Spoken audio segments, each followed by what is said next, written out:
Smells like smoke and death. Oh God, what happened here?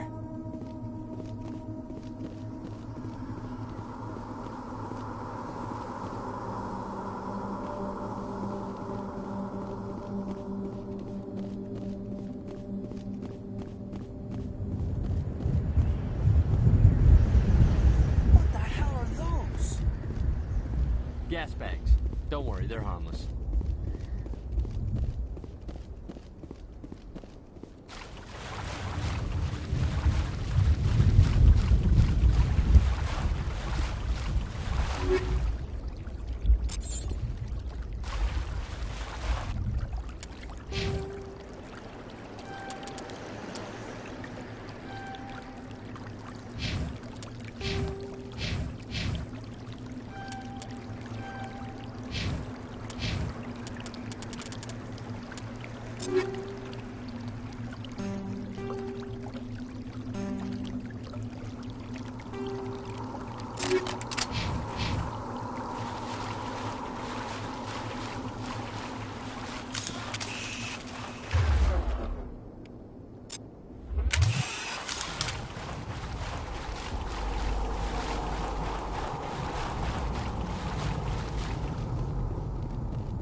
Oh God, what happened here?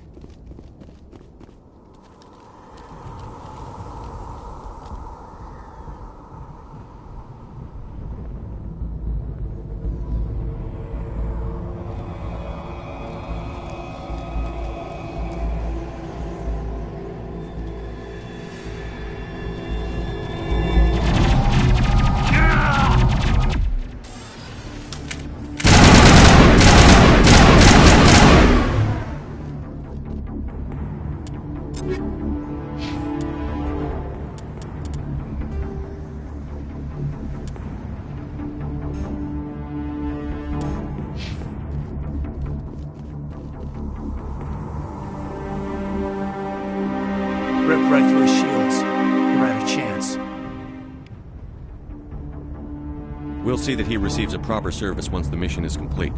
But I need you to stay focused. Aye, aye, sir.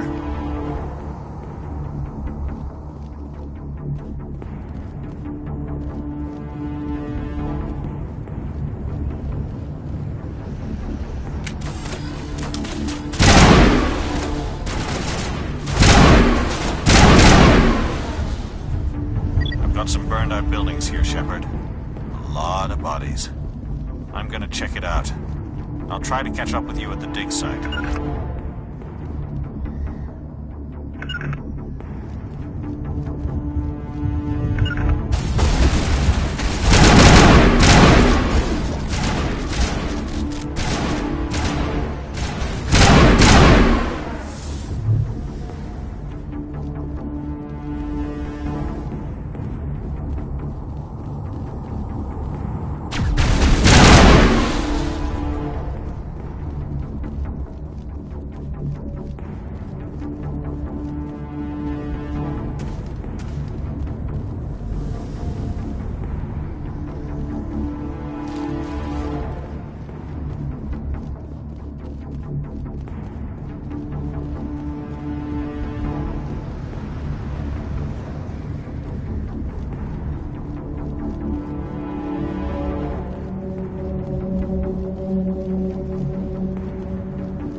Gunnery Chief Ashley Williams of the 212. You the one in charge here, sir?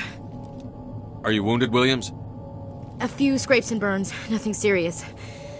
The others weren't so lucky. Oh man. We were patrolling the perimeter when the attack hit. We tried to get off a distress call, but they cut off our communications. I've been fighting for my life ever since. Where's the rest of your squad? We tried to double back to the beacon, but we walked into an ambush.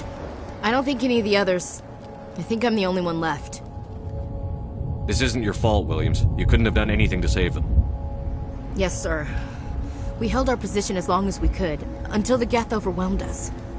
The Geth haven't been seen outside the Veil in nearly 200 years. Why are they here now? They must have come for the beacon. The dig site is close, just over that rise. It might still be there. We could use your help, Williams. Aye, aye, sir. It's time for payback. Describe what happened leading up to the attack. We were sent out a couple of nights ago from the main colony to secure the area. Seemed like a routine patrol, until the Geth hit us. We never knew they were coming. What happened to the researchers at the dig site? I don't know. They set up camp near the beacon. The 232 was with them. Maybe their unit fared better than mine. Tell me everything you know about the beacon. They were doing some digging out here to extend the monorail and expand the colony. A few weeks ago, they unearthed some Prothean ruins, and the beacon. Suddenly, every scientific expert in the colony was interested. That's when they brought us in to secure the site. I don't know much about the beacon itself, but I heard one of the researchers say this could be the biggest scientific discovery of the century. What else do you know about the Geth? Just what I remember from history class back in school. They're synthetics, non-organic life forms with limited AI programming, created by the Quarians a few centuries ago. They were supposed to be a source of cheap labor, but ended up turning on the Quarians and drove them into exile. Well, after that, they just kind of disappeared behind the Perseus Veil. Nobody's really heard much from them since. Have you seen a Turian Spectre around here? There aren't any Turians on Eden Prime. None that I've ever met. Not sure I'd be able to tell if one was a Spectre anyway. If you saw this guy, you'd know. Carries enough firepower to wipe out a whole platoon. Luckily, he's on our side. Sorry. Like I said, no Turians. Move out.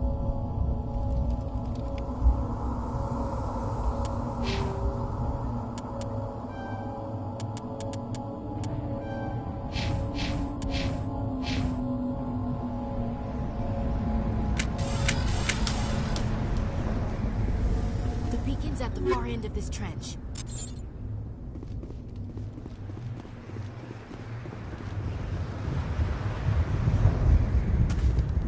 We thought this world was safe until the Geth showed up.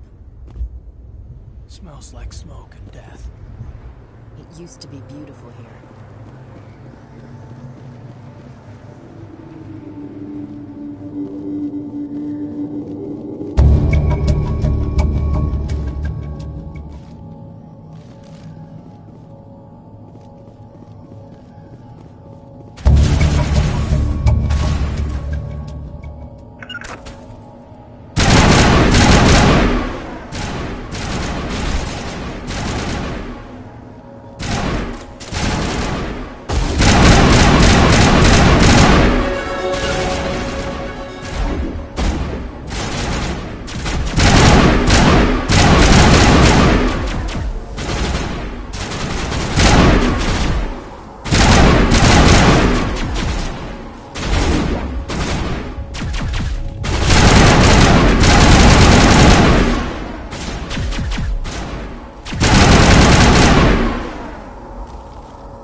This is the dig site. The beacon was right here. It must have been moved. By who? Our side or the Geth? Hard to say. Maybe we'll know more after we check out the research camp. You think anyone got out of here alive? If they were lucky. Maybe hiding up in the camp. It's just on the top of this ridge, up the ramps. Impaling... Change of plans, Shepard. There's a small spaceport up ahead. I want to check it out. I'll wait for you there. Let's get the bastards. That man was still alive when they stuck him on the spike. Killing us isn't enough. The Geth want us to suffer. We should move.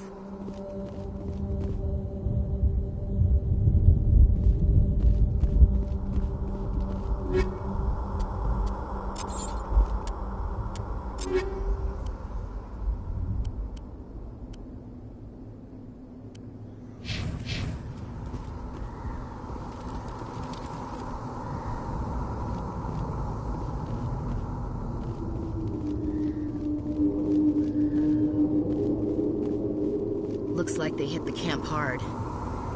It's a good place for an ambush. Keep your guard up.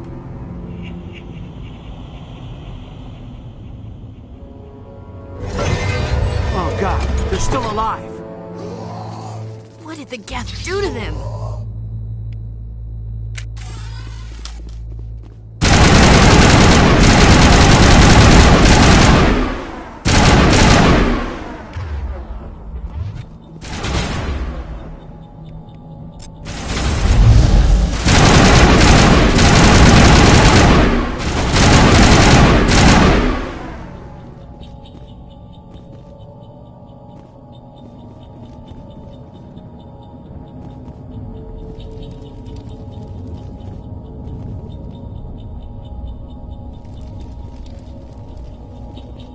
It must take a few hours for the spikes to turn people into husks.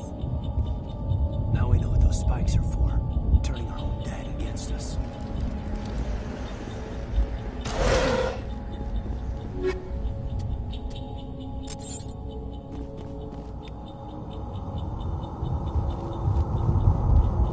That door, it's closed. Security lock's engaged.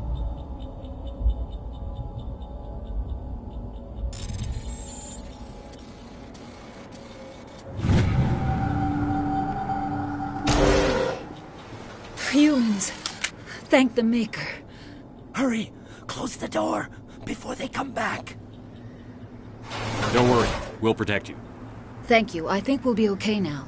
It looks like everyone's gone. You're Dr. Warren, the one in charge of the excavation. Do you know what happened to the beacon? It was moved to the spaceport this morning. Manuel and I stayed behind to help pack up the camp. When the attack came, the Marines held them off long enough for us to hide. They gave their lives to save us. No one is saved! The age of humanity is ended! Soon, only ruin and corpses will remain! What's wrong with your assistant?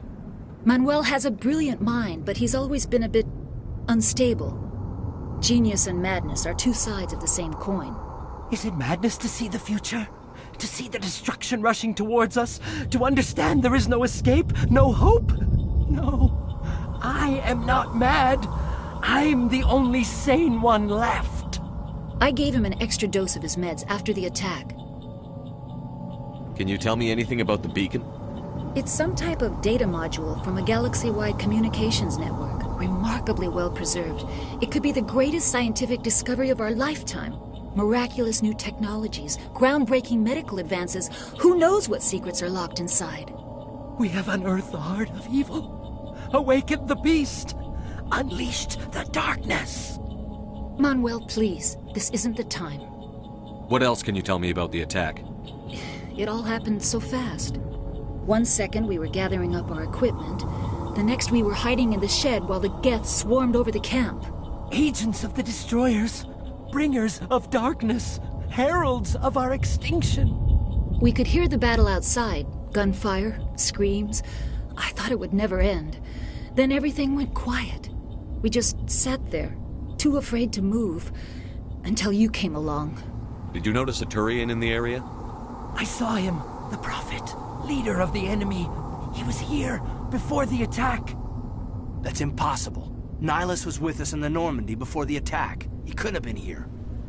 I'm sorry, Manuel's still a bit unsettled. We haven't seen your Turian. We've been hiding in here since the attack. Williams, take us to the spaceport. You can't stop it. Nobody can stop it. Night is falling. The darkness of eternity. Hush, Manuel. Go lie down. You'll feel better once the medication kicks in.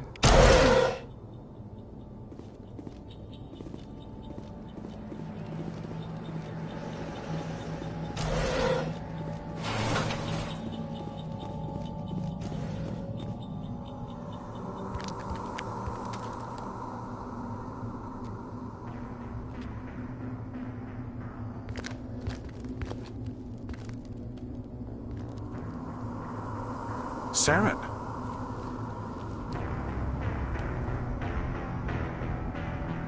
Nihilus. This isn't your mission, Saren. What are you doing here? The Council thought you could use some help on this one. I wasn't expecting to find the Geth here. The situation's bad. Don't worry. I've got it under control.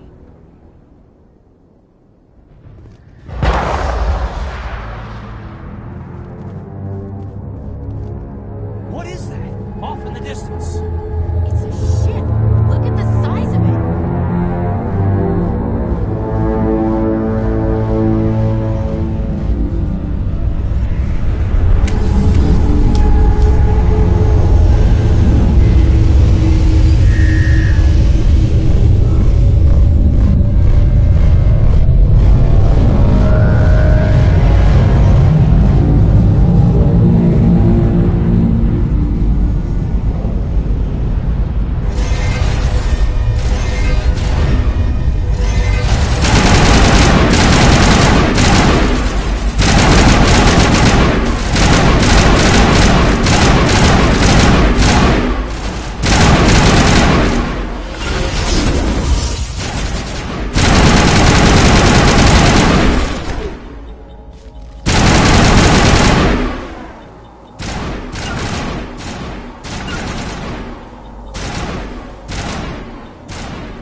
Everybody stay calm out there. We're coming out, we're not armed. Is it safe? Are they gone? You're okay now. Nobody's gonna hurt you. Those things were crawling all around the shed. They would have found us for sure. We owe you our lives. I still can't believe it. When we saw that ship, I thought it was all over. It showed up right before the attack. Knew it was trouble the second I saw it, so we made a break for the sheds. Tell me everything you remember about the attack. The three of us were working the crops when that ship showed up. We just saw it and ran. I don't know what happened to the rest of the crew. They were by the garage, over near the spaceport, right where that ship came down. No way they survived. You don't know that. We survived. If they made it to the garage, they could have had a fighting chance. Do you know anything about the Prothean beacon they dug up? We're just farmers. We heard they found something out there, but it never really mattered to us. Not until now. What else can you tell me about the ship you saw? I was too busy running to get a clear look at it. I think it landed over near the spaceport. Tell them about the noise, Cole. That awful noise. It was emitting some kind of signal as it descended. It sounded like the shriek of the damned. Only it was coming from inside your own head. It was probably trying to block communications. Whatever it was, felt like it was tearing right through my skull. Almost made it impossible to think. I have to go. Hey, Cole, we're just a bunch of farmers. These guys are soldiers. Maybe we should give them the stuff. Jeez, Blake, you gotta learn when to shut up.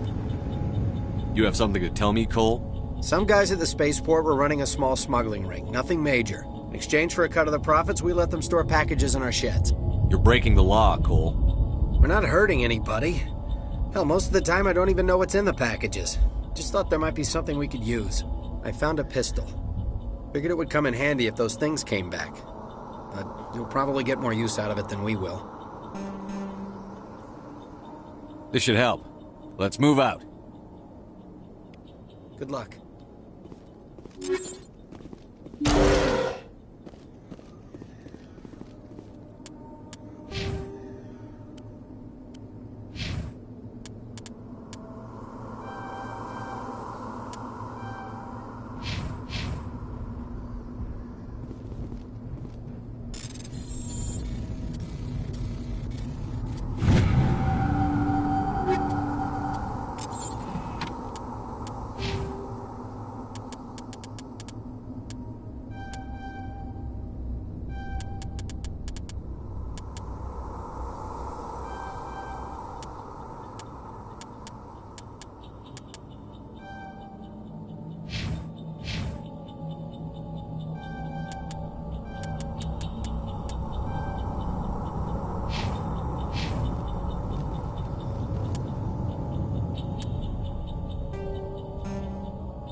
Commander, it's Nihilus.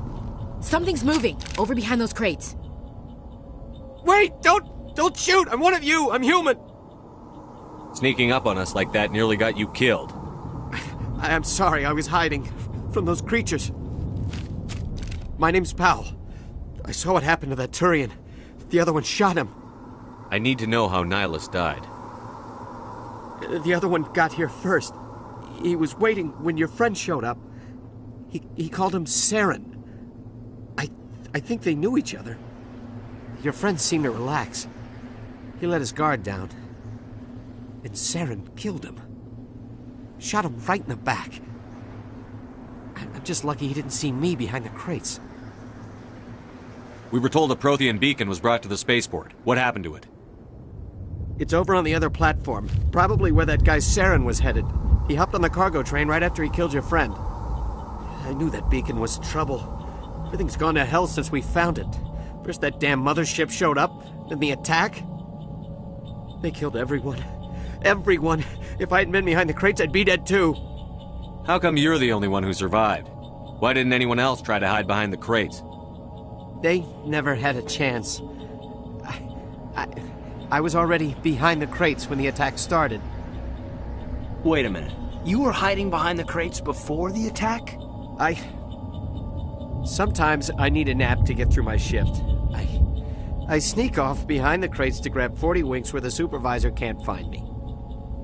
You survived because you're lazy? If you hadn't snuck off for that nap, you'd probably be dead just like all the others. Yeah, I guess. I don't really want to think about it. Tell me about the Geth attack. It was quick. 1 minute that ship was descending, the next, those Geth were swarming over the platform, thousands of them. They must have been inside that mothership. They shot anything that moved. It was a massacre. Is there anything else you can tell me about the beacon? They brought it here this morning. We loaded it up onto the train and shipped it to the other platform. Hard to believe that was only a few hours ago.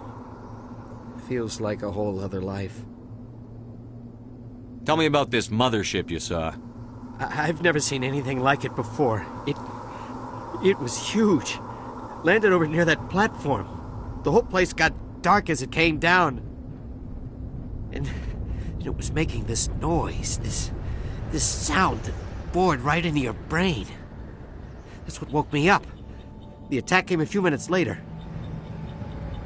We need to find that beacon before it's too late. Take the cargo train. That's where the other Turian went. I can't stay here. I need to get away from all this.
Accept the charges. Destroy the entire colony. Leave no evidence that we were here.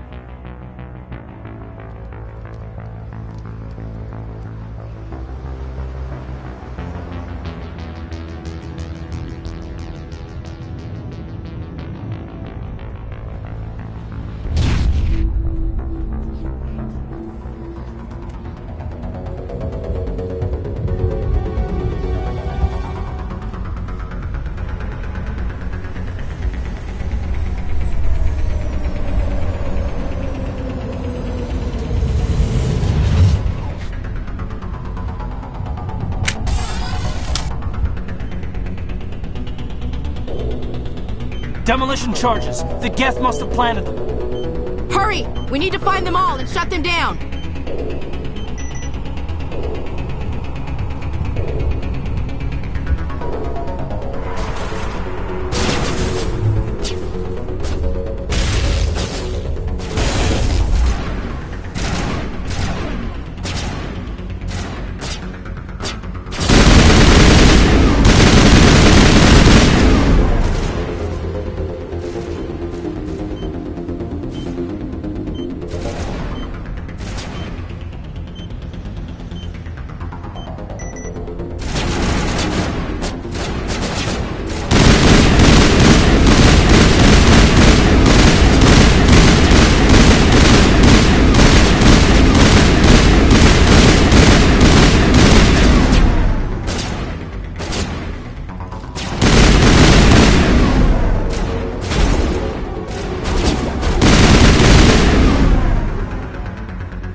We thought this world was safe until the Geth showed up.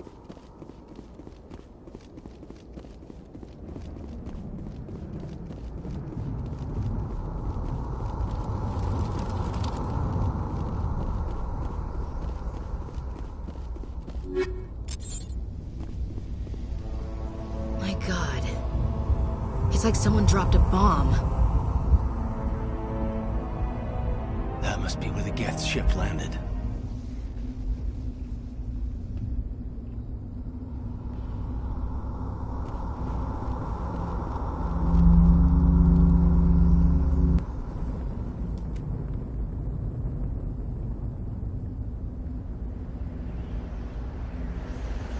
Normandy, the beacon is secure. This is amazing. Actual working Prothean technology. Unbelievable. It wasn't doing anything like that when they dug it up. Something must have activated it. Roger, Normandy. Standing by.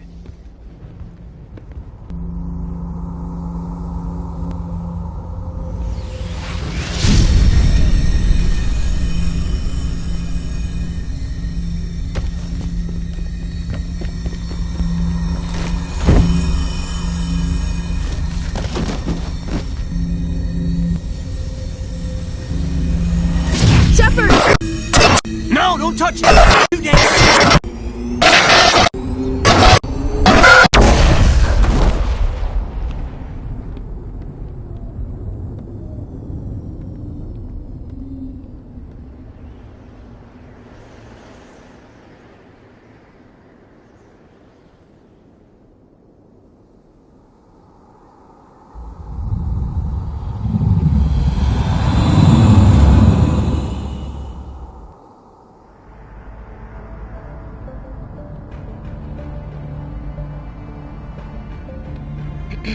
We identified the ship that touched down on Eden Prime. The Normandy, a human alliance vessel. It was under the command of Captain Anderson. They managed to save the colony. And the beacon. One of the humans may have used it.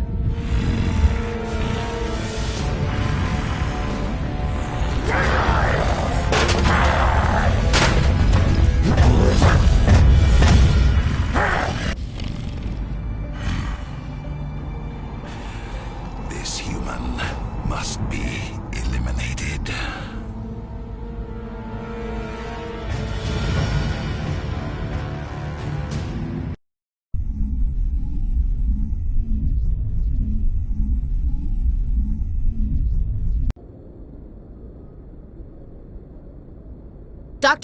Dr. Chakwas, I think he's waking up.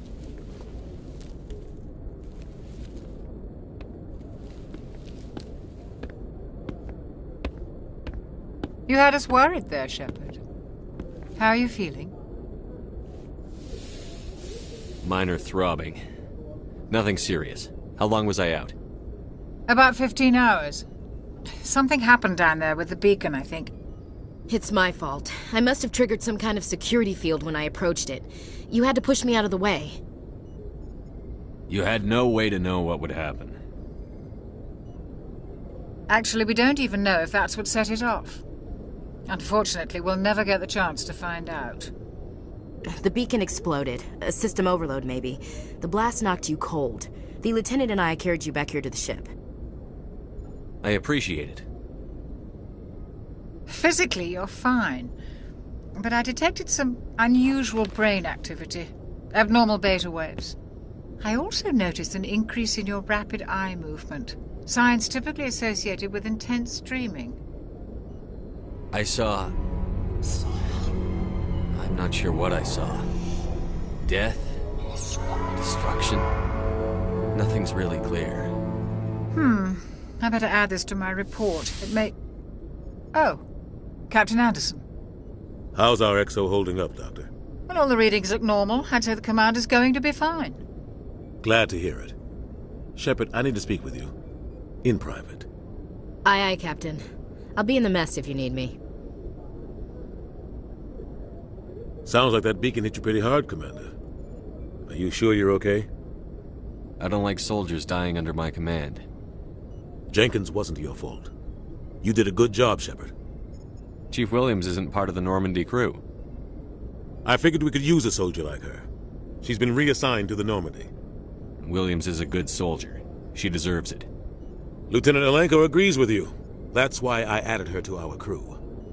You said you needed to see me in private, Captain? I won't lie to you, Shepard. Things look bad. Nihilus is dead. The beacon was destroyed and Geth are invading. The Council's going to want answers. I didn't do anything wrong, Captain. Hopefully the Council can see that. I'll stand behind you and your report, Shepard. You're a damned hero in my books. That's not why I'm here. It's Saren, that other Turian. Saren's a Spectre, one of the best. A living legend. But if he's working with the Geth, it means he's gone rogue. A rogue Spectre's trouble. Saren's dangerous, and he hates humans. Why? He thinks we're growing too fast, taking over the galaxy. A lot of aliens think that way. Most of them don't do anything about it. But Saren has allied himself with the Geth. I don't know how, I don't know why. I only know it had something to do with that beacon. You were there just before that beacon self-destructed. Did you see anything? Any clue that might tell us what Saren was after? Just before I lost consciousness, I had some kind of vision. A vision? A vision of what? I saw synthetics.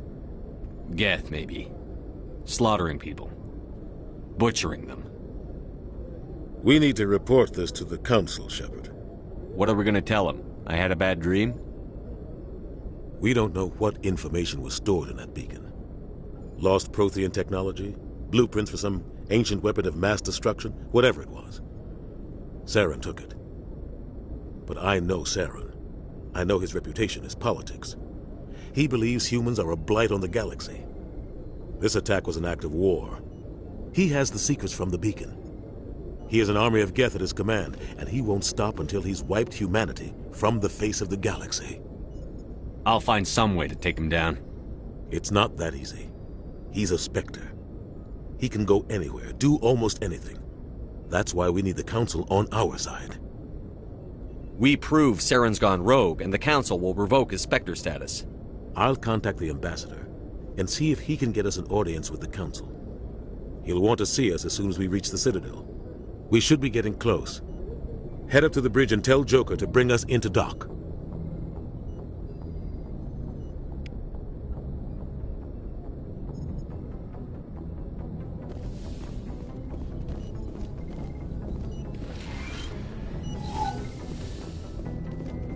Hey, Commander. I'm glad you're okay, Commander. The crew could use some good news after what happened to Jenkins.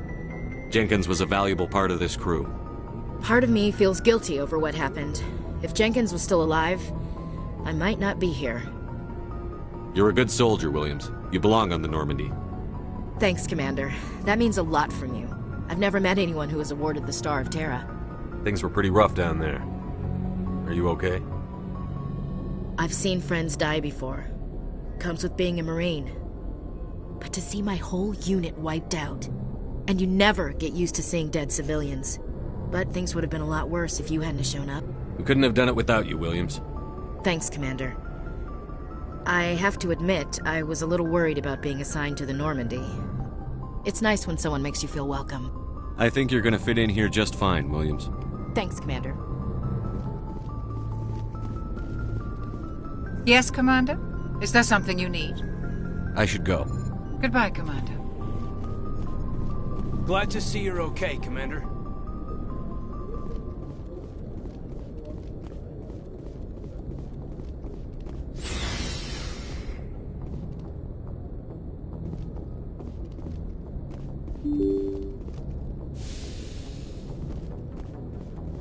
I'm glad you're okay, Commander.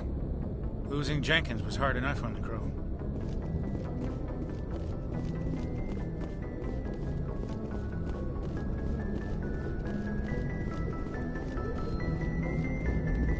Good timing, Commander. I was just about to bring us into the Citadel. See that taxpayer money at work.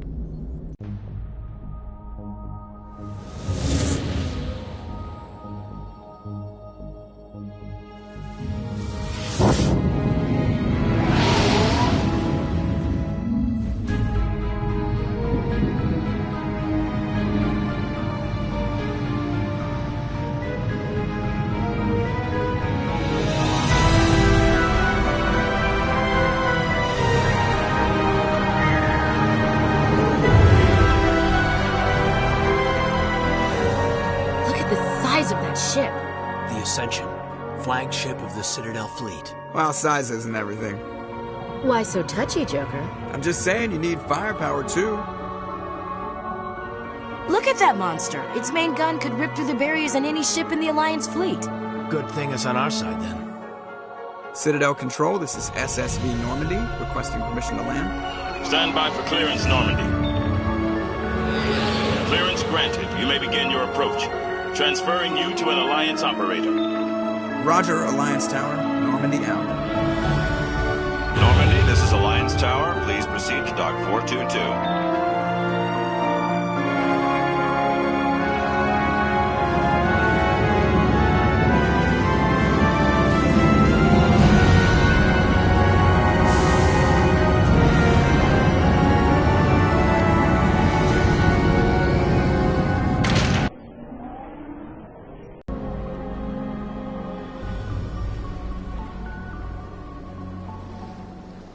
This is an outrage! The Council would step in if the Geth attacked a Turian colony? The Turians don't found colonies on the borders of the Terminus systems, Ambassador. Humanity was well aware of the risks when you went into the Traverse. What about Saren? You can't just ignore a rogue Spectre. I demand action! You don't get to make demands of the Council, Ambassador. Citadel Security is investigating your charges against Saren. We will discuss the CSEC findings at the hearing, not before. Captain Anderson, I see you brought half your crew with you. Just the ground team from Eden Prime, in case you had any questions. I have the mission reports. I assume they're accurate? They are. Sounds like you convinced the Council to give us an audience. They were not happy about it. Saren's their top agent. They don't like him being accused of treason. Saren's a threat to every human colony out there. He needs to be stopped. The Council has to listen to us. Settle down, Commander. You've already done more than enough to jeopardize your candidacy for the Spectres. The mission on Eden Prime was a chance to prove you could get the job done. Instead, Nihilus ended up dead and the beacon was destroyed. That's Saren's fault, not his. Then we better hope the CSEC investigation turns up evidence to support our accusations. Otherwise, the Council might use this as an excuse to keep you out of the Spectres. Come with me, Captain. I want to go over a few things before the hearing. Shepard, you and the others can meet us at the Citadel Tower, top level. I'll make sure you have clearance to get in. And that's why I hate politicians.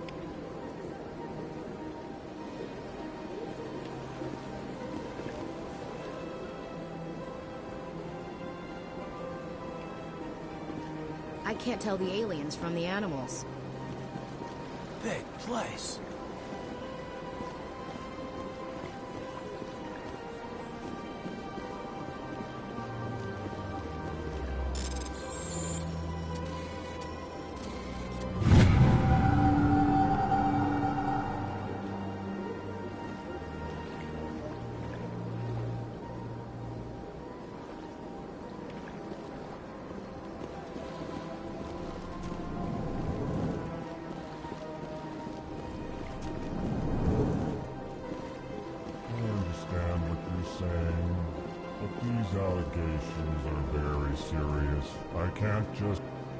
This is serious. My reputation is at stake. I spoke with the console in confidence, and her word, and she betrayed that confidence. All right. I will look into it for you. In the meantime, do not do anything rash. Pleased greeting. Human, it is always good to see your kind. I am Ambassador Kalen. Genuine query. Is there something I can do for you this day? Tell me more about your species. Genuine enthusiasm. I delight in telling the history of my people. It is agreeable to share our culture with others. Tell me about the history and origins of the Elcor. The Elcor were just beginning to explore Council space when the Asari first made contact with us. With their help, we discovered the relay closest to our system, and from there the Citadel.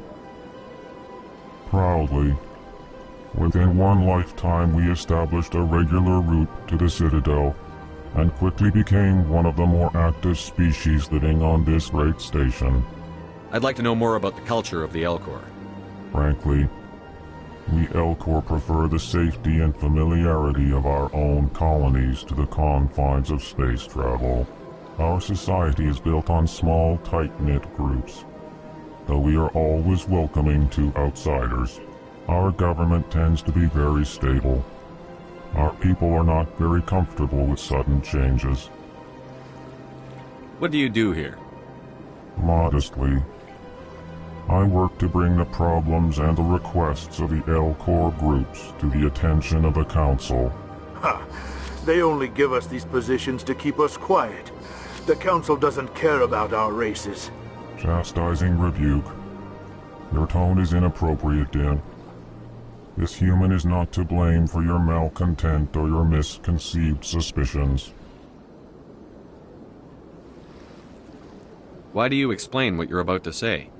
Our people communicate less through words and more through scent and slight movements. Plainly, we discovered our vocal expression was not enough to convey the feelings of our conversations to other species. Why do you bother, Kalen? These Earth Clan don't really care about our ways. Remorseful response, Din. You don't truly believe that, and if you do, I am very sorry for you. Goodbye, Ambassador. Sincere farewell. Good day to you, human. Enjoy your time on the Citadel. Earth Clan, you are in the wrong place, I think. Your ambassador is next door in the large office. Chastising remark. Don't be so rude, Din. At least introduce yourself. I am Din Korlak, Volus ambassador. Is there something I can do for you, Earth Clan? I'd like to know more about the Volus. I'm sure our history and culture would bore you, Earth Clan. Actually, I would like to know more about your history. My people came to the Citadel shortly after the Asari and Salarians had discovered it. We were instrumental in establishing a standardized galactic economy. However, despite our long association with the Citadel and our many contributions to galactic society, we still do not hold a seat on the Council. Tell me about Volus culture. We are tribal by nature, but our ways are not violent. We barter and trade our lands and tribe members in order to increase status. Larger tribes often engulf smaller ones and eventually split again. Our society is very malleable, and our government is always shifting and changing. Since we're not physically adept, we trade our services for protection. What is it you do here? I look out for the best interests of the Volus people. No easy task considering how often we are overlooked by the Council. Chastising rebuke, Din. The Council favors your species greatly. You are naive. The Earth Clan will be invited to the Council long before our species will. Why aren't the Volus or Elcor part of the Council? All species must prove themselves before they join the Council. All but the Earth Clans, it would seem. Dismissive. Ignore the Volus ambassador, human. He is incorrect in his assessment. Really? How long have we been waiting? How long do you think we'll continue to wait? Bah, this talk is wasted on the humans. What is this place? You are in the embassy for the Volus and the Elcor.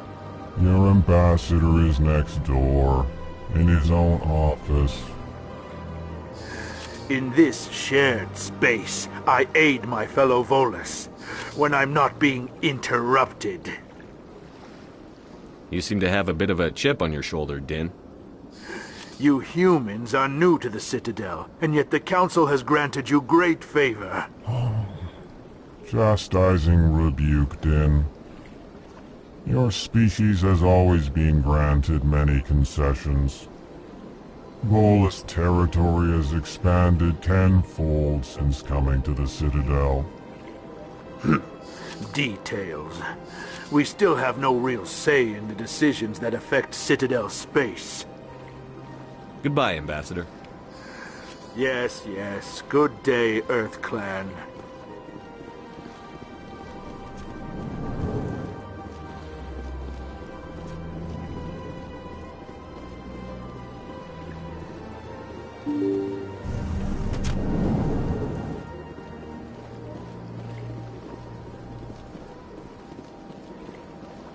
Good day, Commander. The human ambassador is up the stairs, first room on the right.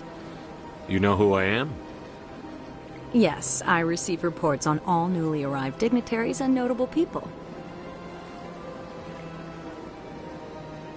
What's your name? What do you do here?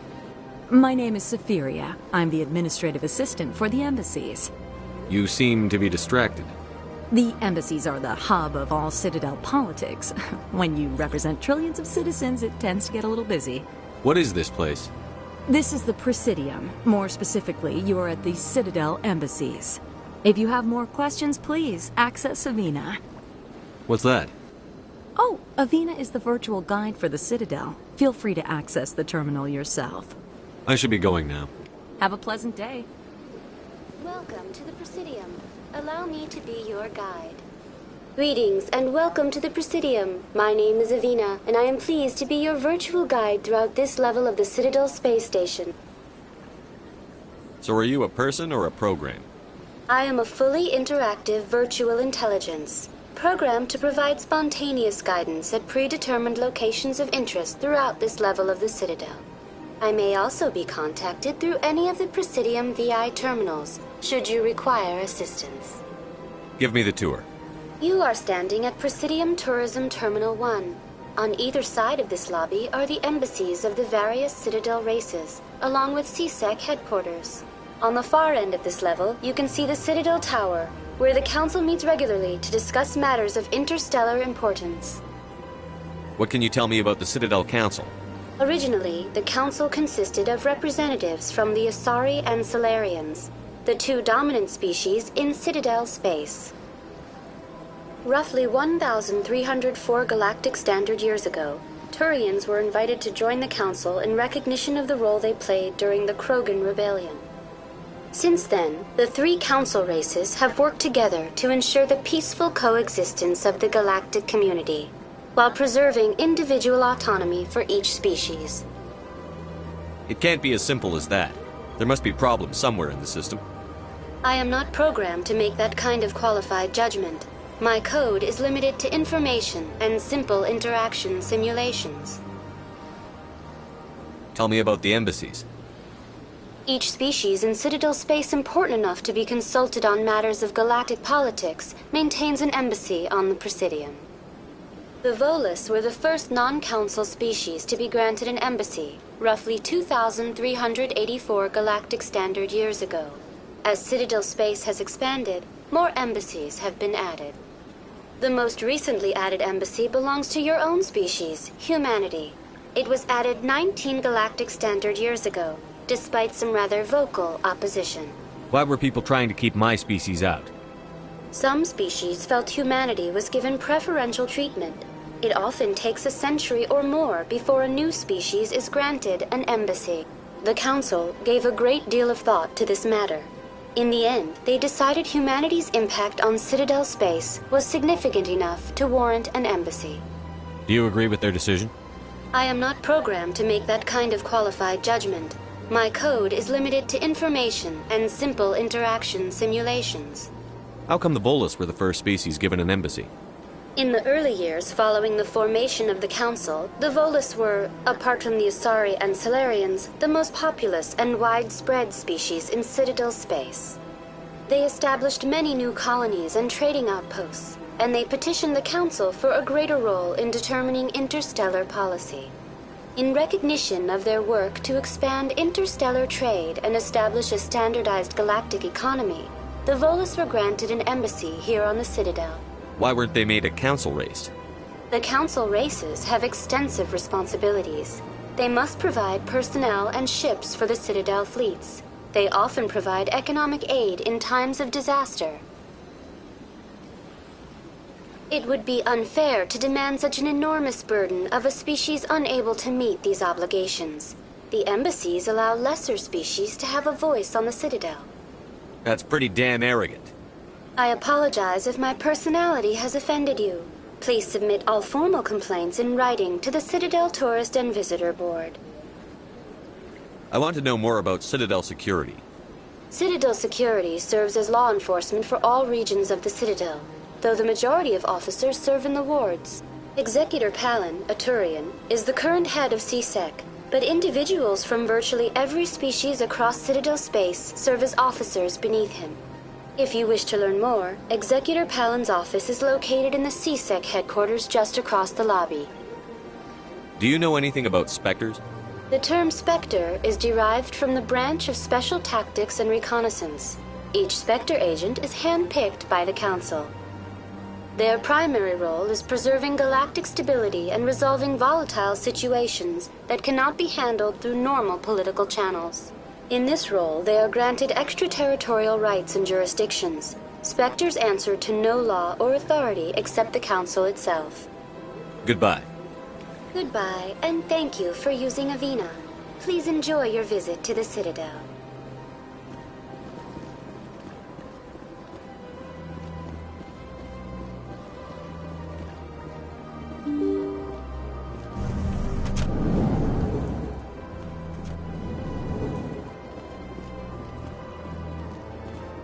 I can't believe I landed a job here. This place is fantastic.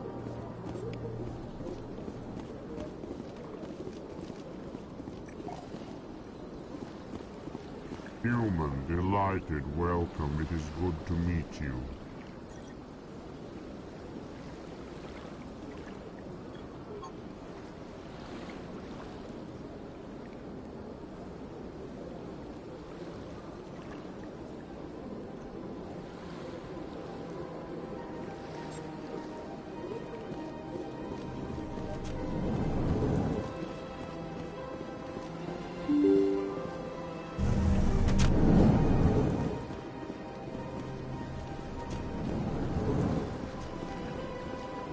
Commander Shepard, I didn't expect to see you here. Did Ambassador Udina send you? I came on my own. I need information. You humans are always so curious, always sticking your fingers into someone else's pie. Is that the right expression? Never mind. Forget I asked. Was there something you needed, Commander? I get the feeling you're not too fond of humans. No, I just don't trust your kind. Not yet. You humans are eager to take all the power you can get, and you're being given a lot. If the Council wants to make humanity their new favorite pet, that's their business. But I don't have to like it. Tell me about CSEC. CSEC provides necessary police and security services throughout the Citadel. We're a civilian government agency, though many of our members have had military training. Of course, as the CSEC representative to the Council, I spend most of my time liaising between the two. What do you know about the Spectres? They're the right hand of the Council, or so they like to be called. More like the underhanded side of the Council. What do you have against the Spectres? I can't abide any organization that considers itself above the law. Especially when it's left up to each individual Spectre to decide when and how to bend the rules. Sometimes you have to bend the law to keep people safe. I've been with CSEC for 30 years.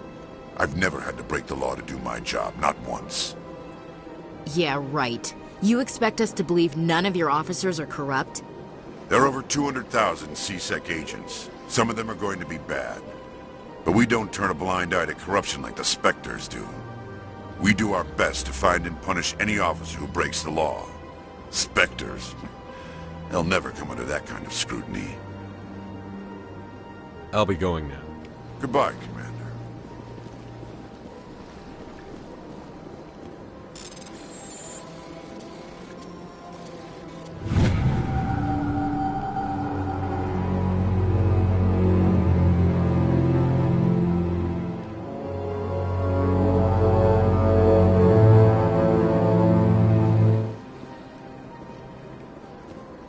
as peaceful here.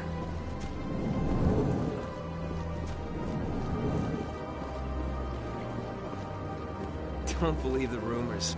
The consort would never reveal her secrets. What do you want? Oh, Commander. Is there something I can do for you? Relax, Private. This isn't an inspection.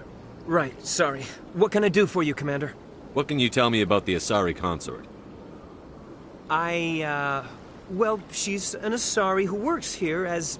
That is, she helps people with things. You never went to see her, did you, Fredericks? No, I never did. I couldn't afford it. It costs half a year's credits just to go in and talk to her. Can you at least tell me where I can find her? Sure. She's across the bridge from the embassies. Thanks, kid. Have fun. Try not to get into too much trouble. I will. Have fun, that is.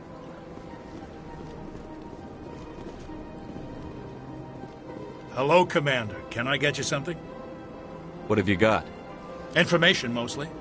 Would you like to know about some points of interest nearby? What's going on around here? Well, you found the embassies. Not much going on here. Across the bridge, you'll find the bank, the Emporium, and Shayera's. If you haven't heard of her, you soon will. If you need supplies, you can try the markets one level below. For entertainment, I'd try Flux or Cora's Den. What is Shayera's? The consort? She entertains clients who can afford her services. Most of the diplomats and ambassadors have visited her at one time or another. She's a very powerful woman, but also very respected. Tell me about Flux and Cora's Den. Well, Flux has gambling and dancing, certainly more lively than this place. Cora's Den, on the other hand, well, let's just say it's livelier and deadlier, all at the same time. Goodbye. So long, Commander. Have a pleasant day.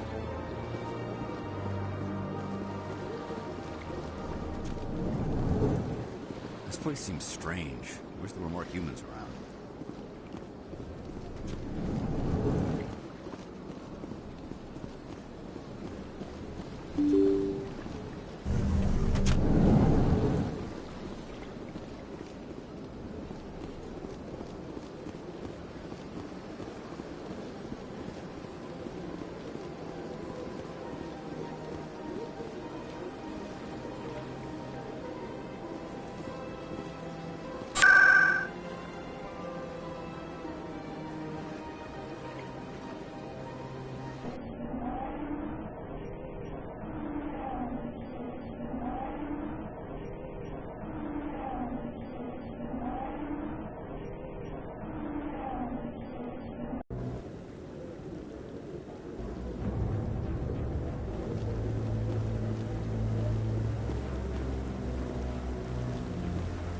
Saren's hiding something. Give me more time. Stall them. Stall the Council? Don't be ridiculous. Your investigation is over, Garrus.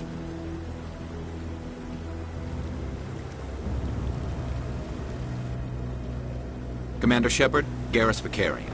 I was the officer in charge of the C-Sec investigation into Saren. Sounds like you really want to bring him down. I don't trust him. Something about him rubs me the wrong way. But he's a Spectre. Everything he touches is classified. I can't find any hard evidence. I think the Council's ready for us, Commander. Good luck, Shepard. Maybe they'll listen to you.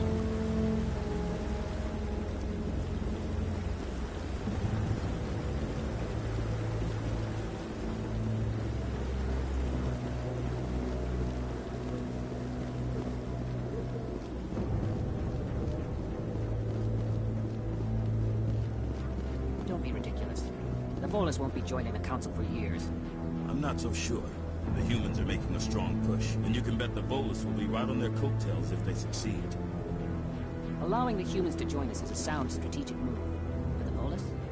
No. The Hanar are likely to be next, then the Elcor. You may be right, though the Hanar need to lighten up a bit first. You just don't like them because you have trouble understanding them.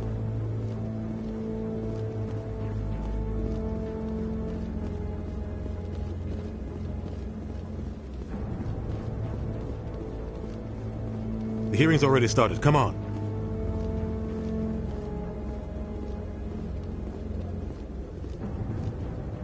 The Geth attack is a matter of some concern, but there is nothing to indicate Saren was involved in any way.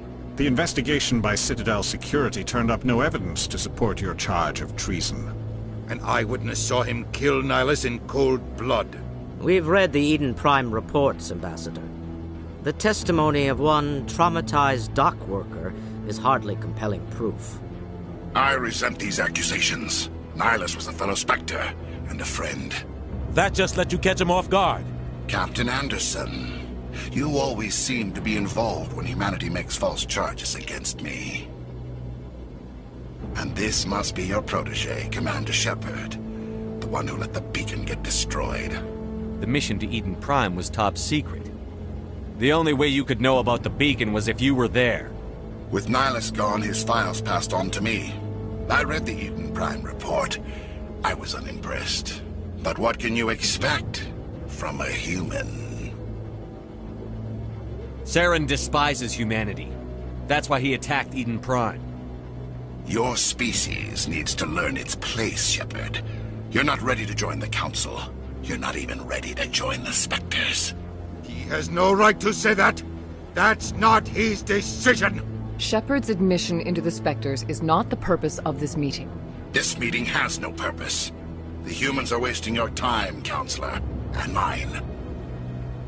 Saren's hiding behind his position as a Spectre. You need to open your eyes. What we need is evidence. So far, we've seen nothing. There is still one outstanding issue. Commander Shepard's vision. It may have been triggered by the beacon. Are we allowing dreams into evidence now? How can I defend my innocence against this kind of testimony? I agree. Our judgment must be based on facts and evidence, not wild imaginings and reckless speculation. Do you have anything else to add, Commander Shepard? You've made your decision. I won't waste my breath.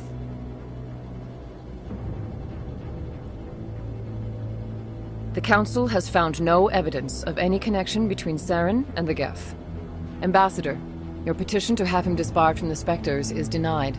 I'm glad to see justice was served. This meeting is adjourned.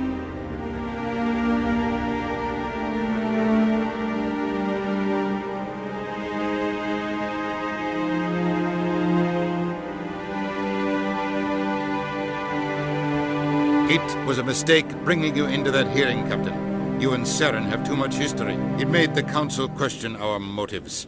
I know Saren. He's working with the Geth for one reason. To exterminate the entire human race. Every colony we have is at risk.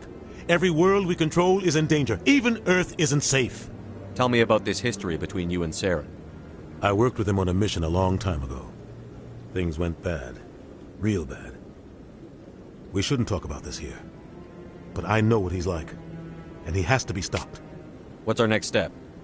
As a Spectre, he's virtually untouchable. We need to find some way to expose him. What about Garrus, that CSEC investigator? We saw him arguing with the Executor. That's right. He was asking for more time to finish his report. Seems like he was close to finding something on Saren. Any idea where we could find him? I have a contact in CSEC who can help us track Garrus down. His name is Harkin. Forget it. They suspended Harkin last month, drinking on the job. I won't waste my time with that loser. You won't have to. I don't want the Council using your past history with Saren as an excuse to ignore anything we turn up. Shepard will handle this. You can't just cut Captain Anderson out of this investigation. The Ambassador's right. I need to step aside. I need to take care of some business. Captain, meet me in my office later. Harkin's probably getting drunk at Cora's Den. It's a dingy little club in the lower section of the wards. Maybe there's another way to find evidence against Saren. You should talk to Barla Vaughn over in the financial district. Rumor has it he's an agent for the Shadow Broker. The Shadow Broker? An information dealer. Buys and sells secrets to the highest bidder. I've heard Barla Vaughn's one of the top representatives. He might know something about Saren, but his information won't come cheap. Tell me more about the Shadow Broker. He's a necessary evil of galactic politics. Buying and selling information is a part of the game. And the Shadow Broker just happens to be the best player on the field. Always sells to the highest bidder. Doesn't get involved in politics. Doesn't pick sides. A simple system, but it works. He's not a threat to anyone, not directly. He's just a resource we can use, or she is. Or maybe they are. Nobody really knows. Tell me about Barlavon. He specializes in moving large sums of money without leaving a paper trail. A financial genius, doesn't do anything illegal, but he knows all the loopholes. He's got an impressive client list. Ambassadors, diplomats, specters.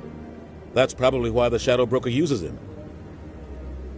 Our ambassador doesn't seem to get along with the Council.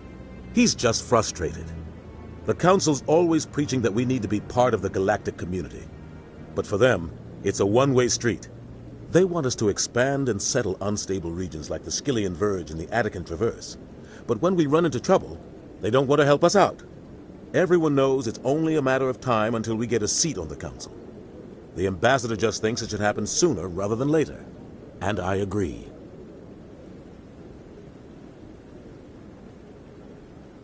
Maybe they'd let us join the Council if we were more willing to cooperate with the other species. Of course they would. If we did everything they told us to, they'd love to have us on the Council. But it wouldn't be much of a deal for us. I understand their side. They don't want us dominating the Council. It's founded on cooperation and alliances. But we have to look out for our own interests, too. You don't think much of Harkin. The guy joined C-Sec about 20 years ago. He's been an embarrassment to our species ever since. Roughing up suspects in custody, bribery accusations, alcohol and drug use. The embassy used to step in when he got in trouble. But I guess enough was enough. The guy's a scumbag. He should have been cut loose a long time ago. He was one of the first human C-Sec officers. Guess it would have looked bad if he got fired. A lot of backroom deals were worked out over the years to keep him on the force. Politics is a dirty business sometimes, but it looks like his time's run out. We've got enough humans in C-Sec now to stop protecting him. I want to know more about the Spectres. They're not your typical government agency. They tend to work alone, behind the scenes. They take care of problems the Council can't. It's not easy preserving peace across an entire galaxy. The Council prefers to use diplomacy and negotiation. But sometimes more extreme measures are needed. They sound like shadow operatives. Everything about them is classified. We don't even know how many there are. The latest Alliance estimate puts their numbers under 100. But the Council couldn't do its job without them. They're the Citadel's top agents, the last line of defense, the final option before open war. The entire galaxy respects and fears them. If a Spectre shows up, you know something big is about to happen. How do they decide who becomes a Spectre? You can't just apply to join. There's no training program. Spectres aren't made. They're born. The Council's always looking for exceptional individuals. People who can get the job done, like you. They've been watching you for years. They see something in you. They want you on their side. Nihilus was supposed to give them a final recommendation, but with him gone, things are still up in the air. What's their command structure like? There is no command structure. Each Spectre answers directly to the Council. Sometimes they're sent on specific missions. Other times, they act on their own. They tend to operate outside the law, do whatever it takes to accomplish their goals. The Council just turns a blind eye. Spectres have a lot of power, Shepard. What happens when a Spectre goes rogue, like Saren? It doesn't happen often. The Council is careful when they select their candidates. But when something does go wrong, there's usually only one solution. Send another Spectre to bring the rogue agent down. I should go. Good luck, Shepard. I'll be over in the Ambassador's office if you need anything else.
So, this is where the Council passes judgment on all us little folk, huh?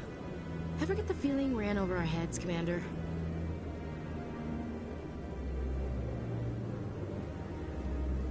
This is it. The very heart of the Citadel, the pinnacle of galactic power. Kinda makes your head spin if you think about it too much.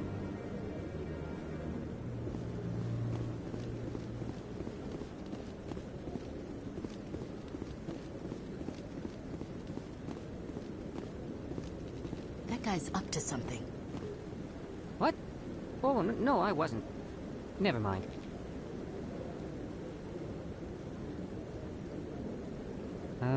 Yes, is there something you want? Why are you so interested in the Keepers? Keepers? I've got no interest in the Don't get coy. I know what I saw. I'm not so sure I should be talking to you about this. We're just talking. Is there something wrong with that? No. I guess it wouldn't hurt to tell you. I'm using a small scanner to gather readings on the Keepers. So far I've had mixed results. I find it difficult to get near the creatures. Why were you being so secretive about it, though? Well, technically we're not supposed to disturb the Keepers. I don't really think my scanning disturbs them, but the authorities might disagree. I'd like to do it more openly, but it's not really worth getting arrested over. I could help you out. I'm not worried about the authorities. I don't even know who you are. I'm Commander Shepard, with the Alliance military. Well, I suppose I could use the help. You'll need this. It's the scanning device I developed. Activate it each time you see a Keeper. All collected data will automatically upload to my database. I'll even send a few credits your way for each unique scan. What are you doing with the data once you've scanned it? Trying to learn whatever I can about the Keepers. We see them working everywhere, yet we know so little about them. I'm a scientist. I want to know what makes them tick. I should get going then. Yes, I have much work myself. So long, and good luck with the scanning.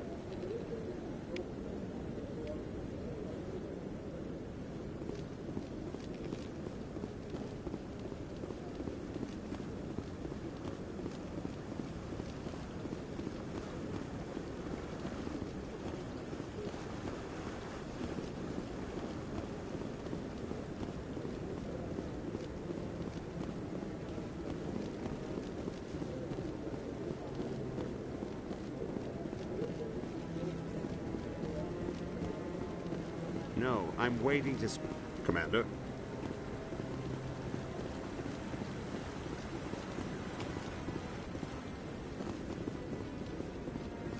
No, I just want to ask a couple of questions.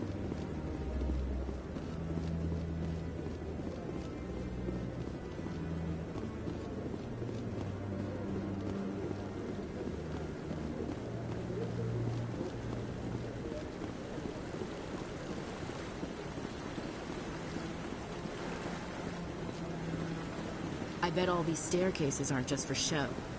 They make for good defensive positions if this place is ever attacked. I like that fountain. Nice.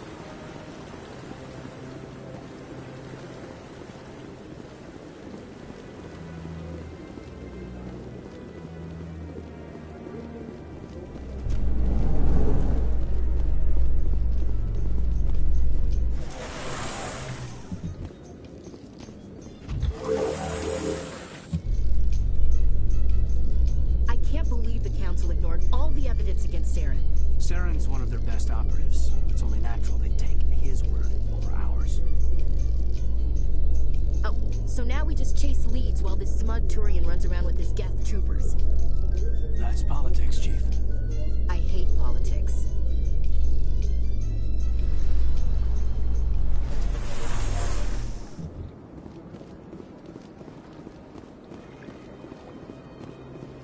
Look at that bug thing over there. What's it doing? Please do not disturb the Keepers.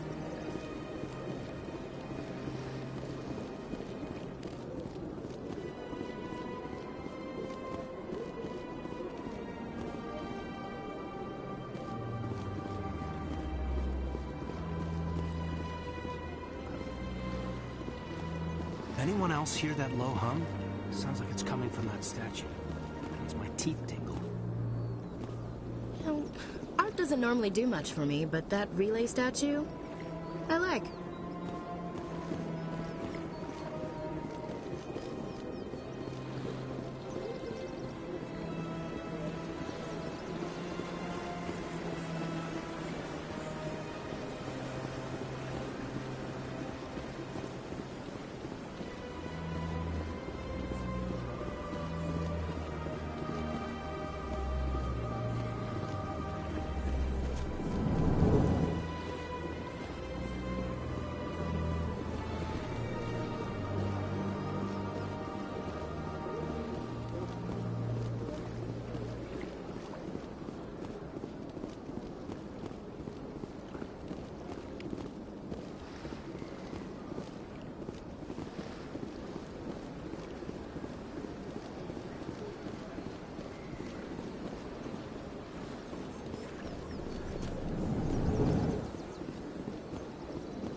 What's this?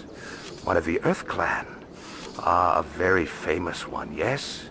You are the one called Shepard. It is a great honor to welcome the heroes of the Blitz. You've got me at a disadvantage here.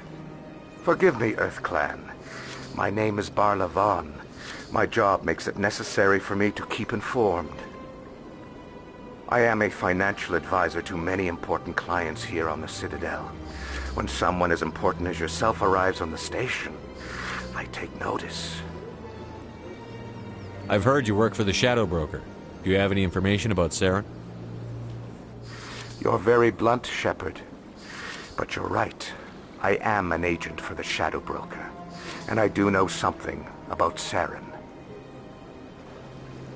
I hear your information can be expensive.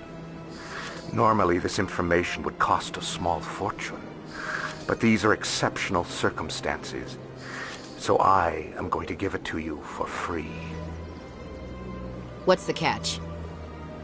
There is no catch. The Shadow Broker is quite upset with Saren right now. They used to do a lot of business, until Saren turned on him. That's what happens when you deal with a traitor like Saren. No matter what you think of Saren, he's not stupid. He knows the Shadow Broker is a valuable ally. Turning on him doesn't make sense. Not unless something huge was at stake.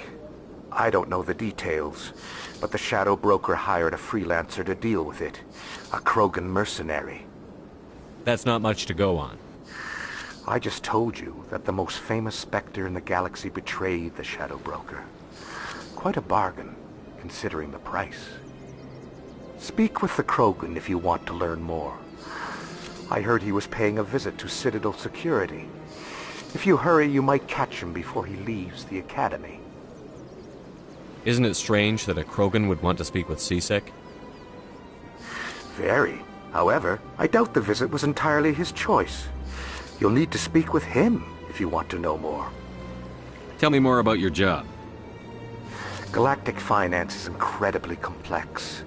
A mix of laws and regulations from dozens of interstellar economies. I'm an expert in how all these economies interact.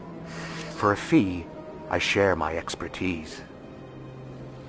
I also offer premium services for those clients who need someone to conduct business without drawing unwanted attention.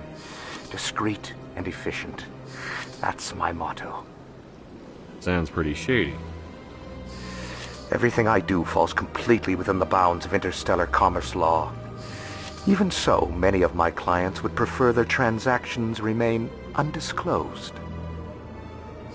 For example, suppose a Hanar ambassador was petitioning the Council to reduce tariffs on Hanar goods. How would it look if he had money invested in a Hanar exporting company? Even if his true motives were to help his people, he would be accused of advancing the petition for his own personal gain. I can keep his personal finances private. Still sounds shady to me. Then we can only hope he will never be cursed with a large enough fortune to require my services. Tell me more about the Shadow Broker. Most people think I deal in finances, but my real currency is knowledge. I trade information, and it has made me very wealthy. But the Shadow Broker is the true master. Every day he buys and sells secrets that could topple governments. always giving them to the highest bidder. Yet somehow he never seems to upset the natural balance of power. All those secrets being passed around seem to even out. Nobody ends up with an advantage in the end. Any guess what his identity might be? I don't know. Nobody does. A shadow broker could be any race, any gender. I have a theory that it's actually an entire group working under one identity. How else could they juggle so many contacts at the same time? How else could they keep all that information from getting crossed? But they've got the perfect setup. Every government is forced to play their game so they don't get behind. But no matter how long you play, no matter how many secrets you buy, you can never win. I thought you'd know more about the man you work for. From time to time I come across information I sell to the shadow broker.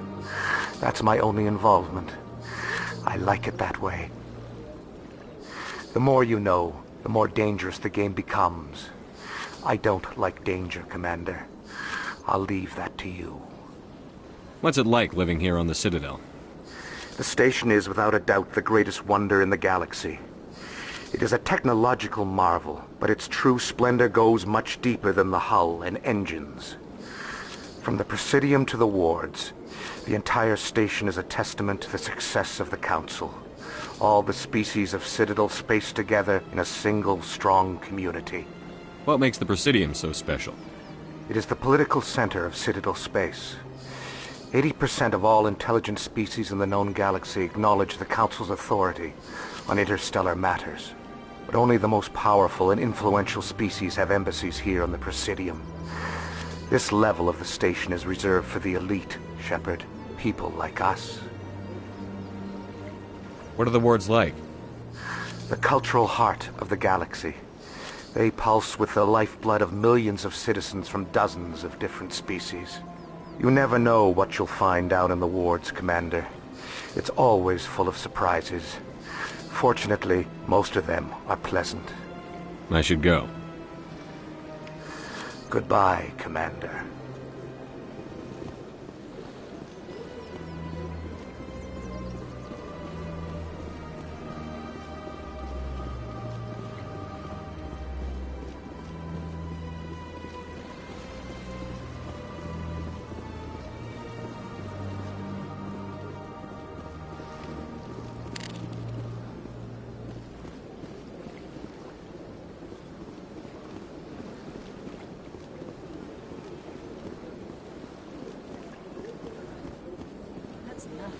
I've had my office rearranged 5 times now.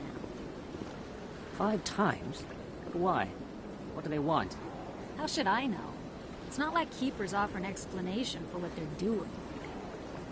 And yet, everyone just lets them go on doing whatever it is they do. What choice do we have? If you try to stop them, they just shut down and another one replaces it. Just strange that we know so little about them. Not to mention frustrating.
It has the right.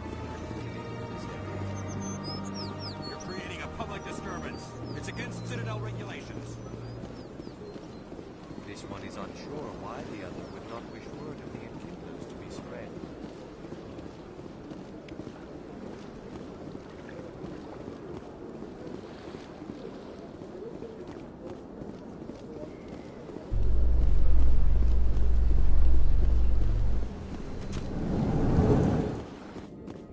light of the recent attack on Eden Prime, many colonial investors are pulling their support for future projects. Proponents of expanded human colonization insist that Eden Prime was an isolated case. Nevertheless, colonist enrollment has dropped sharply. Many colonial proposals are on hold until backers have some reassurance that human colonies will be adequately protected.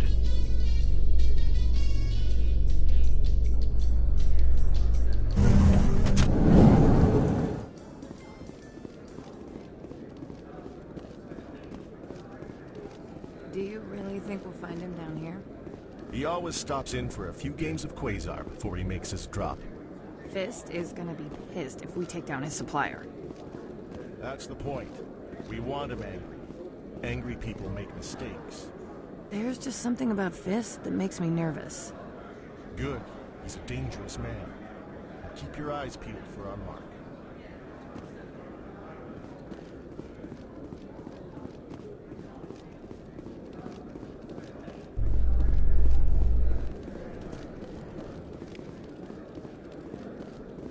You can keep the Presidium. This is where the action is. A Solarian excavation team has run into an unexpected problem after unearthing a Prothean dig site. Hanar protesters have blockaded the dig site, claiming that artifacts of the Enkindlers, as the Hanar call them, should not be disturbed. The excavation team has appealed to Hanar representatives on the Citadel to reach a diplomatic solution.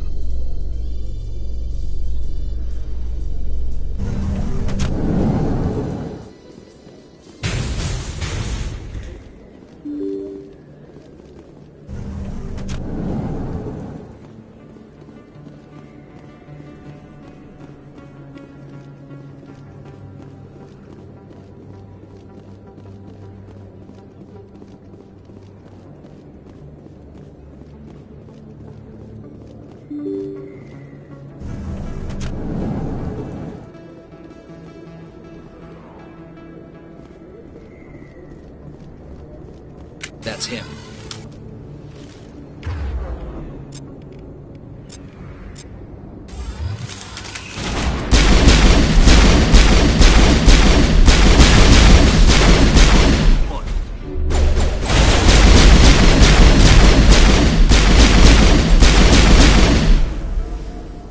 Those were Saren's men.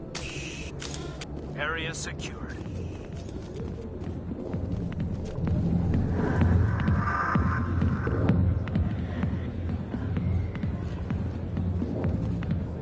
I see why this place is so popular. It's got quite the, view. Hey, Lieutenant, put your tongue back in your mouth before you trip on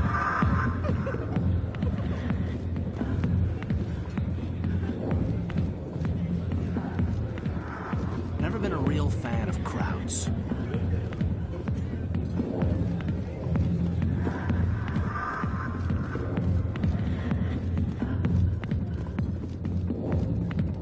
Alliance military. I could have been a Marine, you know. Instead, I joined the goddamn Citadel security. Biggest mistake of my life. Harkin, right? I was told you could help me find someone. A Turian C-Sec officer named Garrus. Garrus? You must be one of Captain Anderson's crew. Poor bastard, still trying to bring Saren down, eh? I know where Garrus is, but you gotta tell me something first. Did the captain let you in on his big secret? Is there something I should know about the captain? The captain used to be a Spectre. Didn't know that, did you? It was all very hush-hush. The first human ever given that honor, and then he blew it. Screwed up his mission so bad they kicked him out. Of course, he blames Saren. Says the Turians set him up. Why'd they kick him out? Have to ask him. I never heard any of the details. Bet it's a good story, though. The heroes fall. Classic tragedy. You said they covered all this up. How'd you hear about it? I spent 20 years working cases here on the Citadel. People on this station love to talk. Secrets are like herpes. If you got them, you might as well spread them around. You're a pig. Just noticed that now, did you? Just tell me where Garrus went. Garrus was sniffing around Dr. Michelle's office. She runs the med clinic on the other side of the wards. Last I heard, he was going back there. What do you know about Garrus? Damn hothead is what he is. Still figures he can save the world. Always bucking heads with the Executor. He'll pay for it soon enough. The Executor loves to put us lowly field agents in our place. Just look what happened to me. You need to look in a mirror. Sober up and take some responsibility for yourself. Save your sermons. This ain't no church. What's it like working for C-Sec? You mean, what was it like? The Executor suspended me without pay. Recurring violations. C-Sec was keeping a file on me. Can you believe that? Every mistake I ever made went into the books. Get a little rough with a suspect, note in the file. Have a couple of drinks on duty, note in the file. Skim a couple of credits off a drug bust, note in the file. It's a goddamn witch hunt. You got off easy, if you ask me. What the hell do you know? Working for C-Sec isn't like being a Marine. People get pissed off if we shoot somebody. Investigations, inquiries, rules, regulations. Every day I plowed through enough red tape to choke a rhino. That's how you gotta be to do this job. So don't talk to me about right and wrong. You soldiers got it easy. How well do you know Captain Anderson? Met him a few times over the years. One of those hardcore military guys. Yes, sir. No, sir. Can't have any fun with a stick up your ass, sir. That's probably why he climbed the Alliance ranks so fast. The military loves brown-nosers. The captain's a good soldier. Sure, whatever. Dress him in a fancy suit, pin some shiny medals on his chest, and call him a hero. Everybody else does. But if he's so great, why'd the Spectres kick him out? Why'd you go ask him about that? I'm out of here. Yeah, good. Go. Let me drink in peace. The back rooms are private, reserved for Fist and his friends. Who's Fist? He owns this club, but the customers have to stay out front. Goodbye. Enjoy the club.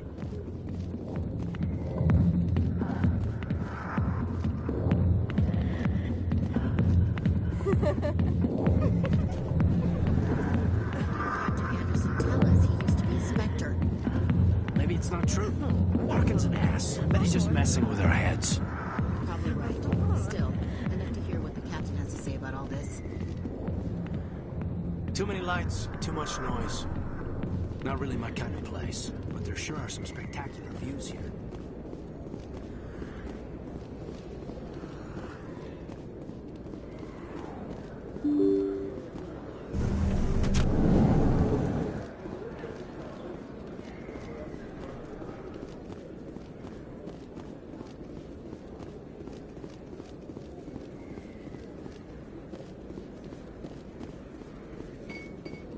Is that really...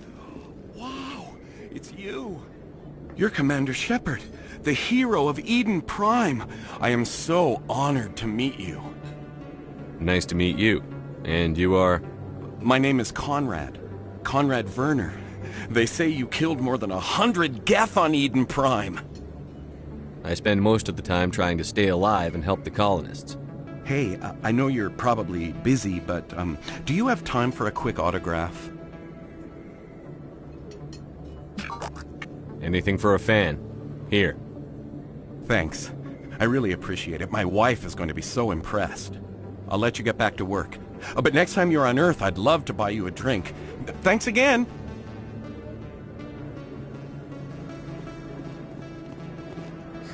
Hello, Earth Clan. No doubt you've just come back from the colonies. Will you be needing supplies? What colonies are you talking about? Oh, my mistake, Earth Clan. I assumed... It doesn't matter. Pharos? Noveria? Well, if you haven't heard of them yet, I'm sure you will soon. But it doesn't matter where you hail from. My goods are available to all. I'd like to know more about Pharos. It's an old Prothean world. Their buildings still litter the surface. The humans aren't the first to colonize it, but they are the most recent. I just realized I haven't heard from my contact on that planet for some time. Ah, well, I'm sure he's fine. What can you tell me about Noveria? The corporate capital of the Attican Traverse. Very cold. Very snowy. I don't get too many clients from there. They all have their own private suppliers. Show me what you've got. Most excellent. I am sure you will find something pleasing.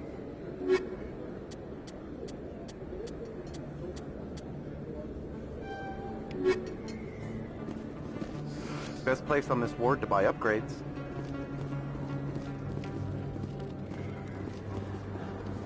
I don't think you bought this here. I don't sell this model. Look, I know it was you. I remember your face. Really, that's impressive. Usually you humans can't tell one Turian from another. This was the place. Now, are you gonna give me a refund or not? Do you have your proof of purchase? What? No, I don't think you ever gave me one. I'm sorry, then. I can't help you. But, what do you... Can't help you.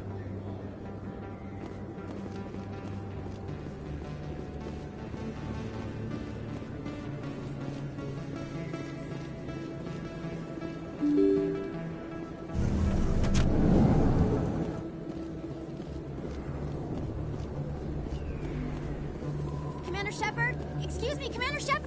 I'm Emily Wong. I'm an investigative journalist working here on the Citadel. Could I have a moment of your time? What do you need? I've been hunting for evidence of corruption and organized crime on the Citadel, but there are places I can't go. I was hoping you might share anything you find during your own investigation. I can make it worth your time. You've got to have access to better sources. Why contact me? I'm using every source I can find, but I think I've got a better shot with you. I've read your file. If anyone is going to uncover corruption here, it's the hero of the Skillian Blitz. How do you know I'm investigating anything here on the Citadel? I'm a good journalist, Commander Shepard. Word gets around. How do you know that my investigation is going to uncover anything you need? You wouldn't be investigating if it weren't big. And if it's big, it's something I'd like to hear about. Sounds like a good cause. If I find any information, it's yours. Thank you, Commander. You won't regret it.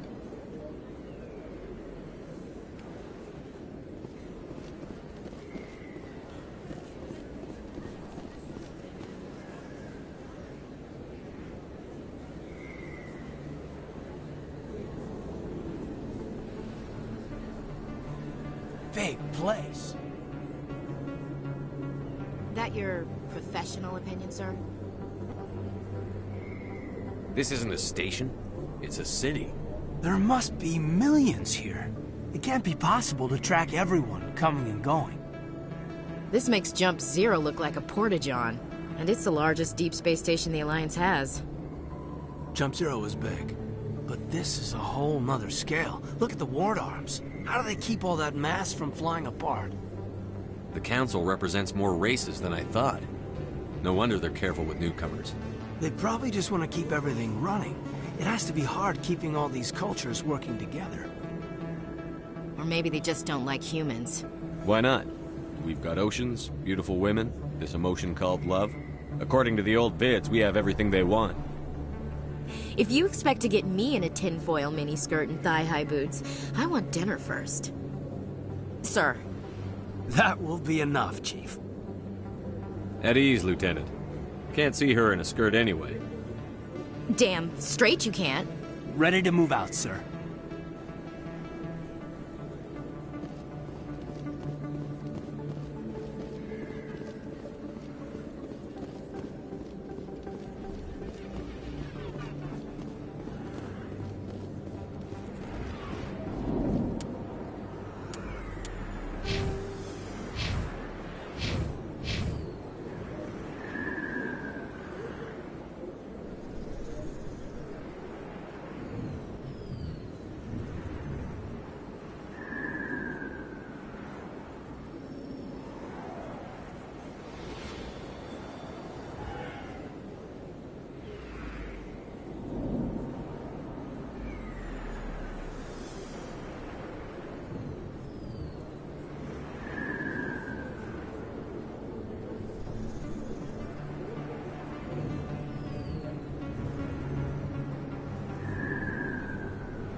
didn't tell anyone, I swear! That was smart, Doc.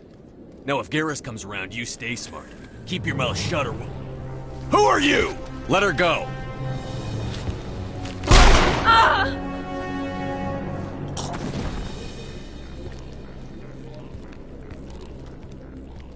Enemy contact!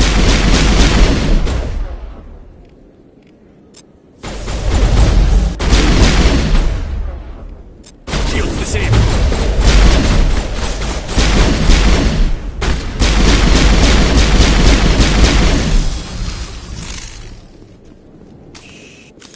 Perfect timing, Shepard.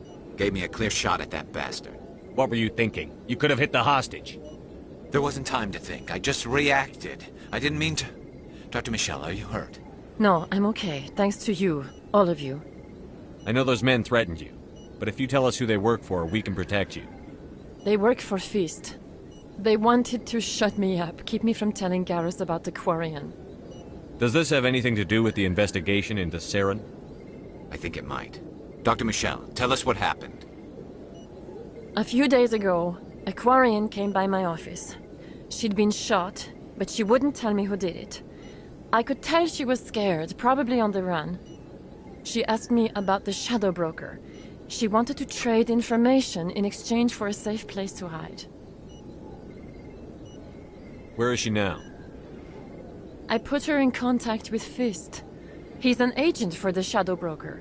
Not anymore. Now he works for Saren. And the Shadow Broker isn't too happy about it. Fist betrayed the Shadow Broker?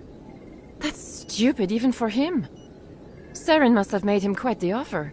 That Quarian must have something Saren wants. Something worth crossing the Shadow Broker to get. What else can you tell me about the Quarian? I'm not sure. Like I said, she wanted to trade information for a place to hide. She didn't... Wait a minute. Geth. Her information had something to do with the Geth. She must be able to link Saren to the Geth. There is no way the Council can ignore this. Time we paid Fist a visit. This is your show, Shepard. But I want to bring Saren down as much as you do. I'm coming with you. You're a Turian. Why do you want to bring him down? I couldn't find the proof I needed in my investigation, but I knew what was really going on. Saren is a traitor to the Council and a disgrace to my people. Welcome aboard, Garrus. You know, we aren't the only ones going after Fist. The Shadow Broker hired a Krogan bounty hunter named Rex to take him out. Yeah, we heard about him. A Krogan might come in handy. Last I heard, he was at the C-Sec Academy. What's he doing there? Fist accused him of making threats. We brought Rex in for a little talk. If you hurry, you can catch him at the Academy before he leaves. Move out.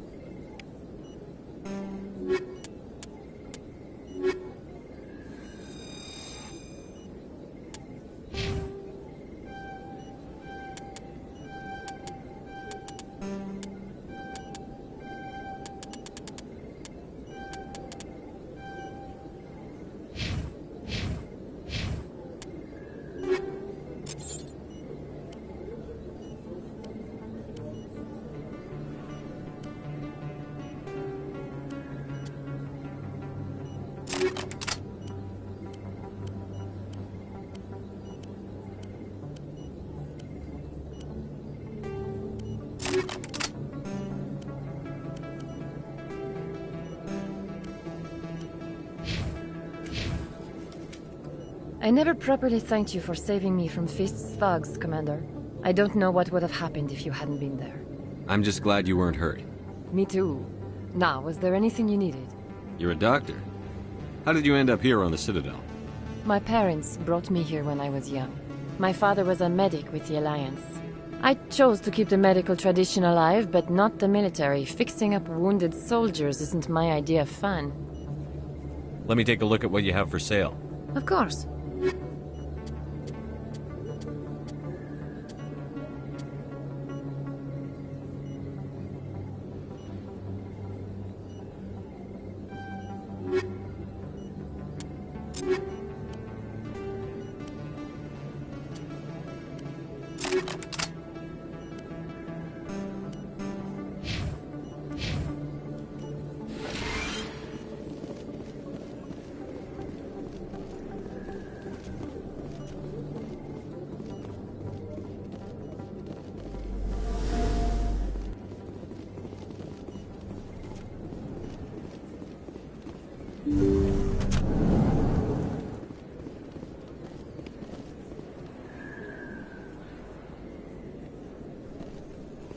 If you feel lucky, we should visit the casino over in Flux.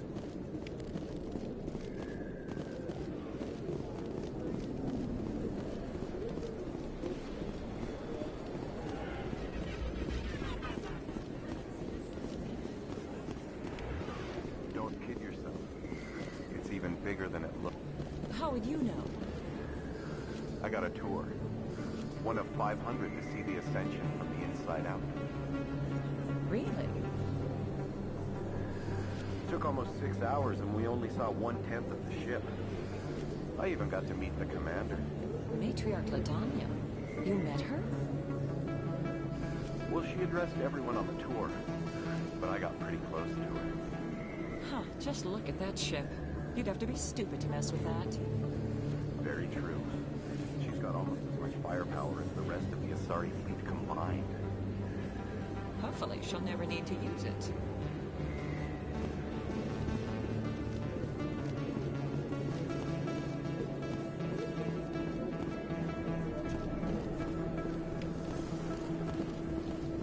Too many lights, too much noise. Hey, I know you. You're Shepard, right? I was on Mindwar during the Blitz. Saw you on the vids when you got your medal. You saved the whole colony. Looks like you have a fan. I'm sorry, I just never thought I'd meet someone like you in person. My name's Lang, Officer Eddie Lang, Citadel Security. It's an honor to meet you, Commander.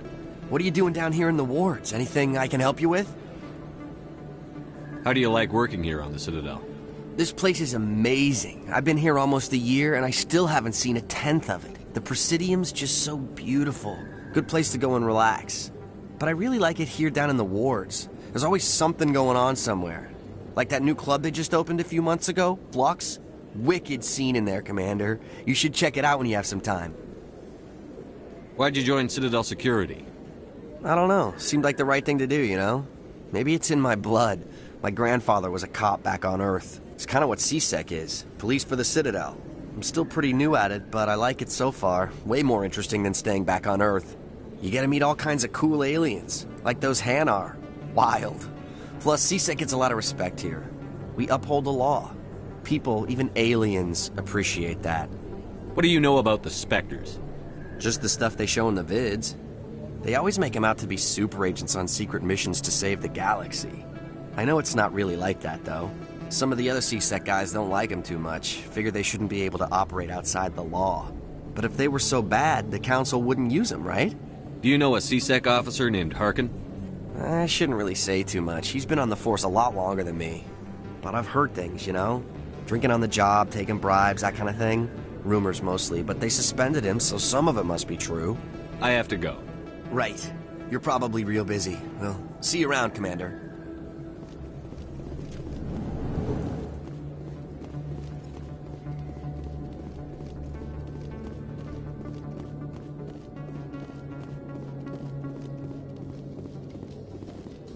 Binary Helix has settled out of court with a Krogan group that had accused the Genetics Corporation of fraud. The Krogan group had contracted Binary Helix to perform studies with a long-range goal of curing their genetic sterilization. The group later sued for a return of investment money when the study produced no viable results.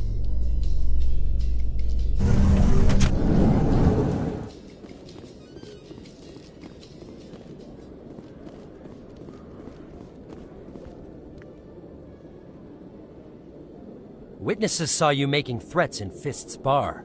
Stay away from him. I don't take orders from you. This is your only warning, Rex. You should warn Fist. I will kill him. You want me to arrest you? I want you to try.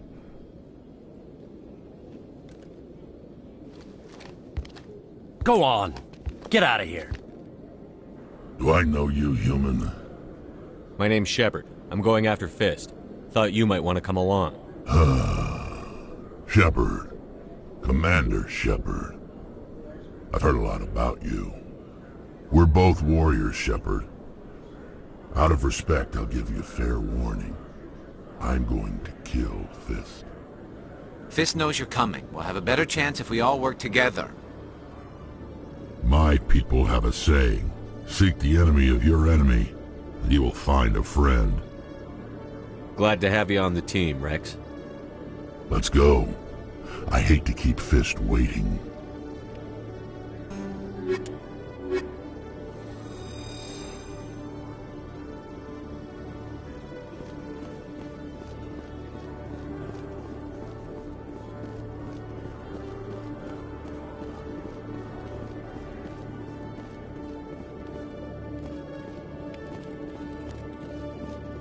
One sec, looking you up.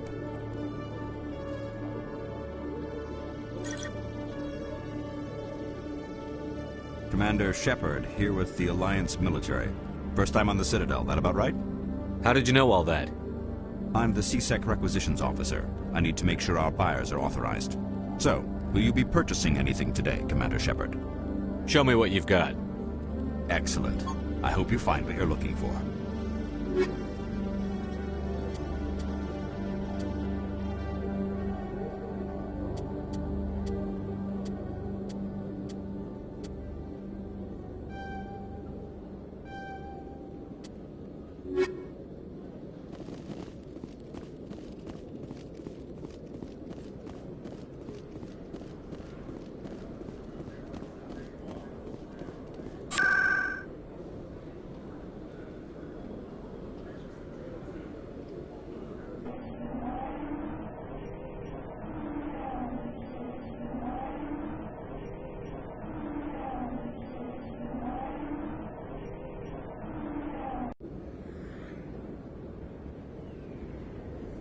If you feel lucky, we should visit the casino over in Flux.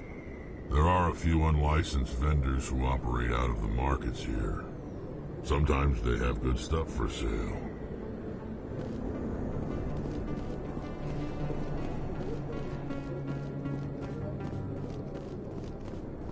Looks like it's shut down.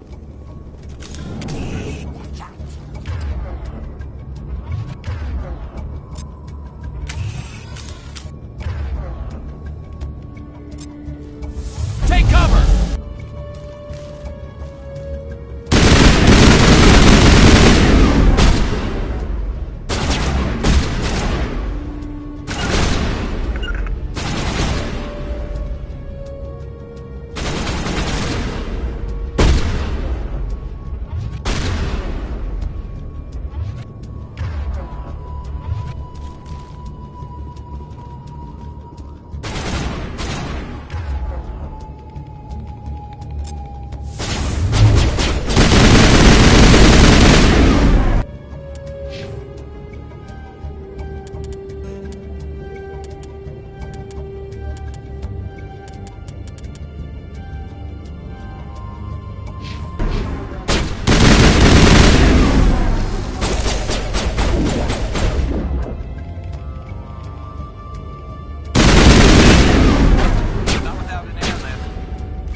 Stop right there! Don't come any closer! Warehouse workers. All the real guards must be dead. Stay back, or we'll shoot. This would be a good time to find somewhere else to work. Yeah, right. That's a good idea. Yeah, I never liked Fist anyway. It would have been quicker to just kill them. Shooting people isn't always the answer.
kill me, I surrender.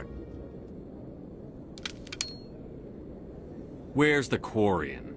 She's not here. I don't know where she is. That's the truth. He's no use to you now. Let me kill him. Wait. I don't know where the Quarian is, but I know where you can find her. The Quarian isn't here. Said she'd only deal with the Shadow Broker himself. Face to face? Impossible. Even I was hired through an agent. Nobody meets the Shadow Broker. Ever. Even I don't know his true identity. But she didn't know that. I told her I'd set a meeting up. But when she shows up, it'll be Saren's men waiting for her. Give me the location. Now. Here on the wards, the back alley by the markets. She's supposed to meet them right now. You can make it if you hurry.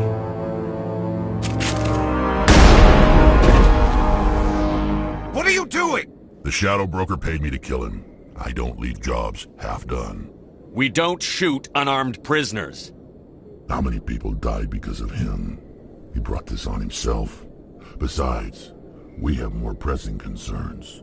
That Quarian's dead if we don't go now. Anything you want, you can find for sale in the wards, legal or otherwise.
Did you bring it? Where's the Shadow Broker? Where's Fist? They'll be here. Where's the evidence? No way. The deal's off.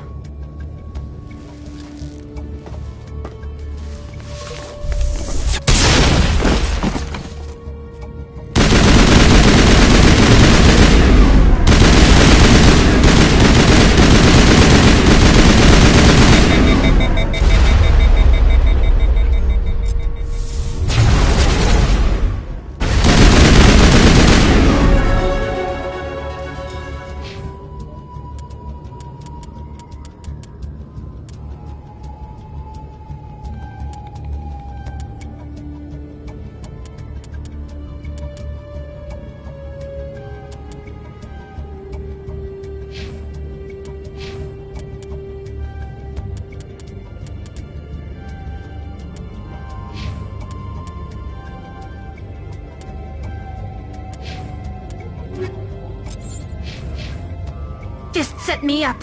I knew I couldn't trust him. Were you hurt in the fight? I know how to look after myself. Not that I don't appreciate the help. Who are you? My name's Shepard. I'm looking for evidence to prove Saren's a traitor. Then I have a chance to repay you for saving my life. But not here. We need to go somewhere safe. We could take her to the human embassy. Your ambassador will want to see this anyway.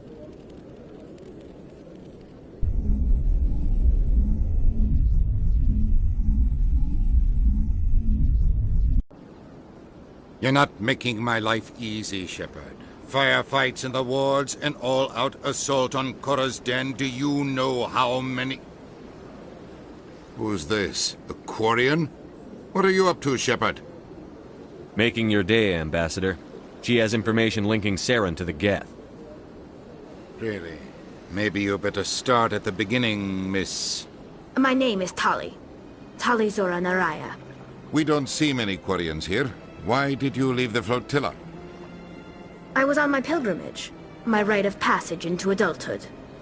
I've never heard of this before. It is a tradition among my people. When we reach maturity, we leave the ships of our parents and our people behind. Alone, we search the stars, only returning to the flotilla once we have discovered something of value. In this way, we prove ourselves worthy of adulthood. What kinds of things do you look for? It could be resources like food or fuel, or some type of useful technology, or even knowledge that will make life easier on the flotilla. Through our pilgrimage, we prove that we will contribute to the community, rather than being a burden on our limited resources. Tell us what you found.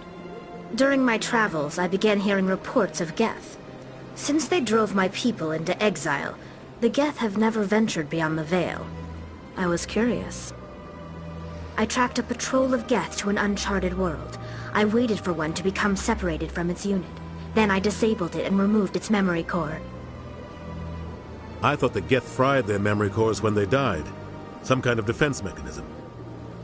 How did you manage to preserve the memory core? My people created the Geth. If you're quick, careful, and lucky, small caches of data can sometimes be saved. Most of the core was wiped clean, but I salvaged something from its audio banks. Eden Prime was a major victory. The beacon has brought us one step closer to finding the conduit. That's Saren's voice. This proves he was involved in the attack. He said Eden Prime brought him one step closer to finding the conduit. Any idea what that means? The conduit must have something to do with the beacon. Maybe it's some kind of Prothean technology. Like a weapon. Wait, there's more. Saren wasn't working alone. Eden Prime was a major victory. The beacon has brought us one step closer to finding the conduit. And one step closer to the return of the Reapers. I don't recognize that other voice, the one talking about Reapers. Are they some kind of new alien species? According to the memory core, the Reapers were a hyper-advanced machine race that existed 50,000 years ago. The Reapers hunted the Protheans to total extinction, and then they vanished. At least, that's what the Geth believe. Sounds a little far-fetched. The vision on Eden Prime. I understand it now. I saw the Protheans being wiped out by the Reapers. The Geth revere the Reapers as gods, the pinnacle of non-organic life. And they believe Saren knows how to bring the Reapers back. The Council is just going to love this. The Reapers are a threat to every species in Citadel space. We have to tell them. No matter what they think about the rest of this, those audio files prove Saren's a traitor. The Captain's right. We need to present this to the Council right away. What about her? The Quarian? My name is Tali. You saw me in the alley, Commander. You know what I can do. Let me come with you. I thought you were on your pilgrimage. The pilgrimage proves we are willing to give of ourselves for the greater good. What does it say about me if I turn my back on this? Saren is a danger to the entire galaxy. My pilgrimage can wait. I'll take all the help I can get. Thanks. You won't regret this. Anderson and I will go ahead to get things ready with the Council. Take a few minutes to collect yourself, then meet us in the tower.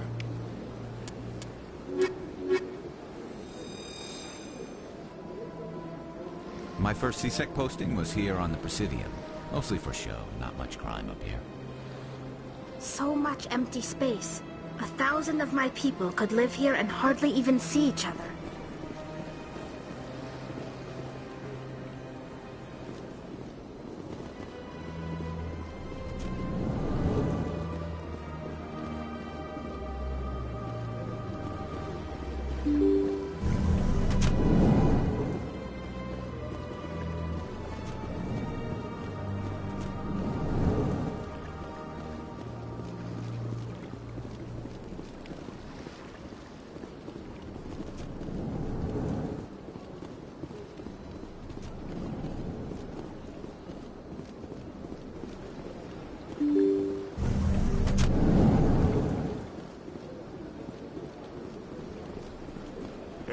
Commander Shepard.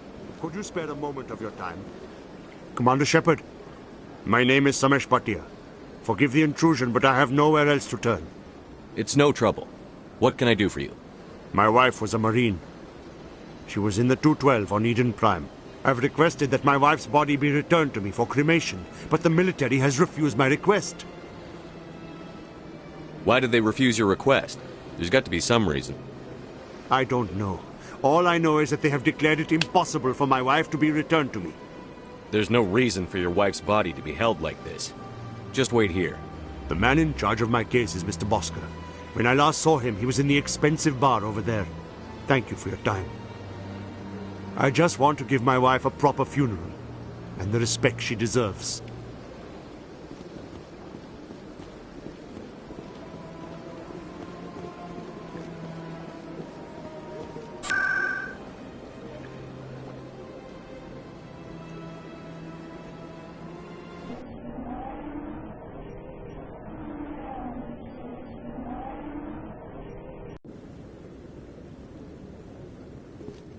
We've tried to create organic environments back on the flotilla, but we lack the space for anything as grand as this. Not too many people have free access to the tower. Even less get permission to meet the council.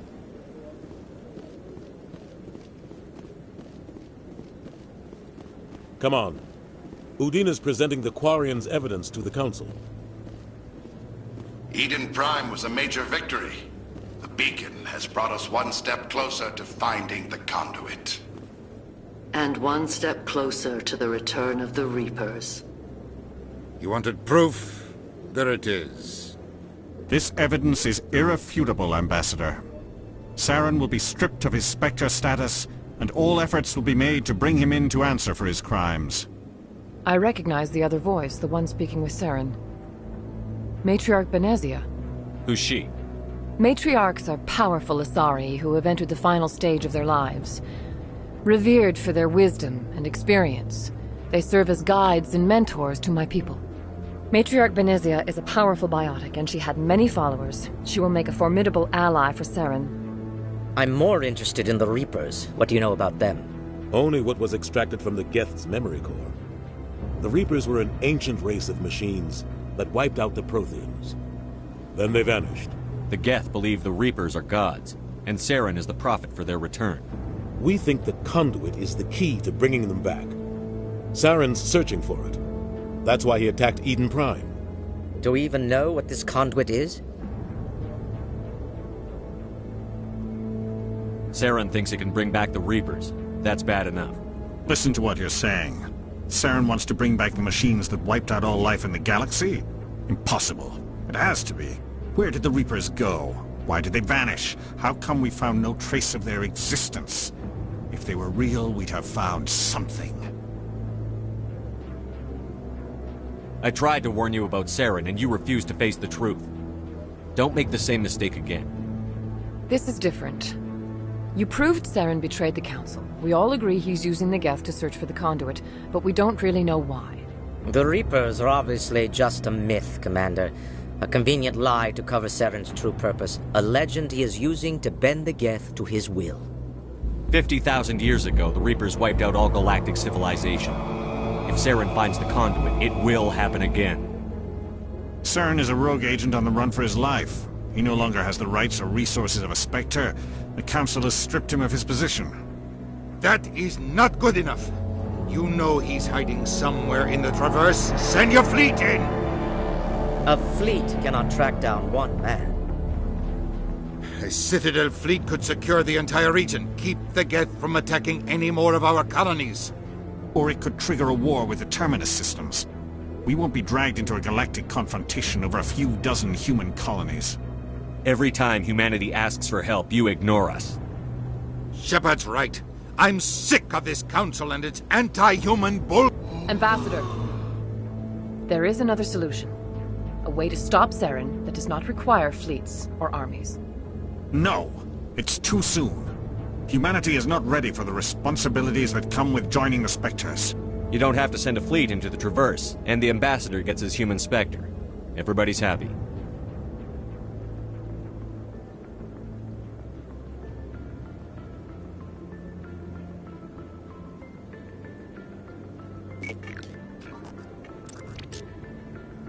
Commander Shepard, step forward.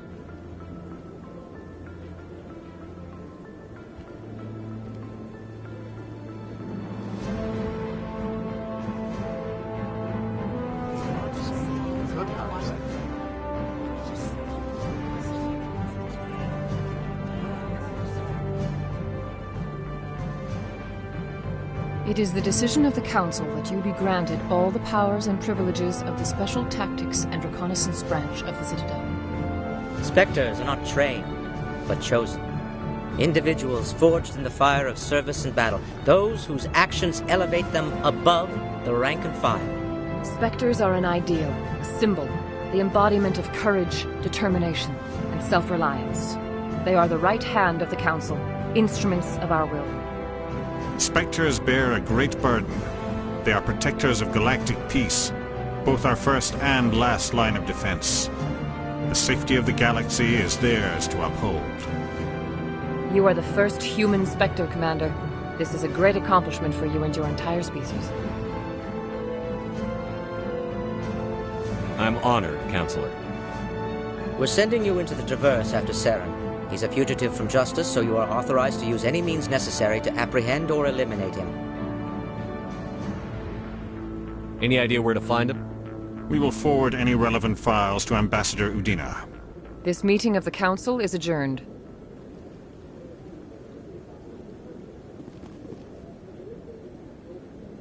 Congratulations, Commander. We've got a lot of work to do, Shepard. You're going to need a ship, a crew, supplies. You'll get access to special equipment and training now. You should go down to the C-Sec Academy and speak to the Spectre Requisitions Officer. Anderson, come with me. I'll need your help to set all this up.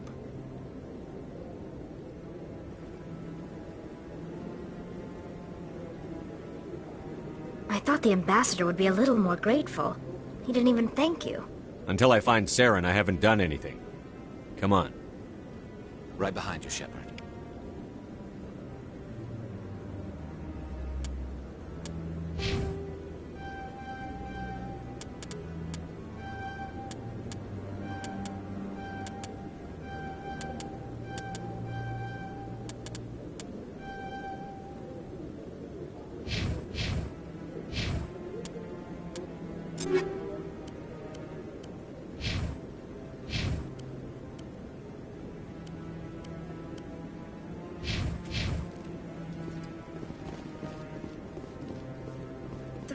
Years ago, the Geth drove my people into exile.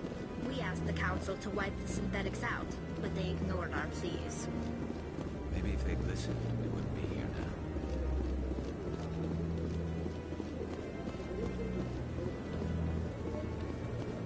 now. I hope he's okay. I'm on a break. Talk to someone else if you need anything. I've got a lot on my mind. Maybe I can help. Well, maybe you can. You're a soldier, right? You ever head out to the Traverse? The Traverse is a rough place. We're out there quite a bit. My brother's the captain of a ship called the Majesty. It was crossing the Traverse a few days ago when it disappeared. Just dropped right off the grid. And that usually means one of two things. They had massive mechanical failure, or they were attacked. Any idea why someone would attack them? Privateers, slavers, mercs looking for an easy score. There's a lot of nasty sorts out in the Traverse. I won't give up on my brother. Not yet. I've got the coordinates for the last transmission from his vessel. What kind of ship was it? Don't let the name fool you. The Majesty's just a small trading vessel, only a handful of crew. But he kept it in good condition. I don't think mechanical failure is too likely. But they don't have any real weapons or shields. If anyone did come after them, the Majesty'd be a sitting duck. Isn't anyone else looking into this? My brother's just a small independent trader. Ships like his disappear in the Traverse all the time. If your brother's still alive, I'll find him. Give me the coordinates. I'll forward them to your ship right away. Please let me know as soon as you find him.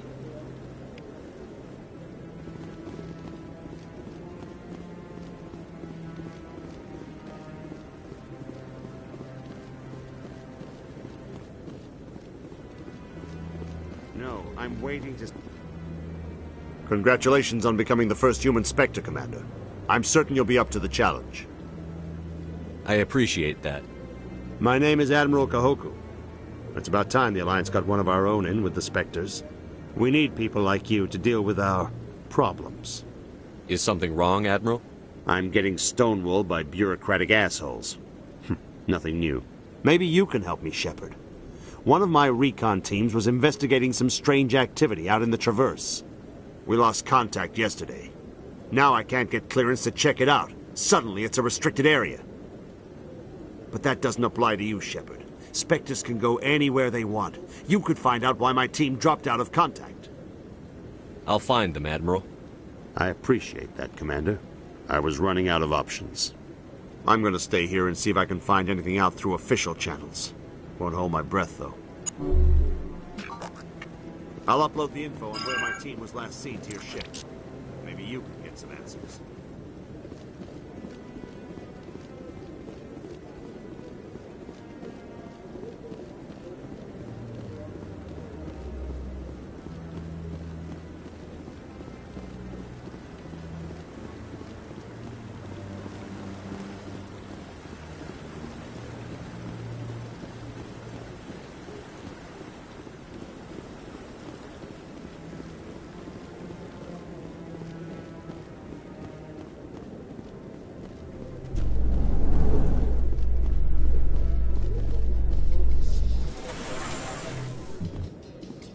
In other news, Exogeny Corp is still denying reports that one of their survey teams has gone missing in the Hades Gamma Cluster. When asked why communication with the survey team was suddenly cut off last week, company officials refused to comment.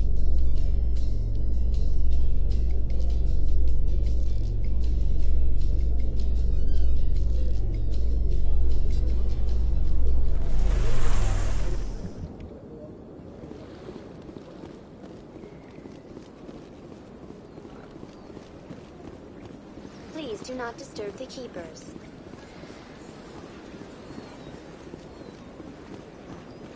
I've told you before, you're not allowed in here.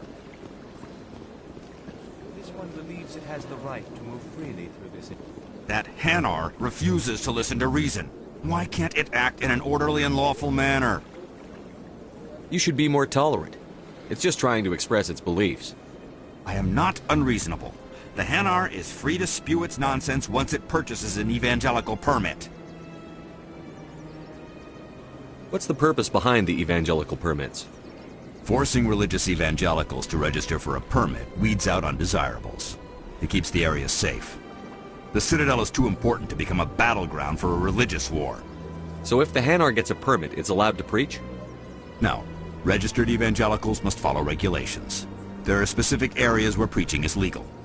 Failure to follow the regulations results in the forfeiture of the license. Why don't you just arrest the Hanar? I could arrest the Jelly, but my superior has requested that I find a solution that does not anger the Hanar. The Hanar become vocal when they feel their religious beliefs are being suppressed. If you'd like, I could talk to the Hanar for you. I have argued with the stubborn Jelly all afternoon. You are certainly welcome to try. Do you desire to learn of the Enkindlers? Or has the Honorable CSEC officer enlisted assistance? Is this really how you want to represent the Enkindlers? The truth of the Enkindlers must be made known. They gave the Hanar language, and gave the universe the mass relays. This one only wishes to spread the truth to any who will listen. There is no intent to cause trouble. Is this how the Enkindlers would want you to use this gift of consciousness? The Enkindlers would wish for their message to be spread to all sentient races. The Enkindlers wouldn't wish their message to be spread by breaking society's laws. This one hears wisdom. Perhaps enthusiasm has clouded judgment in this matter. This one departs now, and will not intrude upon the Presidium again. I see the Hanar is left. Thank you. Happy to help. Here, for your assistance in this matter. Now, if you'll excuse me, I should report to my superiors.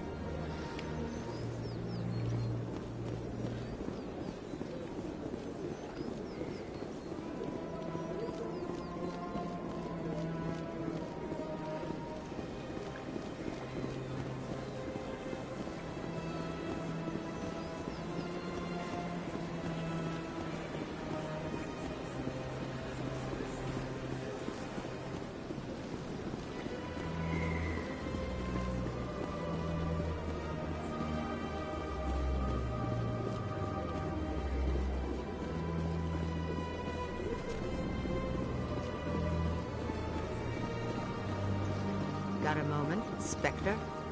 Hello, Spectre. I have a business proposition for you. How did you know I'm a Spectre? Word travels. Your name comes up in certain circles. I'm acquainted with a pair of powerful crime bosses. They're hiding on remote worlds, and I have the coordinates. You could do the galaxy a favor. And what do you get out of this? We share interests in certain cooperative ventures, but their business practices have forced me to terminate our relationship. Once they are dead, I will manage our organization in a more tasteful manner. You're obviously with them. Why don't I just arrest you instead? Arrested for what? You and I are simply having a conversation. I have excellent legal representation. Arresting me would be a waste of your time. What kind of defenses would these two have? I haven't the faintest idea, but they're certain to be armed. Their partnership's soured, and each believes that the other intends to kill him. They will be well prepared. What crimes did these men commit? They're red sand dealers who make victims of their customers. Those who can no longer pay are sold to Batarians as slaves. They're loathsome, hurting innocent people. They must be ended. Find someone else to do your dirty work. I want no part of a gang war. Here are the coordinates nonetheless. What you do with them is your decision. Could you really let these men live, knowing that you can stop them? Goodbye, Commander. It's been a pleasure to meet you.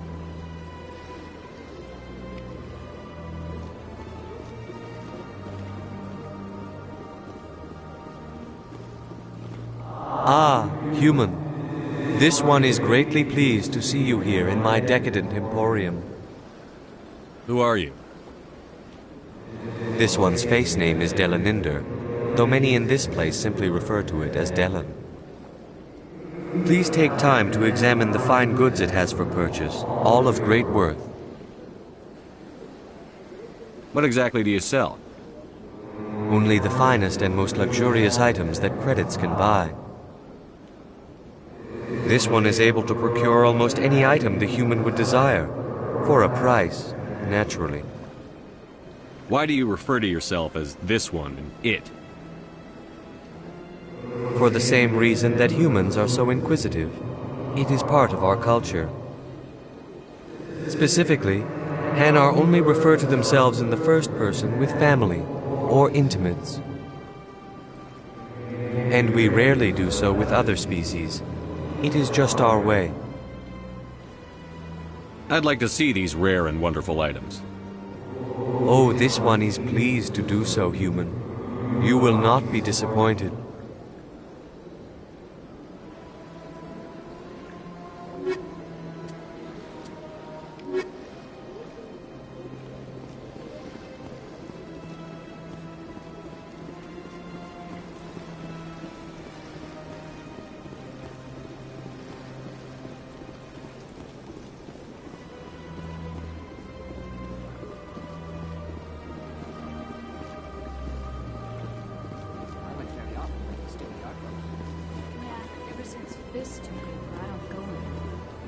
Seems like all the best lounges are being replaced by places like Cora's Den. The Embassy Lounge isn't bad, but they don't have any decent entertainment. It's run by bureaucrats. They probably spend months just voting on what kind of entertainment to get. You're probably right.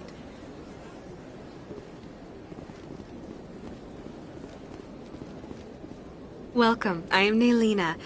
I don't recognize you as one of our expected clients today. Would you like me to see when the consort will be able to meet with you? Can't I just go in? I'm afraid not. Yeah, you must understand there are many who seek the consort services. But if you wish to leave your name, she'll make every effort to meet with you. What is the consort?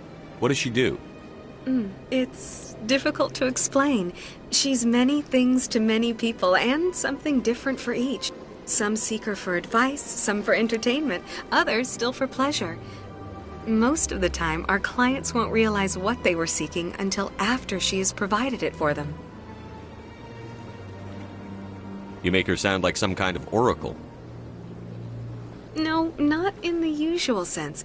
She's merely a woman with remarkable compassion and a generous spirit. I suggest you make an appointment and see for yourself. What do you do here, Nelina? I'm one of the consort's acolytes. Many of the people here today will not see the consort, but they expect to be attended to just the same.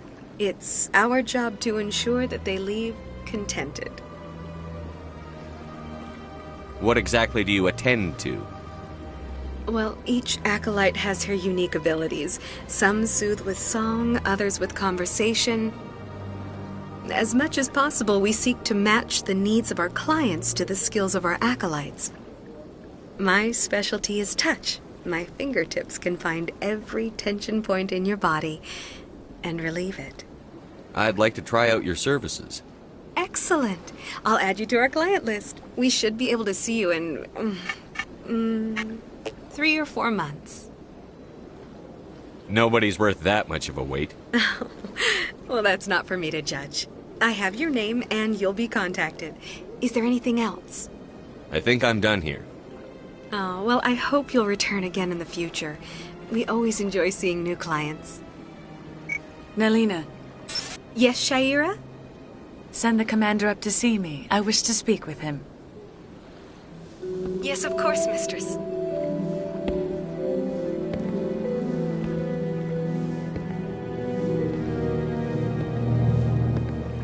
Huh. It appears the consort has taken notice of you. She'd like to meet with you now. Where do I go? Just head upstairs. She'll be waiting for you.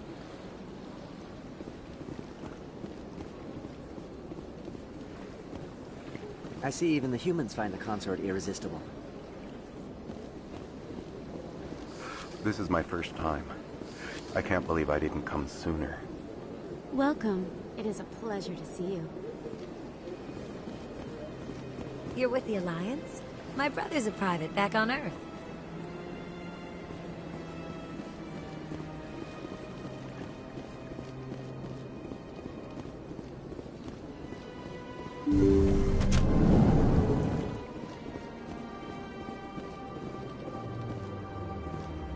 That is close enough, Commander. I've heard a great many things about you since your arrival here in our citadel. What exactly do you do? That depends on your needs. I offer advice to some, comfort to others. I have a certain problem that could use your expertise. Maybe I can help. I have a friend, Septimus, a retired Turian general. I won't discuss the details, but he wanted me to be more than I could be. We had a falling out. Now he spends his days in Korra's den, drinking and spreading lies about me. If you would speak to him as a fellow soldier, I believe he will listen to you and let the matter be. What happened between you? I respect his privacy too much to go into the details. If he wishes to tell you what happened, that is his prerogative. What exactly do you want me to tell him? Appeal to his sense of honor. Remind him of his position as a general. If you can convince him to stop spreading lies about me, I would be very grateful. Now I must ask you to take your leave. I have many clients waiting to see me. So much empty space. 1,000 of my people could live here and hardly even see each other. Take a seat if you like. It may be yours. I have to admit I'm a little nervous. That's understandable.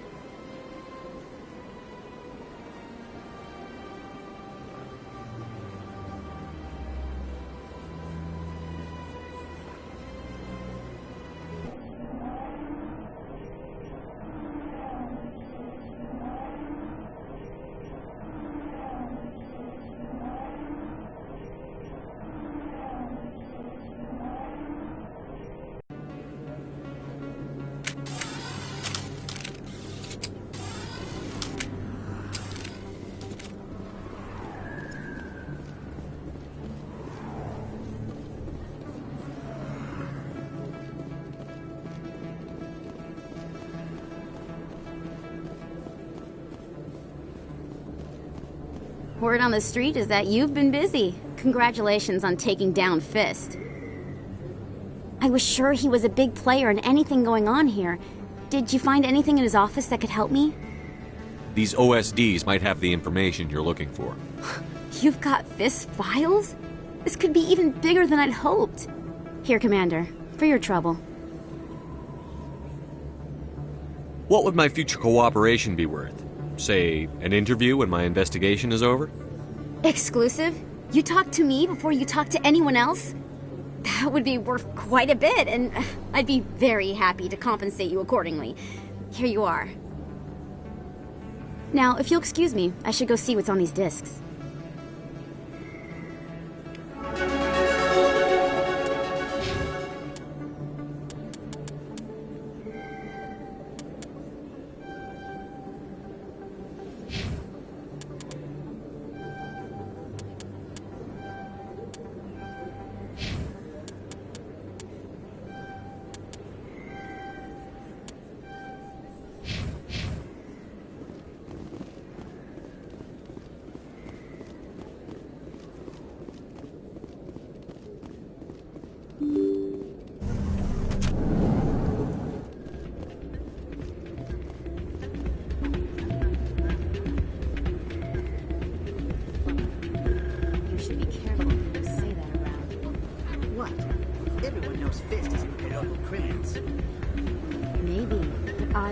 Shouting it from the mountaintops.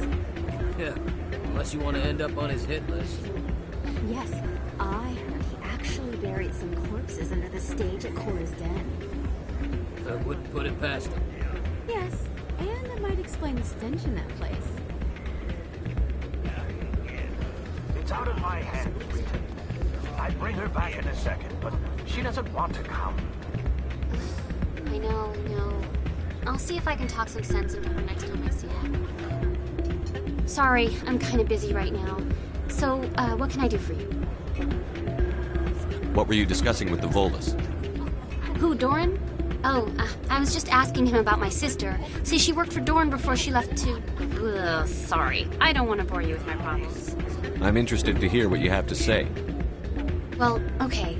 My sister Jenna left here to go work at Cora's Den. The problem is, she's working as an informant for CSEC. You know, eavesdropping on the people there. If they find out what she's doing, they'll kill her. Being an informant is a dangerous job. That's what I've been telling her. Well, I don't know. Sometimes I think she stays there just to spite me. Do you know who her contact at CSEC is? No, it's all very secret. Last time I asked an officer, he told me to stay out of it, for Jenna's safety.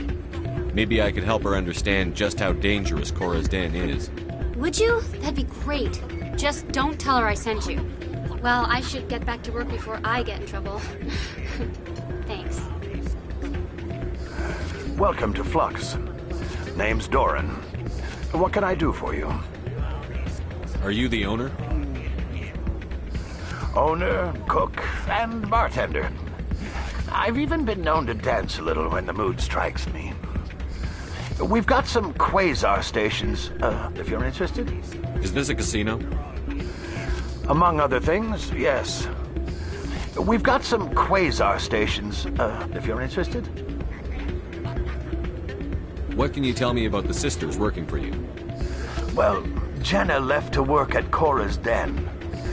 Now her sister Rita is all worried she might be in some kind of trouble. Not much chance Jenna will change her mind, though. She's a stubborn one.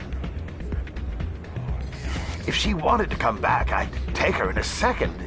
The customers loved her. I should be going. Enjoy your time here at Flux.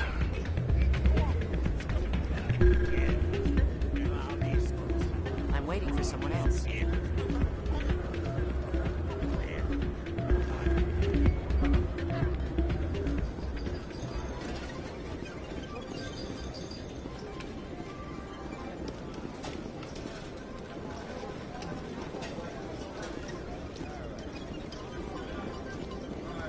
This music is interesting. I wonder if I can find a copy to bring back to the flotilla. You almost never see any keepers in this club. I guess they don't care what happens here. That or music keeps them away.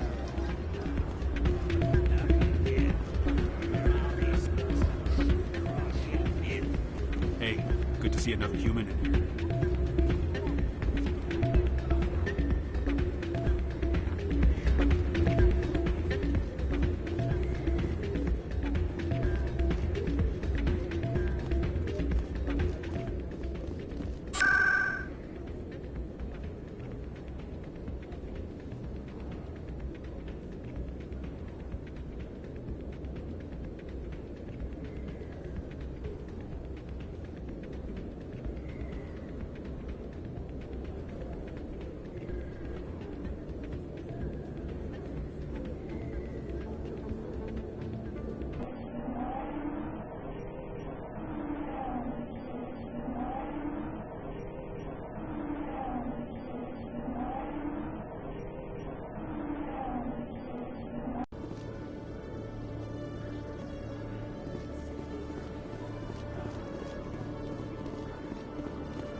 Hello, Commander.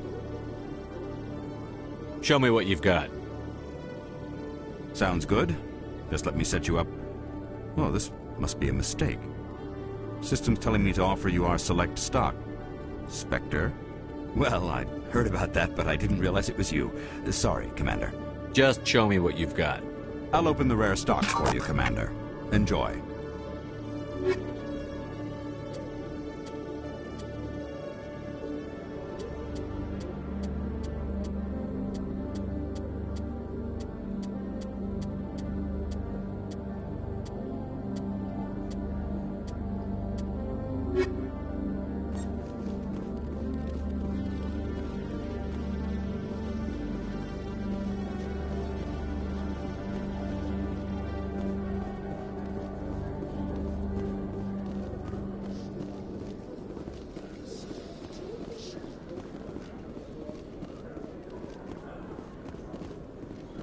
Coming up in a report later today, Emily Wong investigates corruption on the Citadel and uncovers a full-blown crime syndicate.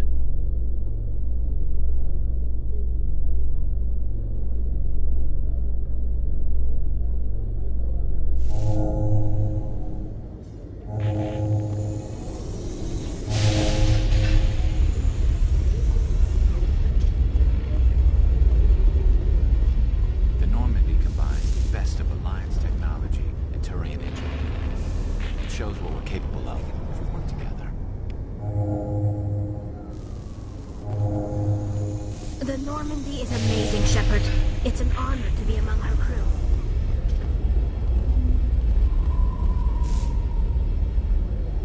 I've got big news for you, Shepard. Captain Anderson is stepping down as commanding officer of the Normandy. The ship is yours now.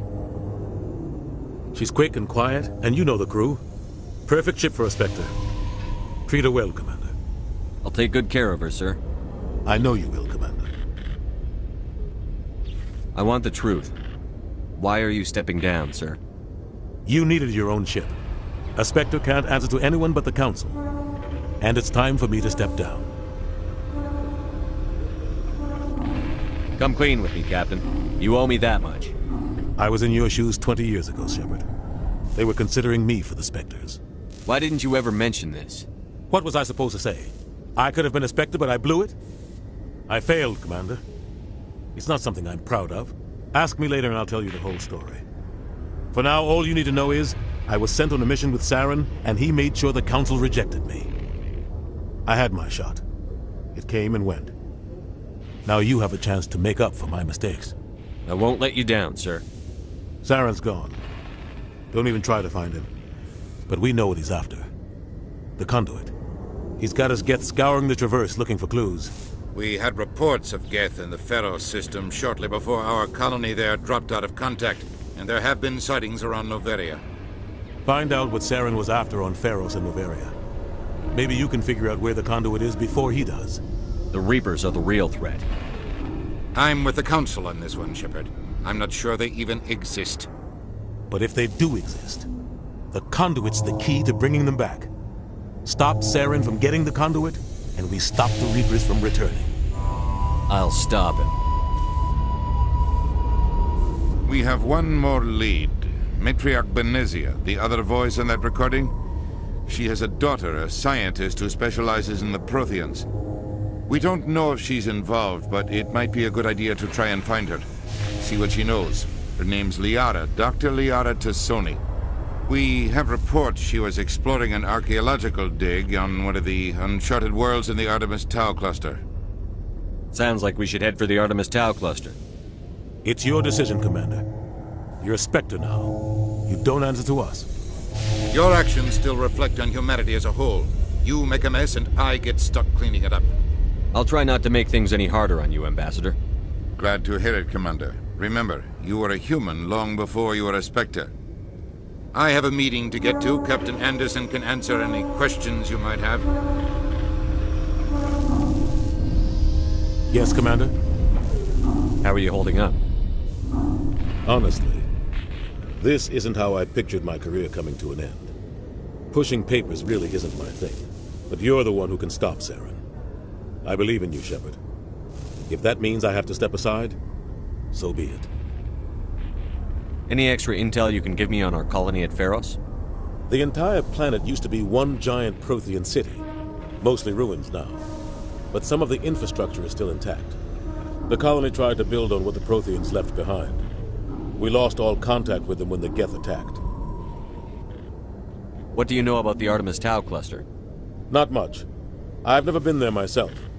A handful of systems with a few small, uncharted worlds, but no real colonies. Might not be easy finding Dr. Tassoni out there. My advice is to look for the world with the Prothean ruins. What can you tell me about Noveria? Noveria's trouble. Always has been. The whole planet's basically a center for corporations to conduct illegal research. Watch your back there, Shepard. Spectres are about the only form of Citadel authority Noveria respects. But they aren't popular. I want to know the truth about you and Saren.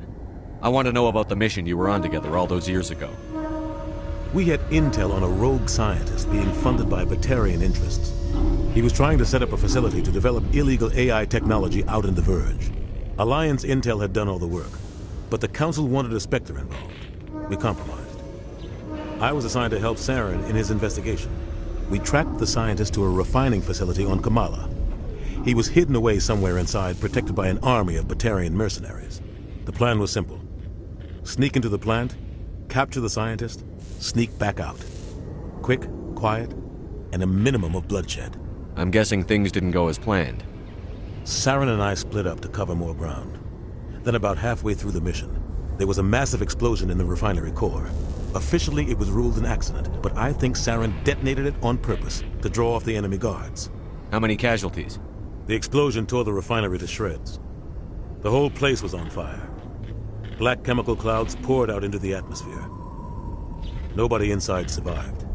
There was a camp for the workers and their families nearby. Between the fires and the toxic fumes, the final death count was over 500. Mostly civilians. Saren didn't care. The target was eliminated. Mission accomplished. And I ended up taking the blame. That ended all talk of me joining the Spectres. Saren caused the explosion. How'd he pin it on you? In his report, Saren accused me of blowing his cover. He said it was my fault the guards were ready for us. He claimed that's why it turned into a massacre. Saren's report was all the proof the Council needed to kill my chances of becoming a Spectre. Don't blame yourself, Captain. I don't. I blame Saren. I think he wanted things to go bad. He was looking for an excuse to blow that refinery. Maybe he just likes the violence. Maybe he was just trying to make me look bad to keep humans out of the Spectres. If so, he pulled it off. Why'd you let him get away with it? Who do you think the Council was going to listen to? Me? Or their best agent? I had a bad feeling about him right from the start. I should have been more careful. Maybe I could have stopped things before they got out of hand. The only thing I care about is stopping Saren. You're right, Commander. It's no good living in the past. I should go. I'll be here if you need anything.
Stand by, shore party.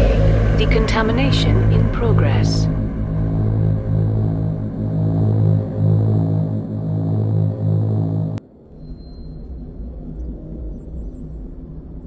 I heard what happened to Captain Anderson. Survives 100 battles and then gets taken down by backroom politics. Just watch your back, Commander. Things go bad on this mission, you're next on their chopping block. Captain Anderson should be the one in charge. It's like I'm stealing the ship from him. Yeah, the captain got screwed. But it's not like you could have stopped it. Nobody's blaming you. Everyone on this ship's behind you, Commander. 100%. Intercom's open. You got anything you want to say to the crew? Now's the time. This is Commander Shepard speaking. We have our orders. Find Saren before he finds the conduit. I won't lie to you, crew. This mission isn't going to be easy. For too long, our species has stood apart from the others. Now it's time for us to step up and do our part for the rest of the galaxy. Time to show them what humans are made of. Our enemy knows we're coming. When we go into the Traverse, Saren's followers will be waiting for us. But we'll be ready for them, too. Humanity needs to do this. Not just for our own sake, but for the sake of every other species in Citadel space. Saren must be stopped. And I promise you all, we will stop him. Well said, Commander. Captain will be proud. The captain gave up everything so I could have this chance. We can't fail. Yes, sir. Commander, something you need? How's the Normandy performing? Is she everything they said she'd be? She's the best ship in the fleet. If you've got a pilot who knows how to handle her. Balance isn't what you'd expect. Takes a while to get used to that oversized drive core we got stuffed in the back, and her power can sneak up on you if you're not careful. The Normandy's probably too much ship for your average Alliance pilot, Commander. Lucky for you, I'm anything but average. I like to know my crew. Mind if I ask you a few questions?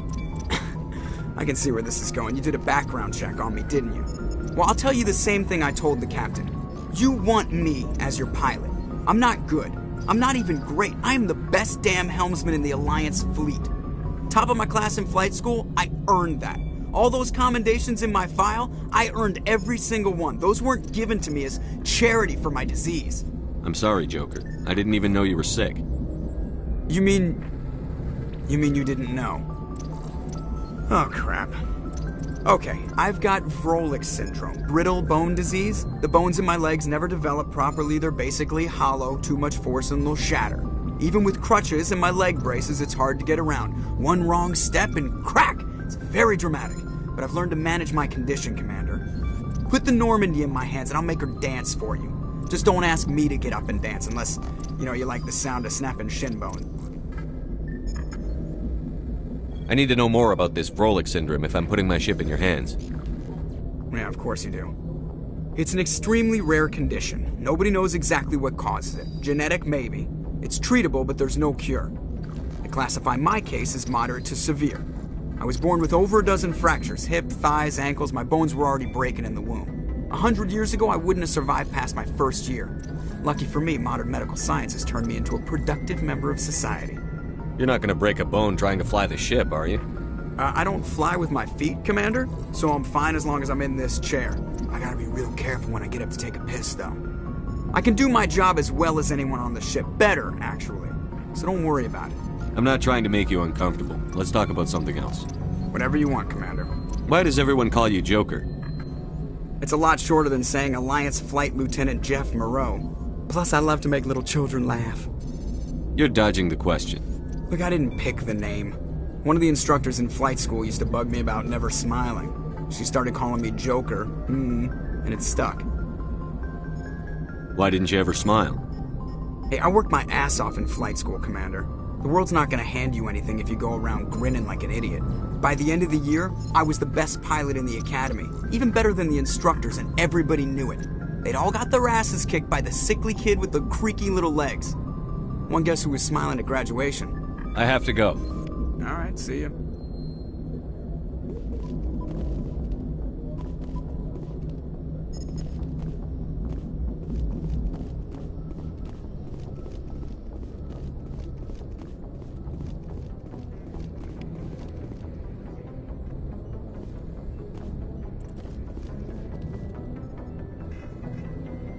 If anyone has to take over for Captain Anderson, I'm glad it's you. I'm not sure about having non-humans on our ship, though. We're all on the same team here, Presley. With all due respect, sir, that's what they said about Nihilus. Look how that turned out. Speak freely, Presley. I want to know if you have a problem with non-humans. It's not that, Commander. Humanity has always handled its own problems. Saren attacked one of our colonies. We should be the ones to stop him. We don't need their help. Some people think asking for help is a sign of weakness. That's just being stupid and stubborn. No matter how strong you are, allies can make you stronger. I guess so. Maybe I'm just stuck in the old ways of thinking. But don't worry, Commander, this won't be a problem. How did you end up assigned to the Normandy? I signed up with the Alliance as a navigator right out of school, following in my grandfather's footsteps, I guess. My first posting was on the Agincourt. We were one of the first reinforcements to arrive at Elysium after the Blitz hit. Those raiders were no match for an Alliance frigate. Of course, the only reason the colony was still standing was because of you, Commander. I can't believe you held out as long as you did. How'd you end up on the Normandy? I got my officer's commission after Elysium. Must have made an impression on the right people. Captain asked for me when he was picking his crew. Carry on, Presley. Yes, sir.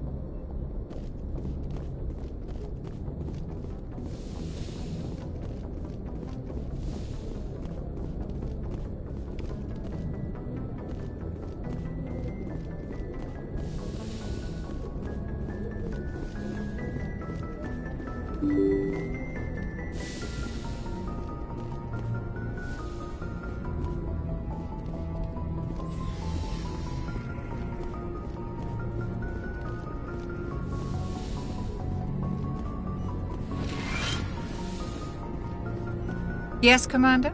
Is there something you need? How did you end up serving on an Alliance ship? I enlisted right out of med school. Earth always seemed boring to me. Too safe, too secure. I figured the colonies were teeming with exotic adventure. I wanted to travel the stars, tending the wounds of tough soldiers with piercing eyes and sensitive souls. Turns out military life isn't quite as romantic as I'd imagined.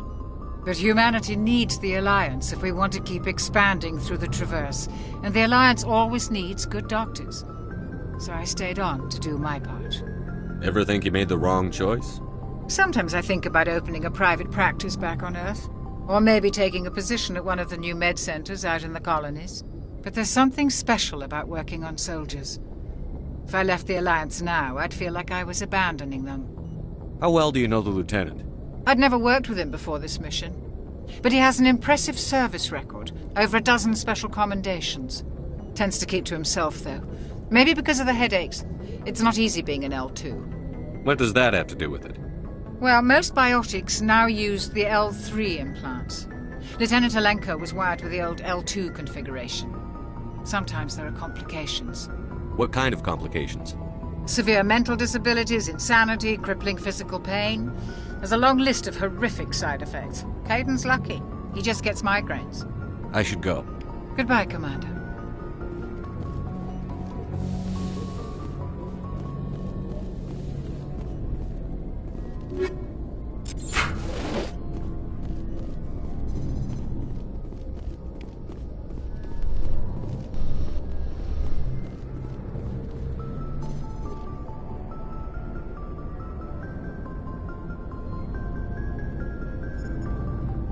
Anything you need, Commander? Just trying to get a sense of where the crew's at. Thoughts? I've wasted enough of your time for now, Commander. We'll have time for personal debriefings later. We'll talk another time, Lieutenant. Commander?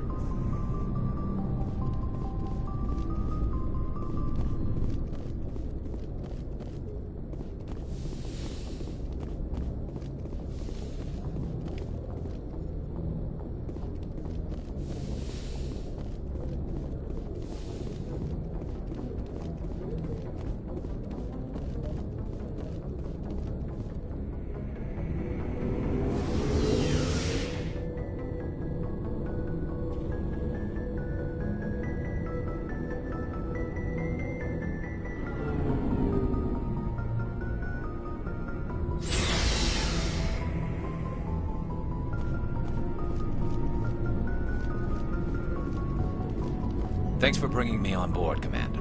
I knew working with the Spectre would be better than life at CSEC. Have you worked with a Spectre before? Well, no, but I know what they're like. Spectres make their own rules. You're free to handle things your way. At CSEC, you're buried by rules. The damn bureaucrats are always on your back. For the most part, the rules are there for a reason. Maybe. But sometimes it feels like the rules are only there to stop me from doing my work. If I'm trying to take down a suspect, it shouldn't matter how I do it, as long as I do it. But CSEC wants it done their way. Protocol and procedure come first. That's why I left. So you just quit because you didn't like the way they do things? There's more to it than that. It didn't start out bad, but as I rose in ranks, I got saddled with more and more red tape. CSEC's handling of Saren was typical. I just couldn't take it anymore. I hate leaving. I hope you made the right choice. I'd hate for you to regret it later. Well, that's sort of why I teamed up with you. It's a chance for me to get off the Citadel, see how things are done outside CSEC. Either way, I plan to make the most of this. And without CSEC headquarters looking over my shoulder, well, maybe I can get the job done my way for a change. If getting the job done means endangering innocent people, then no. We get the job done right, not fast. Got it? I wasn't trying to... I understand, Commander.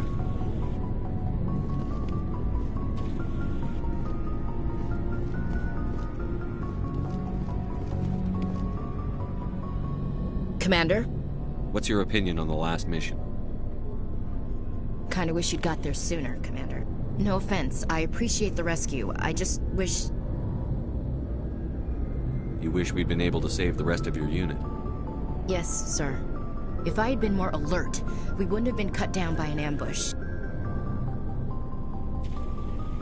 The Geth are perfect ambushers. They don't move, they don't make noise, they don't even breathe. Sir, they have flashlight heads. I'll make sure it doesn't happen again. Do you have a few minutes to talk one-on-one? I'm sorry, Commander. I need to get my duty squared away. I wouldn't mind talking more later, though. Dismissed, Chief. Sir.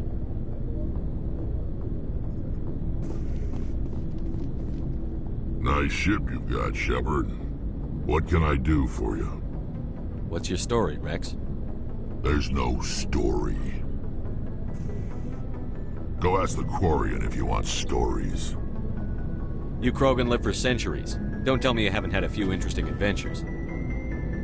Well, there was this one time the Turians almost wiped out our entire race. That was fun. I heard about that.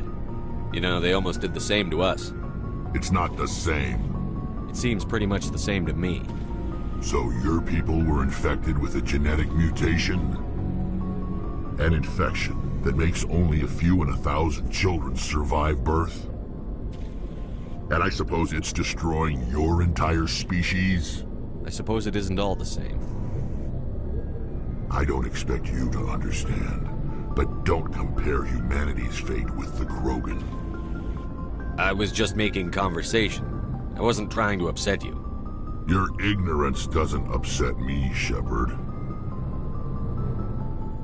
As for the Krogan, I gave up on them long ago. The genophage infected us, but it's not what's killing us.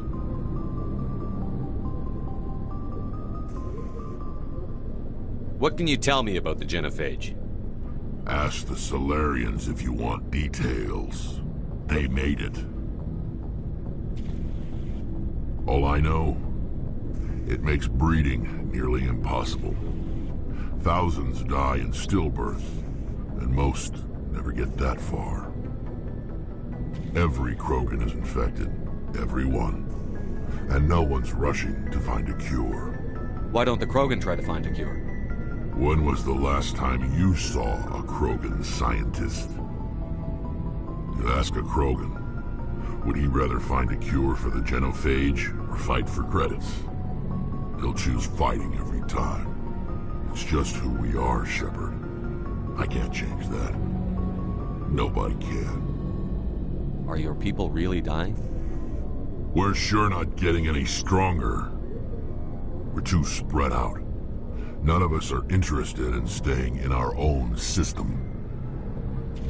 Lots of species have left their homes and prospered. But they go to colonize new worlds. We're not settlers. We're warriors. We want to fight. So we leave. Hire ourselves out. And most of us never go back. So long, Rex. Shepard.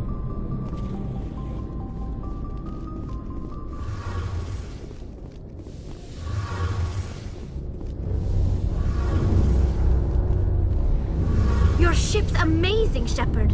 I've never seen a drive core like this before. I can't believe you were able to fit it into a ship this small.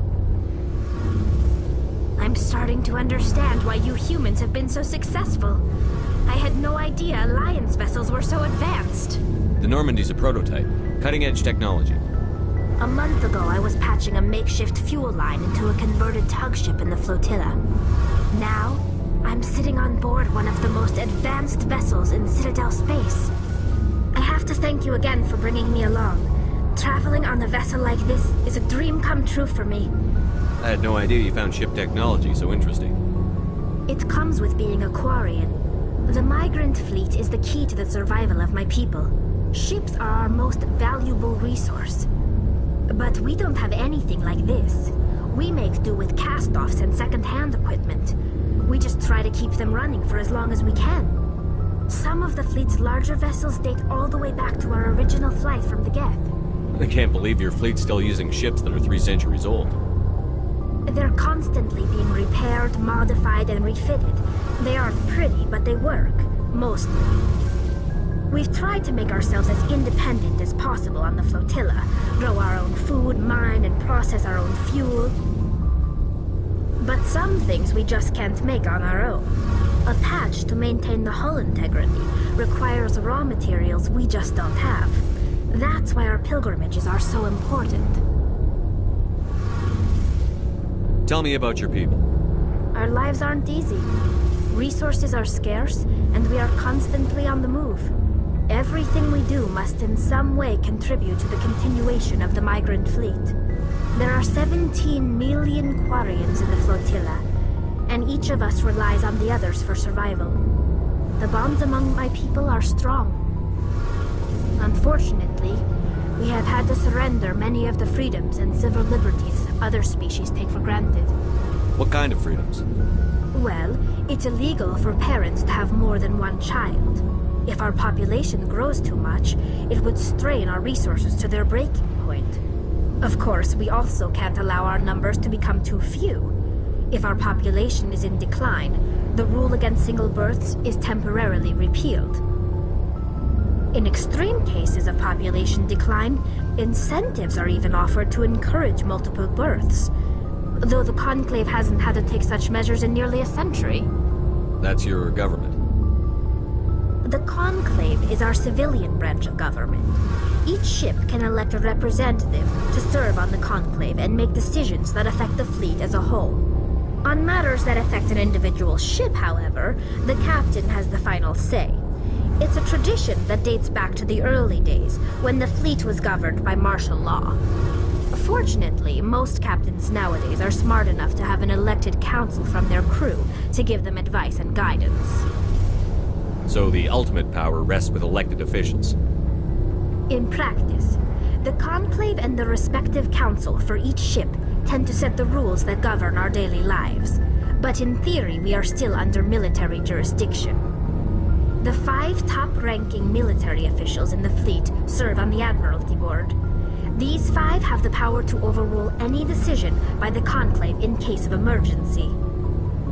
To do so requires unanimous agreement among the Admiralty, and they can only do this once. After that, the entire board must resign their posts. It's a safeguard that served us well.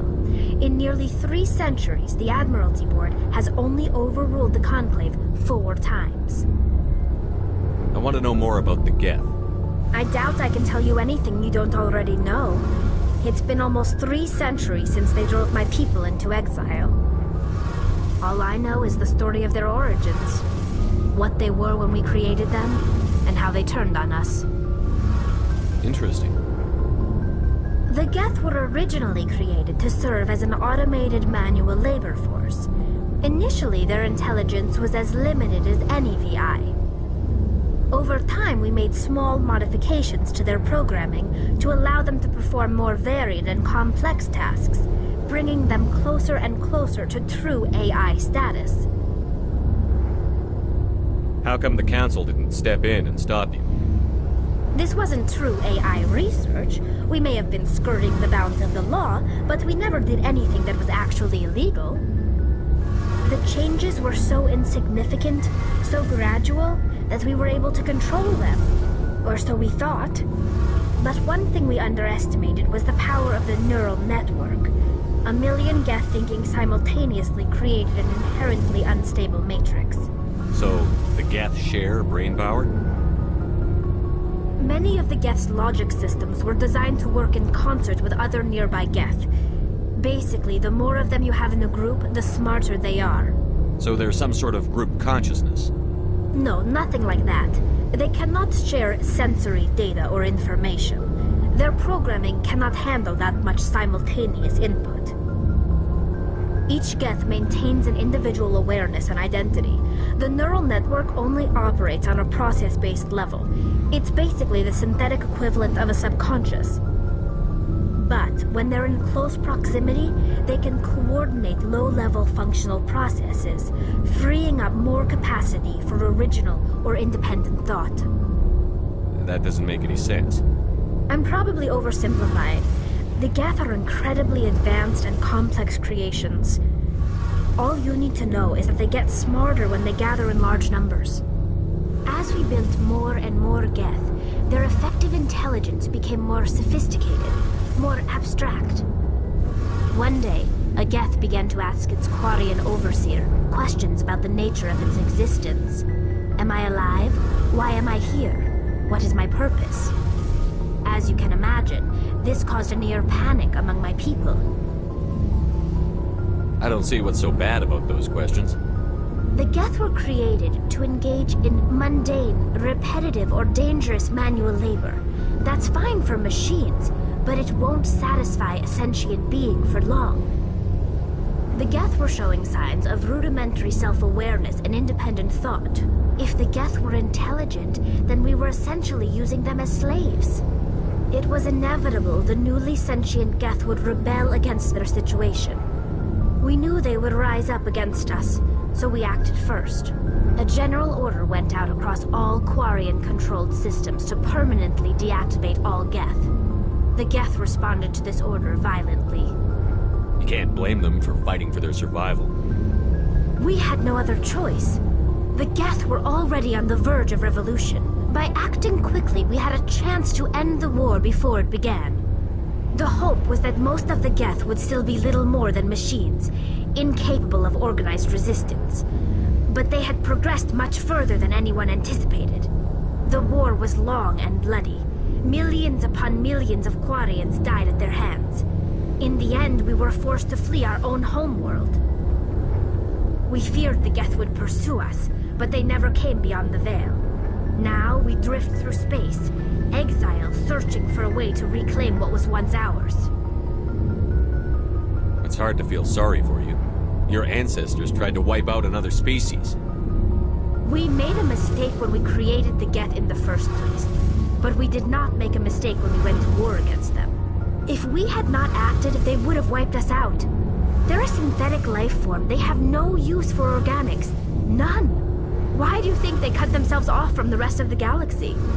Why do you think they've killed every organic being who's ever tried to contact them? They didn't kill Saren. What does that tell you? The Geth are not innocent victims in all this. They're the enemy. They want to destroy us. Not just the Quarians. All organic life. That's why they've joined up with Saren. And that's why we have to stop him. I want to know more about the pilgrimage. When my people reach maturity, we leave our birth ships and seek acceptance with a new crew. It's necessary to maintain genetic diversity among the fleet. But no ship wants to accept someone who will be a burden on them, So, to prove our worth, we embark on a pilgrimage. We set out alone, leaving the flotilla and our families behind us. We only return once we have found something of value we can bring back to the fleet. This is presented as a gift to the captain of the respective ship we wish to join. If the gift is accepted, we are welcomed into the crew. Can a captain choose to reject the gift? That doesn't happen often. Most captains are eager to increase the size of their crew. It increases their own standing in our society. Even when the gift is not particularly valuable, the captain usually accepts it out of a sense of tradition. However, there is a stigma to presenting a substandard gift. It's not the best way to make a good impression on a new community. Most pilgrims don't return until they find something worthwhile. I can't believe they just send you off alone. It's not like they just cast us out. Before we leave, we are given lessons in how to survive outside the flotilla, and given gifts to help us on our journey. We also receive implants to fight off sickness and disease. Generations of living in an isolated and highly controlled environment have left our immune systems weaker than most. By the time we leave the fleet, we are well equipped for the pilgrimage. This is a rite of passage for all Quarians. If it were dangerous, our numbers would suffer. Virtually every pilgrimage ends with a triumphant return and the ritual presentation of the gift to one of the fleet's captains. I want to talk about something else. Like what? I should go. See you later.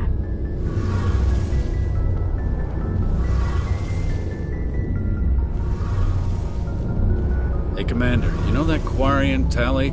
She's been spending all her time down here asking me about our engines. I'll tell her to leave you alone. What? No, she's amazing. I wish my guys were half as smart as she is. Give her a month on board and she'll know more about our engines than I do. She's got a real knack for technology, that one. I can see why you wanted her to come along. I figured she'd be a real asset to the team. You got an eye for Tali, Commander, but I'm guessing that's not why you came down here. Where else have you served, Adams? If you name a class of Alliance ship, I've probably served on it. Everything from dreadnoughts and carriers right down to frigates like the Normandy. My last assignment was on the Tokyo, only a cruiser, but she was a good ship. Couldn't hold a candle to the Normandy, though. I want to know more about the Normandy. She's the best ship I've ever served on, probably the fastest vessel ever designed. And she's the only one using the new Tantalus drive core. What's so special about the Tantalus drive core? Proportionally, it's about twice the size of any other vessel. Not only are we faster, we can run at FTL speeds longer before we have to discharge the core. Fill me in on the IES stealth systems. How does it work exactly? You can't hide a ship out in space. They emit too much heat and radiation. Too easy for sensors to pick them up, unless you find a way to capture those emissions. So our stealth systems trap the energy we give off in storage sinks built into the ship itself. No emissions to give away our location. Eventually the sinks have to be vented. More than a few hours silent running and they overheat. Cook us inside our own hull. There's no way for anyone to detect us? A visual scan can still pick us up. Anyone looking out a window can see us plain as day. But you have to be pretty close to get an actual visual out in space. Most vessels rely on scanners. As long as the stealth systems are engaged, they can't see us. Not unless we accelerate to FTL speeds. Why doesn't it work with faster-than-light travel? Cranking up to FTL blue shifts our emissions, pushes them into frequencies too high to capture in the sinks. As soon as we make the jump, it's like setting off a flare. Sensors can pick up our location whenever we enter or exit FTL flight, but for short-range missions, our stealth systems are amazing, and we've got the only one. Carry on, Adams. Aye, aye, Commander.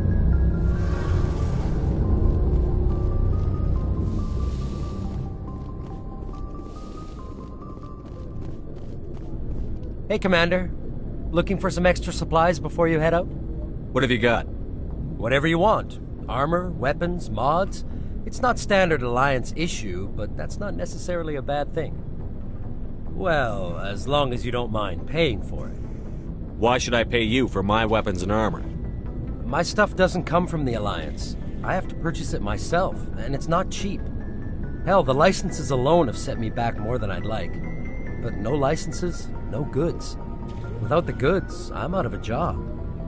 What are licenses? Why do you need them? Manufacturers sell licenses. Each license allows me to buy and sell a certain brand of products. I already have several basic ones, but you'll need to buy more if you want me to bring in different brands. Many of the best licenses are hard to get, but they're well worth the cost if you can find them. What do the different manufacturers offer? There are too many for me to keep track of, but each license will explain what it's good for.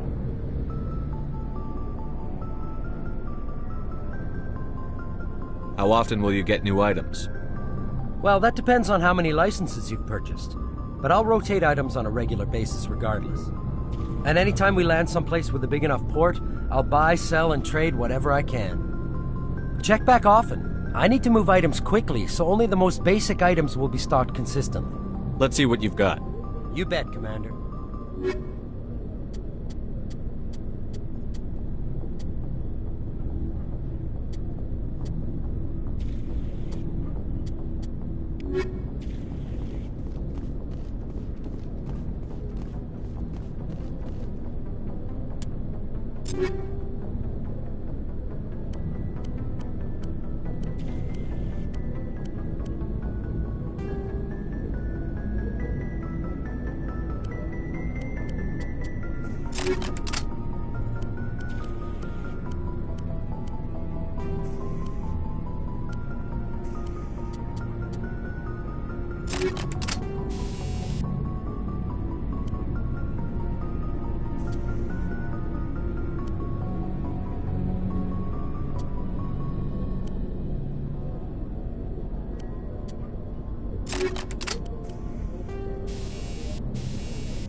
Looking for supplies? Let's see what you've got. You bet, Commander.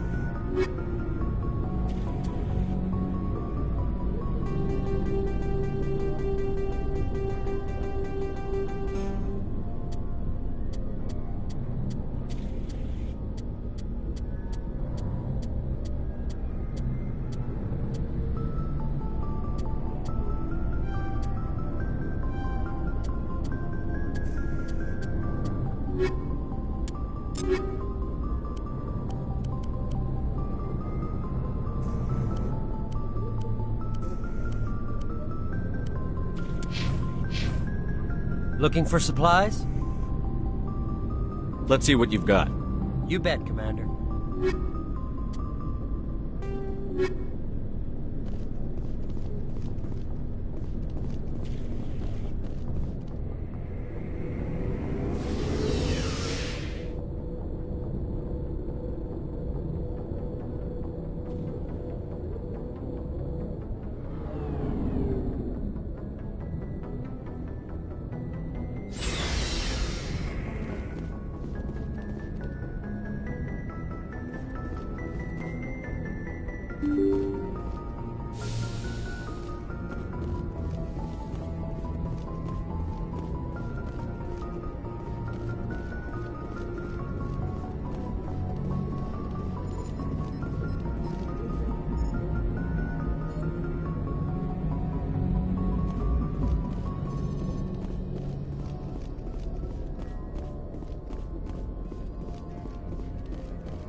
Commander, I'm picking up a signal from the planet's surface. It looks like an automated distress beacon.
soldiers.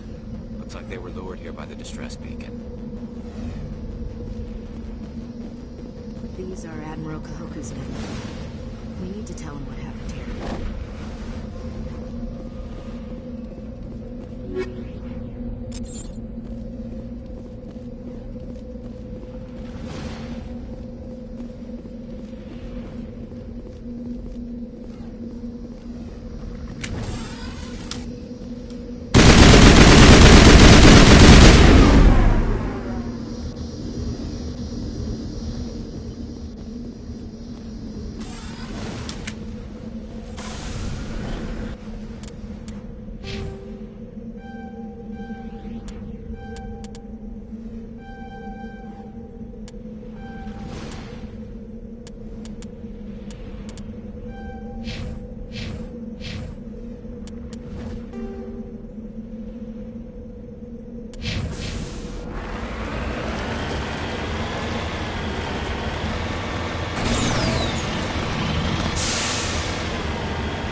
Good to go, Commander.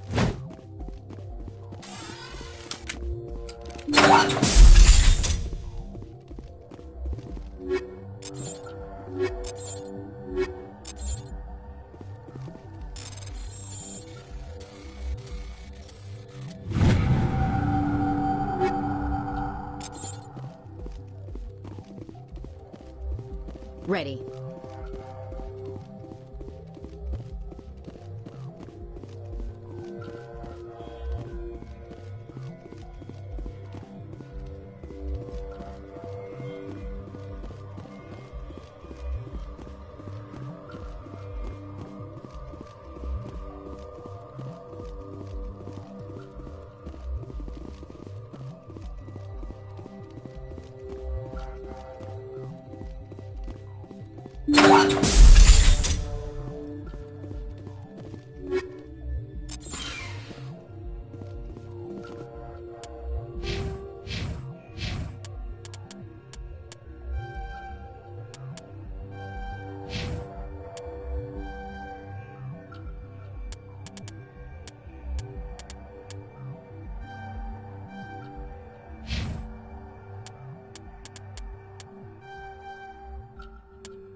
Looking for supplies?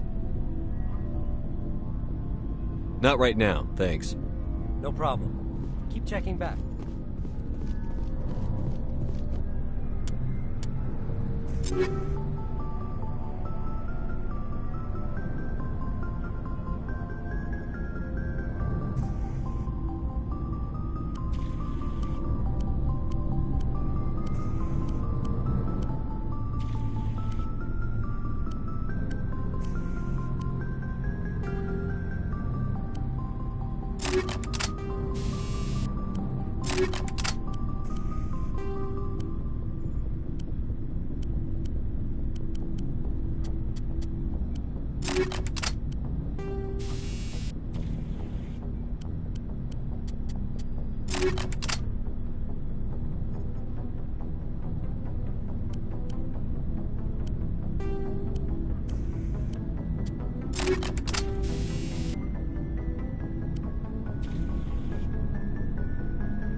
Commander, I'm picking up some strange readings. Really strange, like off the damn charts. It looks like it's coming from an underground complex a few clicks away from the drop zone.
Form up.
Are you okay? What happened to you?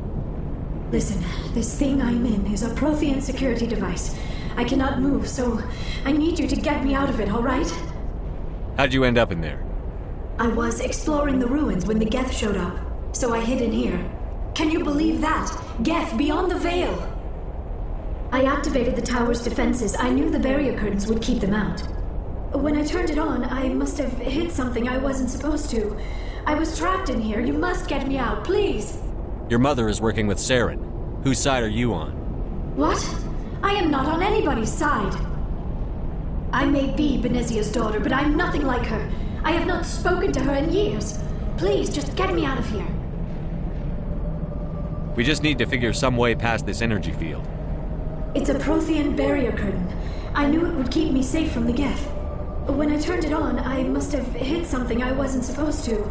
I was trapped in here. You must get me out, please. We'll find some way to help you. There is a control in here that should deactivate this thing. You'll have to find some way past the barrier curtain. That's the tricky part. The defenses cannot be shut off from the outside. I don't know how you'll get in here. Be careful. There is a Krogan with the Geth. They have been trying different ways to get past the barrier.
How did you get in here? I didn't think there was any way past the barrier. We have to get you out of here before more Geth arrive. Yes, you're right.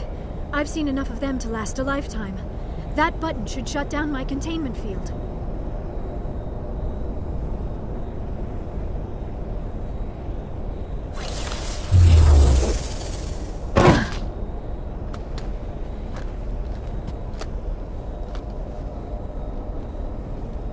Any idea how we get out of this place? There is an elevator back in the center of the tower. At least I think it's an elevator. It should take us out of here. Come on! I still cannot believe all this. Why would the Geth come after me? Do you think Benezia's involved? Seren's looking for the conduit. You're a Prothean expert. He probably wants you to help him find it. The conduit? But I don't know. What the hell was that? These ruins are not stable. That mining laser must have triggered a seismic event. We have to hurry. The whole place is caving in.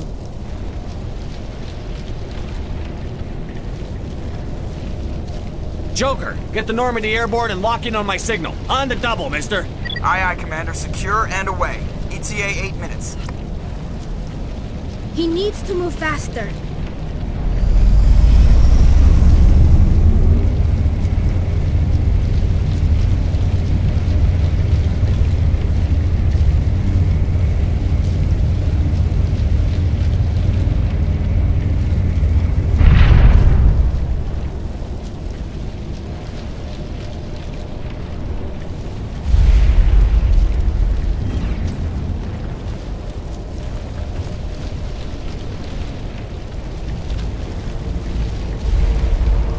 Surrender. Or don't. That would be more fun. In case you didn't notice, this place is falling apart.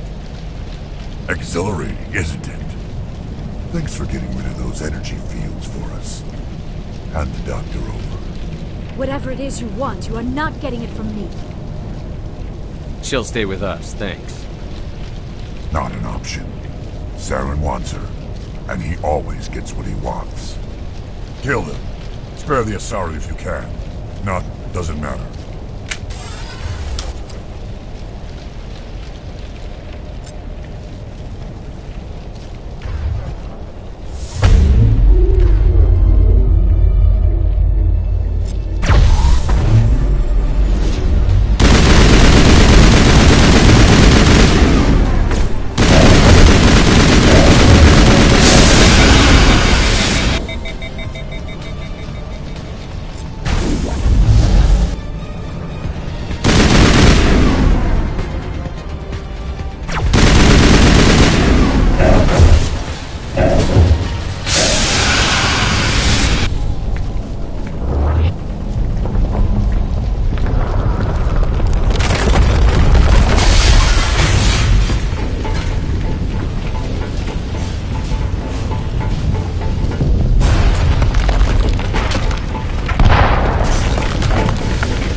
Too close, Commander. 10 more seconds we would have been swimming in molten sulfur. The Normandy isn't equipped to land in exploding volcanoes. They tend to fry our sensors and melt our hull. Just for future reference. We almost died out there, and your pilot is making jokes? Joker pulled our asses out of there. I think he's earned the right to a few bad jokes. I see. It must be a human thing. I don't have a lot of experience dealing with your species, Commander. But I am grateful to you. You saved my life back there, and not just from the volcano. Those Geth would have killed me or dragged me off to Saren. What did Saren want with you? Do you know something about the conduit? Only that it was somehow connected to the Prothean extinction. That is my real area of expertise. I have spent the past 50 years trying to figure out what happened to them. How old are you exactly? I hate to admit it, but I am only 106. Damn! I hope I look that good when I'm your age. A century may seem like a long time to a short-lived species like yours, but among the Asari I am barely considered more than a child. That is why my research has not received the attention it deserves. Because of my youth, other Asari scholars tend to dismiss my theories on what happened to the Protheans. I've got my own theory on why the Protheans disappeared. With all due respect, Commander, I have heard every theory out there. The problem is finding evidence to support them. The Protheans left remarkably little behind. It is almost as if someone did not want the mystery solved. It is like someone came along after the Protheans were gone and cleansed the galaxy of clues. But here is the incredible part. According to my findings, the Protheans were not the first galactic civilization to mysteriously vanish. This cycle began long before them. Where'd you come up with this theory? I thought there wasn't any evidence. I have been working on this for 50 years. I have tracked down every scrap and shred of evidence. Eventually, subtle patterns start to emerge, patterns that hint at the truth. It is difficult to explain to someone else. I cannot point to one specific thing to prove my case. It is more a feeling derived from a half-century of dedicated research. But I know I'm right, and eventually I will be able to prove it. There were other civilizations before the Protheans. This cycle has repeated itself many times over. If the Protheans weren't the first, then who was? I don't know. There is barely any evidence on the Protheans, even less on those who came before them. I cannot prove my theory, but I know I am right. The galaxy is built on a cycle of extinction. Each time a great civilization rises up, it is suddenly and violently cast down. Only ruins survive. The Protheans rose up from a single world until their empire spanned the entire galaxy. Yet even they climbed to the top on the remains of those who came before. Their greatest achievements, the mass relays and the Citadel, are based on the technology of those who came before them. And then, like all the other forgotten civilizations throughout galactic history, the Protheans disappeared. I have dedicated my life to figuring out why. They were wiped out by a race of sentient machines. The Reapers. The Reapers? But I have never heard of. How do you know this? What evidence do you have?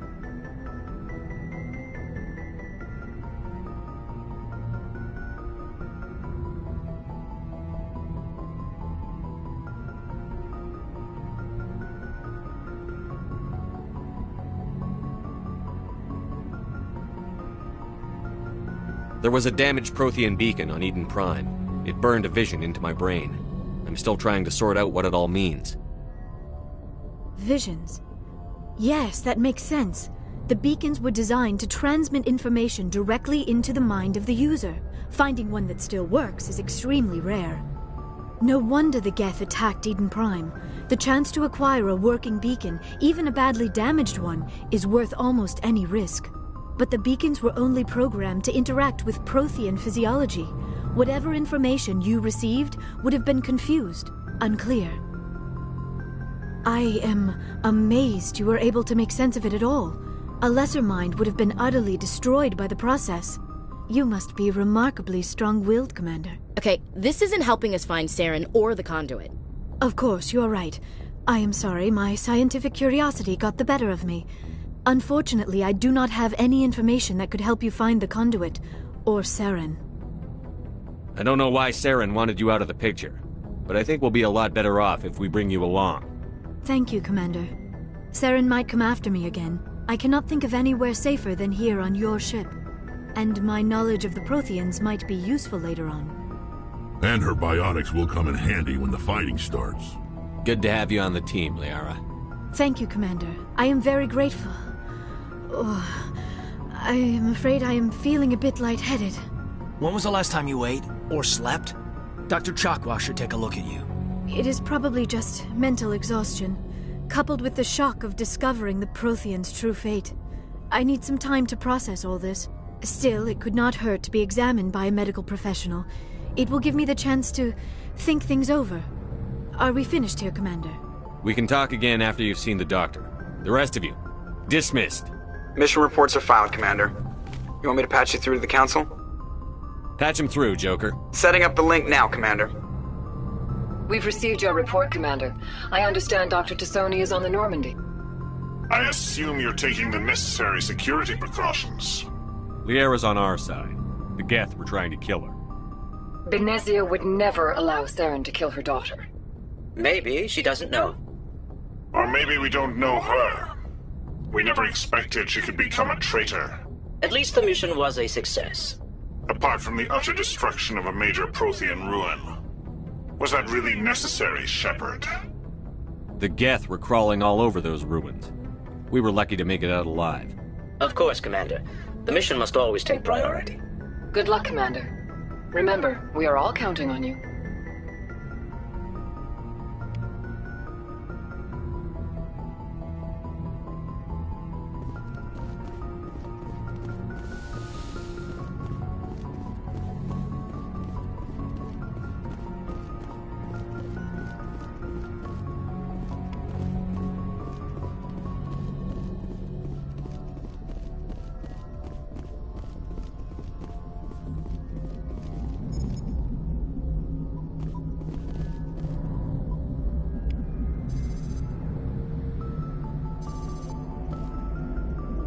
I prefer gold to silver, you know, for my medal. I figured you'd recommend me for one since I, pulled your boots out of the fire. If we present you with a medal, you'll end up sitting on stage listening to politicians make speeches for a couple of hours. Fun. That's a good point. They'd probably make me shave, too. I spent the last 7 weeks working on this baby. No medal's worth that. So, Commander, why don't you tell me why you're really here? How's the Normandy performing? Is she everything they said she'd be? She's the best ship in the fleet, if you've got a pilot who knows how to handle her. Balance isn't what you'd expect. Takes a while to get used to that oversized drive core we got stuffed in the back, and her power can sneak up on you if you're not careful. The Normandy's probably too much ship for your average Alliance pilot, Commander. Lucky for you, I'm anything but average.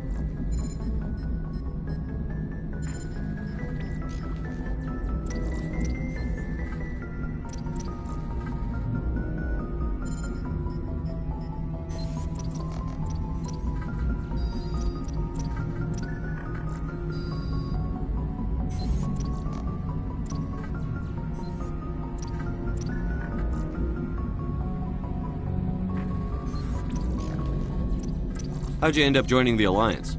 Look, if you're looking for an inspirational tale of the crippled kid overcoming impossible odds, you're gonna be disappointed.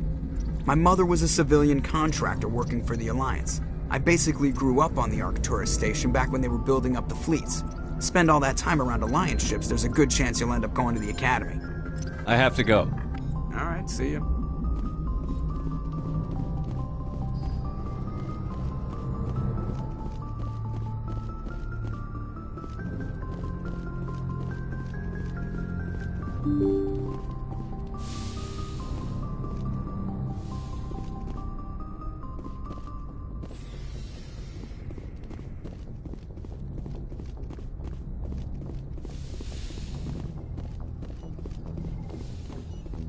Yes, Commander? Is there something you need? I should go. Goodbye, Commander.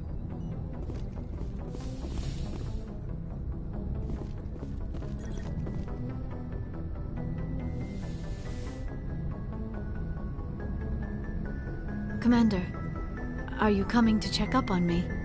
You look much better. How are you feeling? Dr. Chakwas assures me I am going to be fine.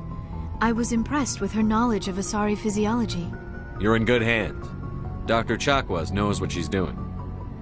I never properly thanked you for saving me from the Geth, Commander. If you hadn't shown up... I'm just glad we got there in time. So am I. I know you took a chance bringing me aboard this ship. I have seen the way your crew looks at me. They do not trust me. But I am not like Benezia. I will do whatever I can to help you stop Saren. I promise. Don't worry, Liara. I trust you. I know you won't let me down.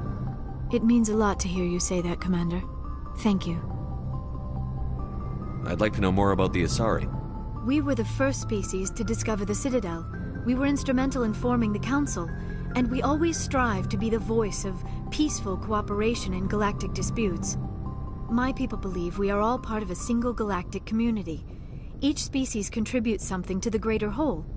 Although we seek to understand other species, it seems few of them seek to understand us. The galaxy is filled with rumors and misinformation about my people. Like what? Most of the inaccuracies are centered around our mating rituals. My species is monogendered. Male and female have no real meaning for us. We still require a partner to reproduce. This second parent, however, may be of any species and any gender. I don't understand. Your species can mate with anyone? Mating is not quite the proper term, not as you understand it. Physical contact may or may not be involved, but it is not an essential element of the union. The true connection is mental. Our physiology allows us to meld with other beings. We can touch the very depths of their minds.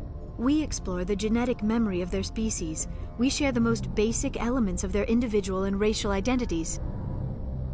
We then pass these traits on to our daughters. It is how we learn to grow as a species and how we develop a greater understanding of other races. What happens to your partner after the union? Every relationship is different. Some unions are a single encounter with both parents parting ways afterwards. Others can be more long-term. Sometimes an Asari and her partner will stay together for many decades. You Asari live for 1,000 years. What happens when your partner dies? Few sapient species live as long as my kind. We have learned to take a philosophical approach to our unions. We do not focus on the inevitable loss of our partners. Instead, we enjoy the time we spend with them. And even after they're gone, a part of them lives on in us. The union is a connection that transcends both time and space. Do you know who Matriarch Benezia chose as her partner? She rarely spoke of her partner. Though I know my father, if you want to use that term, was another Asari. I thought you always needed another species to serve as one of the parents. Think about it, Shepard. If we were not able to mate with our own species, we would have died out long before we ever mastered spaceflight and left our homeworld. Union with our own kind is no longer common, not for the purposes of reproduction. Most Asari believe it weakens our species. Asari daughters inherit racial traits from the father species. If both parents are Asari, then nothing has been gained, or so conventional wisdom would hold. I am what is sometimes called a pureblood. Though no Asari would ever be cruel enough to say the word to my face, it is a great insult among my people. It is possible Benezia's partner was embarrassed by their union. She may have been too ashamed to publicly acknowledge me as her offspring. Maybe she wanted to meet you but couldn't. Something could have happened to her. Maybe she passed away. You might be right. I hope you are. But I have no way to know for sure. Benezia never spoke of her partner. Whatever happened, it caused her too much pain to dwell on it. She raised me by herself, though that is not uncommon. Many Asari raise their children alone, particularly if the father species is short-lived. Often the partner will pass on long before the child reaches maturity.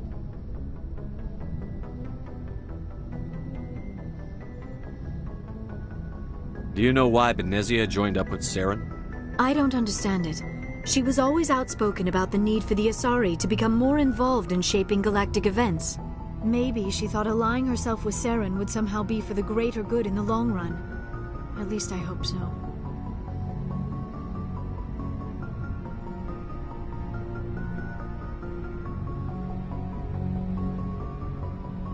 This hurts you, doesn't it? None of this makes any sense to me. I have not spoken to Benezia in many years, but I know her, and this was not like her. Something changed. Tell me about yourself, Liara. Me? I am afraid I am not very interesting, Commander. I spend most of my time on remote digs, unearthing mundane items buried in long-forgotten Prothean ruins. Sounds dangerous. And lonely.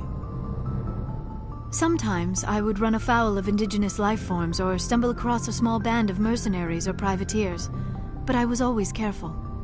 Until the Geth followed me to Artemis Tau, I never found myself in any situation my biotics could not handle. As for the solitude, well, that is one aspect that most appealed to me. Sometimes I just need to get away from other people. You don't like other people? I suppose it comes from being a matriarch's daughter. People expected me to follow in Benezia's footsteps. They wanted me to become a leader of our people. Matriarchs guide their followers into the future. They seek the truth of what is yet to come. Maybe that's why I became so interested in the secrets of the past. It sounds so foolish when I say it out loud. It sounds like I became an archaeologist simply to spite Benezia. All children rebel against their parents. It's a natural part of growing up. You share the wisdom of the matriarch, Shepard. That is exactly what Benezia said when I told her of my decision. But there was more to it than that. I felt drawn to the past. The Protheans were these wondrous, mysterious figures. I wanted to know everything about them. That is why I find you so fascinating. You were marked by the beacon on Eden Prime. You were touched by working Prothean technology. Sounds like you want to dissect me in a lab somewhere. What? No! I did not mean to insinuate. I never meant to offend you, Shepard. I only meant that you would be an interesting specimen for an in-depth study. No, that's even worse.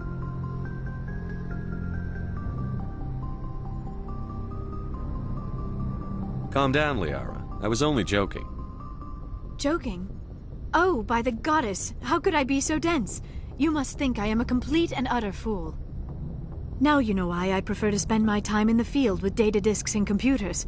I always seem to say something embarrassing around other people. Please, just pretend this conversation never happened. I should go. Goodbye, Shepard.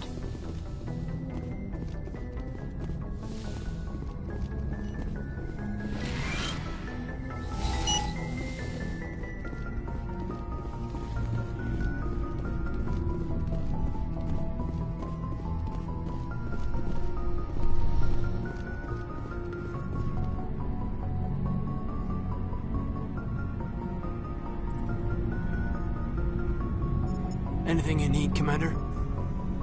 Just trying to get a sense of where the crew's at. Thoughts? Is this an official evaluation, Commander? Or off the record? Alenko, when it's just you and me, you can consider it off the record. That's a generous attitude. Okay. I think there's something wrong with all this. This Saren is looking for records on some kind of galactic extinction, but we can't get backup from the Council? Sorry, Commander. There's writing on the wall here, but someone isn't reading it. The Council doesn't want to believe anything's wrong. I'd call it human nature, but... I hear you. It just seems like a group that's been around as long as the Council should see this coming. Sorry if I got too informal. Protocol wasn't a big focus back in Bot. Tell me about it. Biotic acclimation and temperance didn't last past the airlock. To the kids they hauled in, it was brain camp. Sorry, hauled in is unkind. We were encouraged to commit to an evaluation of our abilities so an understanding of biotics could be compiled. There are worse results of accidental exposure to Element Zero in the womb. Beats the brain tumors some kids grew up with. Is there some question about how you were exposed? My mother was downwind of a transport crash. It was before there were human biotics, a little after the discovery of the Martian ruins. It only gets iffy around 63 when Kinetics was running out of first-gen subjects. Until then, they'd relied on accidentals. Bunch of guys in suits show up at your door after school, and next thing you know, you're out on Jump Zero. You know of any intentional exposures for certain? No one knows. Doesn't mean they didn't happen. As big as the exposures were, it was hard to track down accidentals. It was different then. No one knew the potential, so there wasn't a lot of regulation. Anything Kinetics did was gold. I'm not saying they intentionally detonated drives over our outposts, but in retrospect, they were damn quick on the scene. Jump Zero is Gagarin Station, right? What's it like? Yeah, that's the official name. Biggest and farthest facility we had for decades. Right on the termination shock, the outer edge of the solar system.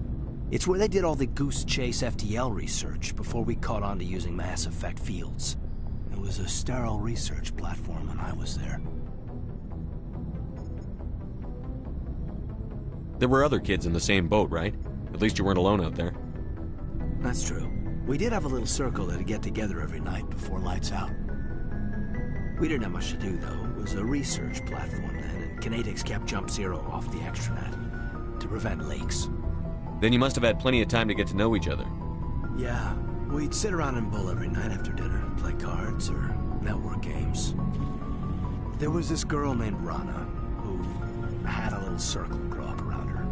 She was from Turkey. Her family was very rich. But she was smart and charming as hell. Beautiful, but not stuck up about it. I think you'd have liked her. Sounds like she was special to you. She was. Maybe she felt the same. But things never felt together. Training, you know.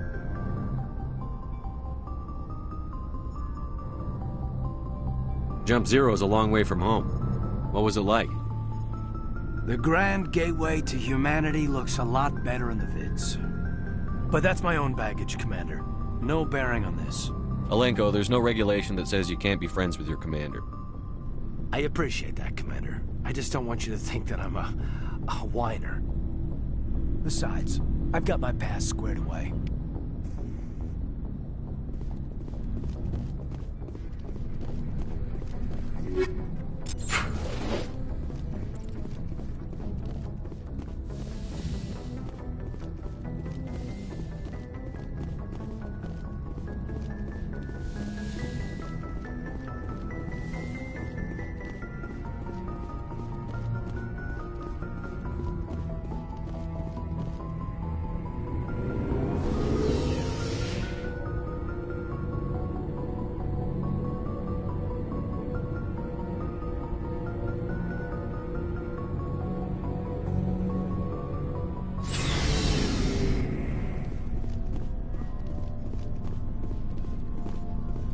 Commander, how are you? Why did you want to be a C-Sec officer in the first place? That's a good question. There were several reasons, I guess. Like what? Probably the same as most officers. I wanted to fight injustice, wanted to help people. I guess my father had something to do with it, too. He was C-Sec, one of the best. I grew up hearing about his accomplishments or seeing his picture on the vids after a big arrest. He's taking my resignation pretty hard.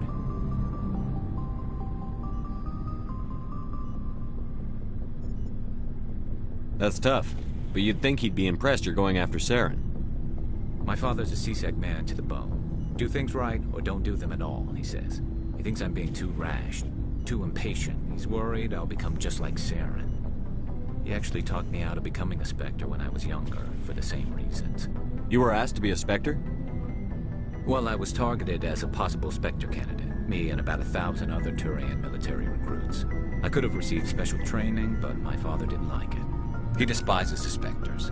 He hates the idea of someone having unlimited power with no accountability. He wouldn't like you, Commander. No offense. I suppose I can understand his concern. You can. But Saren's not going to play by our rules, C-Sec's rules. If you want to nail Saren, you need to send someone who isn't restricted by policies and procedures. Just because you can break the rules doesn't mean you should. I don't need to stoop to Saren's level to stop him. And neither do you, Garrus. I see what you mean, but I'll think about it. Thanks, Commander.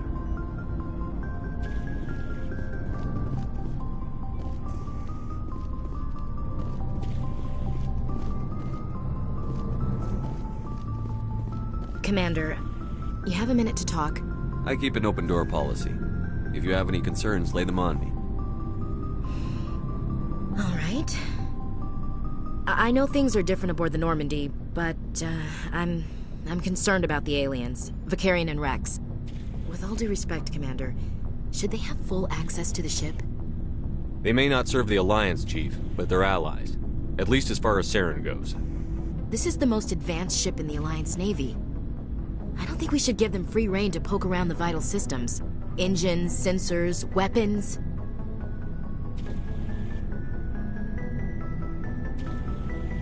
You don't trust the Alliance's allies? I'm not sure I'd call the Council races allies. We, humanity, have to learn to rely on ourselves. Standing up for ourselves doesn't mean standing alone. I don't think we should turn down allies. I just think we shouldn't bet everything on them staying allies. As noble as the Council members seem now, if their backs are against the wall, they'll abandon us. You've got a pessimistic view of the universe, Williams. A pessimist is what an optimist calls a realist. Look, if you're fighting a bear and the only way for you to survive is to sick your dog on it and run, you'll do it.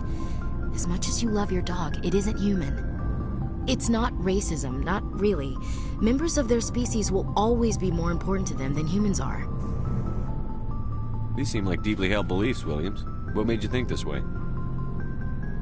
My family's defended the Alliance since it was founded.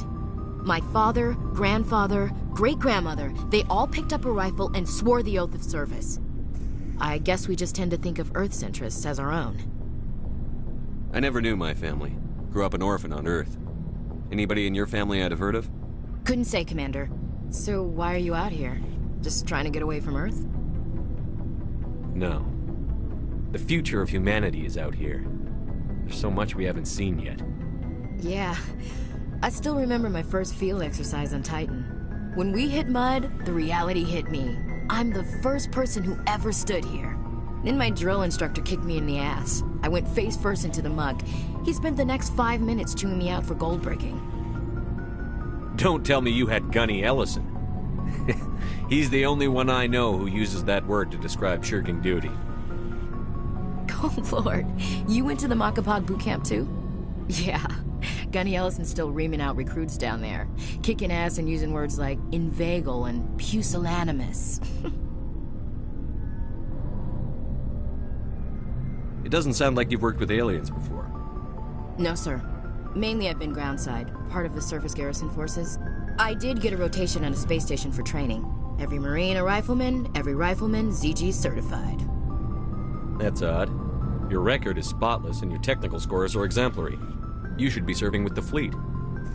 Anyway, that's why I haven't served with many aliens, Commander. All right.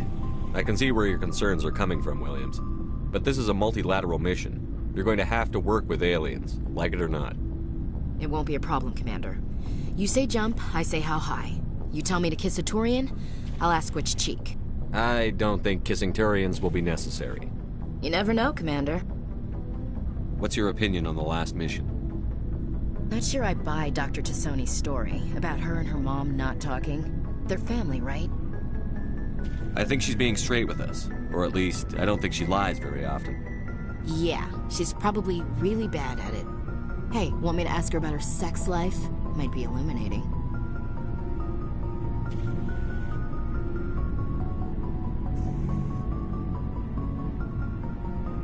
I don't think she's used to teasing. Good-natured or otherwise. No fun, Commander.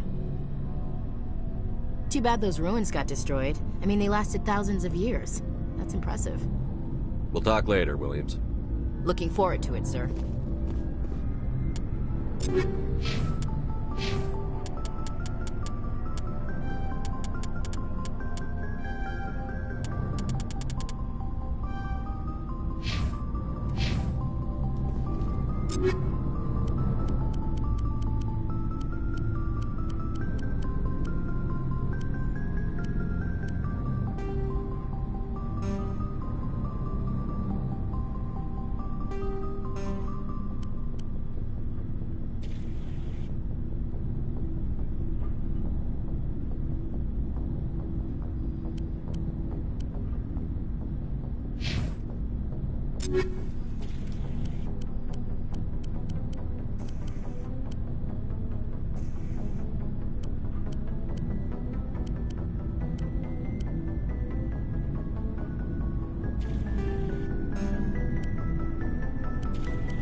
So, we've got Saren on the run. It won't be long now.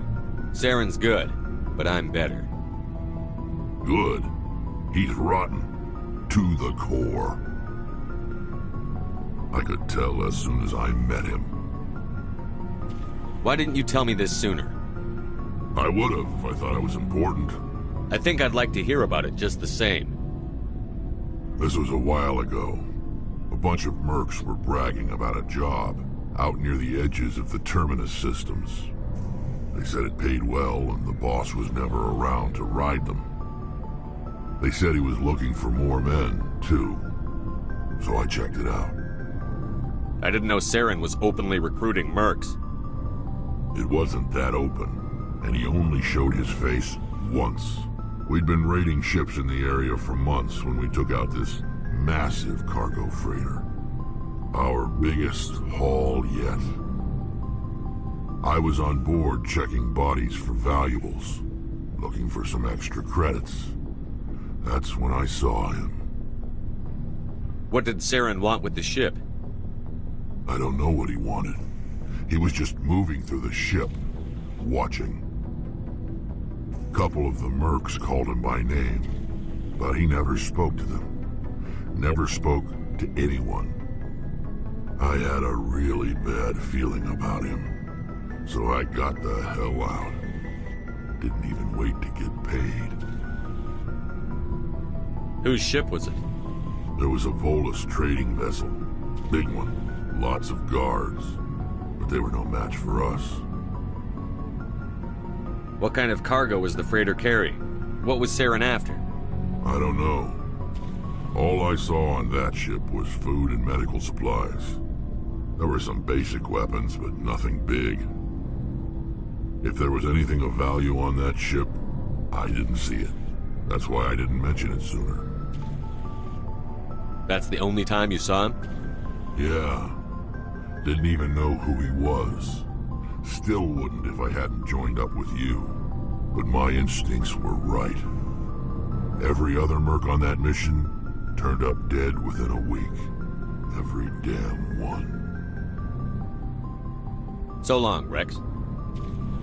Shepard.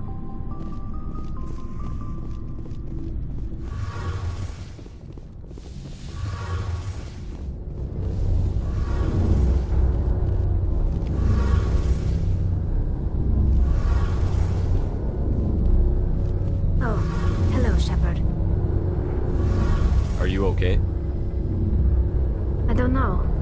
Your ship is amazing, and your crew's been really great to me, especially your chief engineer. But I just sort of feel out of place. The Normandy runs so smooth it feels like we're not even moving, and the engines are so quiet. How do you sleep at night? The silence wakes you up? Back on the flotilla, the last thing you want to hear is silence. It means an engine's died or an air filter shut down. I guess you don't have to worry about that here. But old habits die hard. But it's more than just the silence. This ship feels so empty. It's like half the crew is missing. Back home, I couldn't wait to go on my pilgrimage. I couldn't wait to get away from the crowds. Now that I'm out here, I kind of miss them. Sometimes we don't appreciate what we have until it's gone. That's true. I'm starting to wonder if that's what the pilgrimage is really about.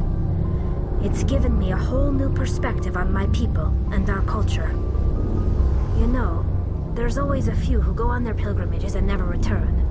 I always assumed something bad happened to them, but maybe they just wanted a different life. You do plan to return to the migrant fleet, right? I could never abandon my people, Shepard. I will go back eventually, but we have to stop Saren first. Otherwise, I might not have a home to go back to. I should go. See you later.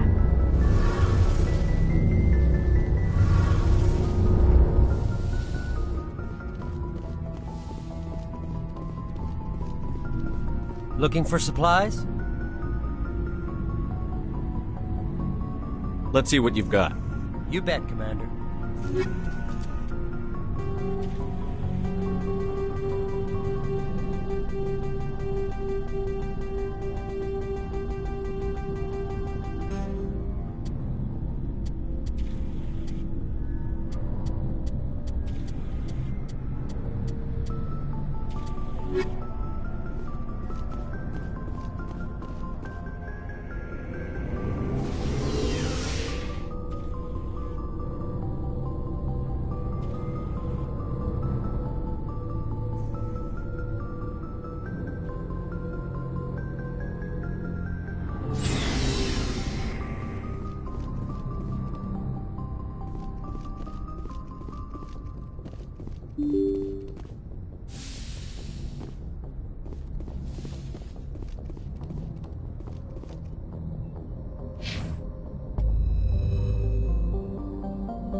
Equalizing interior pressure with exterior atmosphere. Logged. The commanding officer is ashore. Exo Presley has the deck.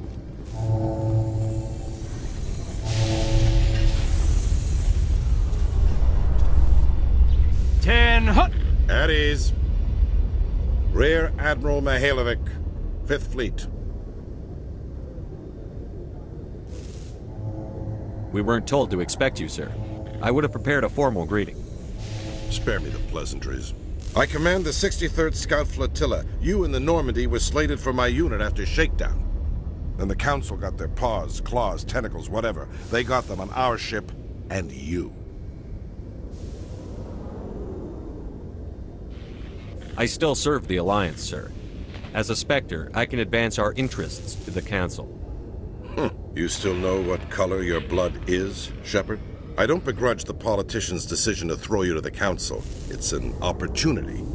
I do begrudge this over-designed piece of tin, though. The Normandy is a fine ship, sir. She's served us well so far. It's a gimmick, Commander. Useless in a stand-up fight. This experiment diverted billions from our appropriations bills. For the same price, we could have had a heavy cruiser. But no. We had to make nice to the Turians, throw money at a co-developed boondoggle. I'm here to make an inspection, Commander. Normandy is an Alliance warship. I intend to see she's up to snuff. We'd be honored to show her to you, Admiral. I'll just bet. Wait here. I won't be long. Commander, I'm not happy.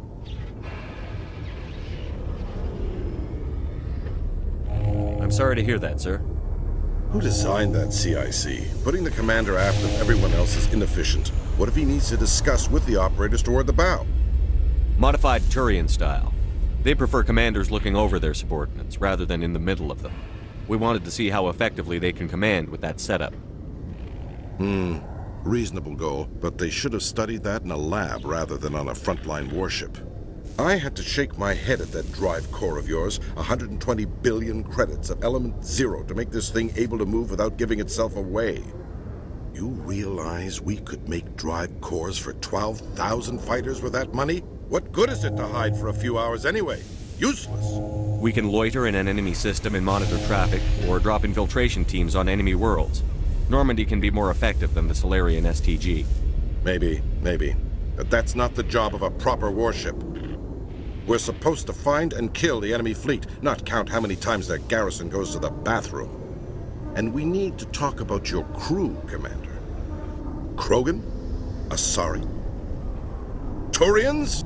What are you thinking, Commander? You can't allow alien nationals free access to Alliance equipment? Between Saren and the Geth, we have enough enemies out here. Treating other species with suspicion and distrust won't win hearts and minds. That assumes the hearts and minds are worth winning. That hasn't been proven yet. You have anything else to say, Commander? Any other justifications for the state of this vessel? None, sir. Very well.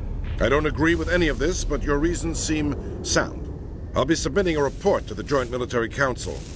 It will not be as negative as I'd planned. Good hunting, Commander Shepard. Make us proud.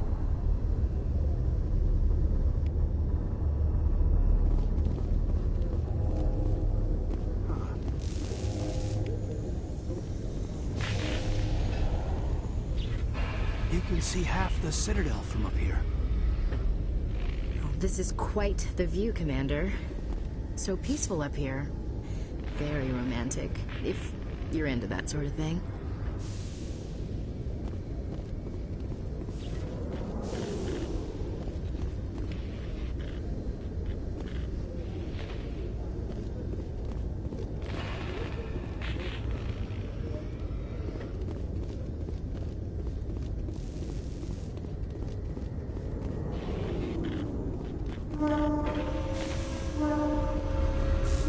In breaking news, Chairman Burns of the Parliament Subcommittee on Transhuman Studies has been kidnapped by biotic extremists.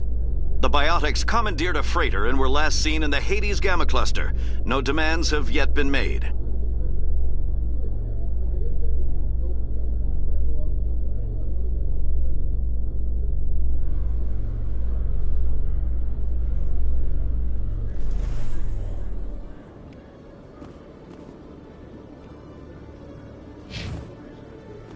Commander Shep, Khalees had been seen in Al-Jalani, Westerland News. Would you answer a few questions for our viewers?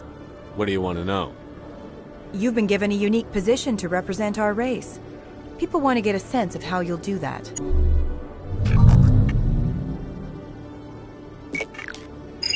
Humans have been trying to get the respect of the galactic community for 26 years. With that in mind, what are your feelings on being the first human Spectre? The Spectres represent the best of every species in the galaxy. To be asked to join them is an honor. Some have said your appointment is the Citadel throwing humans a bone. Have you encountered any situations where the Citadel asked you to place its needs before the needs of Earth? The Council is concerned with the needs of the whole galactic community. We're part of that community now. Our needs are on their agenda, but we're one of many. You really do believe that, don't you? You've been given command of an advanced human warship for your missions. Is there anything you'd like to say about it? Actually, the Normandy was co-developed by human and Turian engineers. Its design incorporates many innovations, all of which are classified, I'm afraid. So the Turians have knowledge of the Normandy that is being kept secret from the Alliance public? Do you think it was appropriate to hand Earth's most advanced warship over to the Citadel? I wasn't aware it had been handed over to anyone. I'm in command, and last I checked, I'm human. Same goes for my crew. Human, yes, but you do work for the Citadel now, Commander. One last question, Commander. Rumors back home say you're tracking a rogue Spectre named Saren. Do you have any comment on that?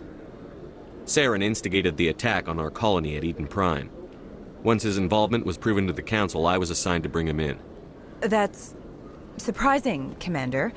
The official line says Eden Prime was attacked by rogue synthetics. Good luck in your mission. Thank you for your time, Commander Shepard.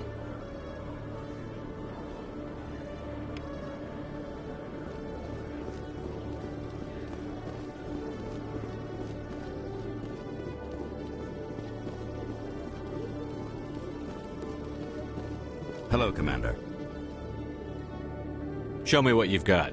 I'll open the rare stocks for you, Commander. Enjoy.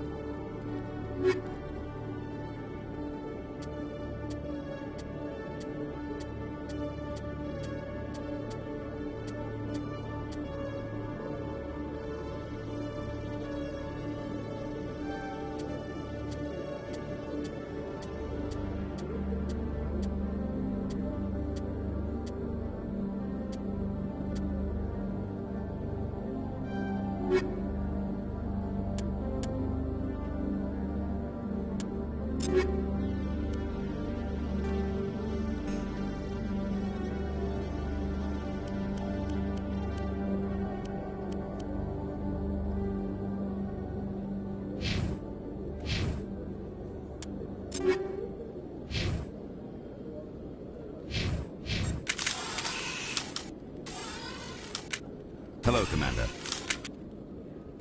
Show me what you've got. I'll open the rare stocks for you, Commander.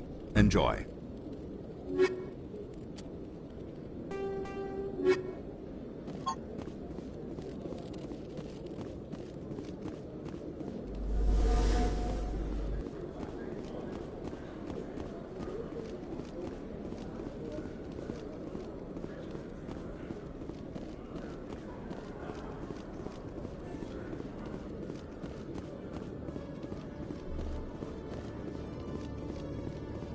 Okay, Jalene. Let me get this straight. Your business partner, Shoreman, he's threatened you? Well, no.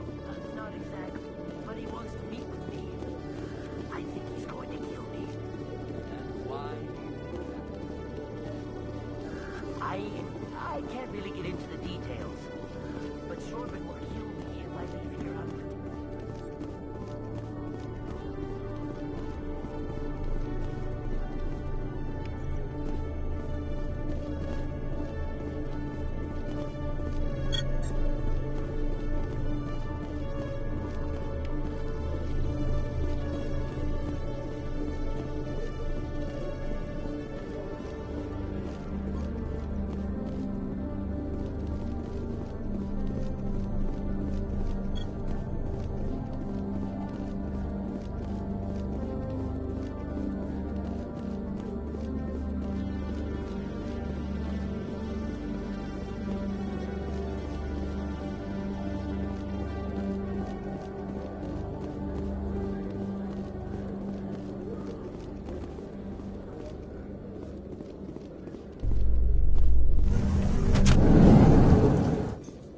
In remembrance of Eden Prime, we present another profile in courage with serviceman Nirali Bhatia.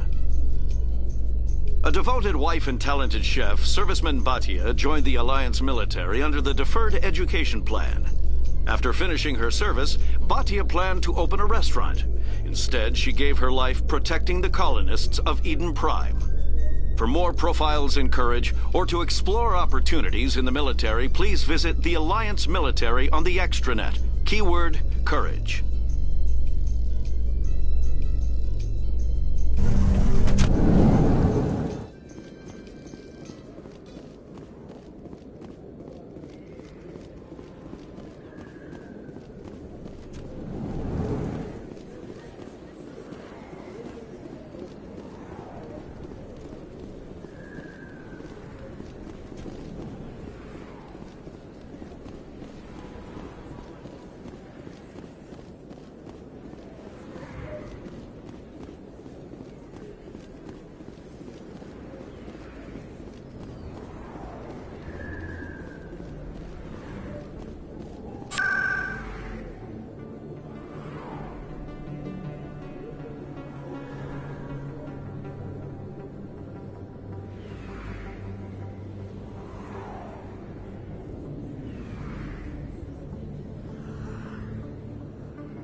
My goodness, you're Commander Shepard. Your activities made for quite a briefing in the Diplomatic Corps. Is there something I can do to assist you? Yes. A man named Samesh Bhatia is having some trouble claiming his wife's body. Ah, Mr. Bhatia. A good man in an understandably frustrating position. I wish I could help him. Serviceman Nirali Bhatia died on Eden Prime, as Mr. Bhatia no doubt told you. Her wounds are inconsistent with any type of weapon damage we've seen before. That is why her body is being held. You think her body might be dangerous or contaminated? No, Commander. Nirali Bhatia is not dangerous. Her body is in fact extremely valuable to the Alliance. The tests we're conducting may lead to better defenses against Geth attacks. Respectfully, Serviceman Bhatia may save more lives in death than she did in life. How long do you think the research is going to take? This is a long-term study. I wouldn't expect the bodies to be released for a year or longer. You've got to have a lot of bodies. Can't you release one? Very few bodies had this new type of weapon damage, and very few were in good enough condition to study. Beyond that, Commander, we need as many bodies as we can to get a reasonable sample size. When will this research result in actual new technology? If we're lucky, we'll actually realize usable technology from this study in a few years. I understand what you're trying to do, but holding the body is wrong. Commander, you of all people should understand how far we must go to protect humanity. Not if we lose our humanity in the process. I'm out there fighting to stop crap like this. All right, Commander. You win. It was hard enough refusing Mr. Bhatia. I'm not going to risk an incident by refusing you. Tell Samesh that the body is being shipped back to Earth. I'll go now to see to it myself.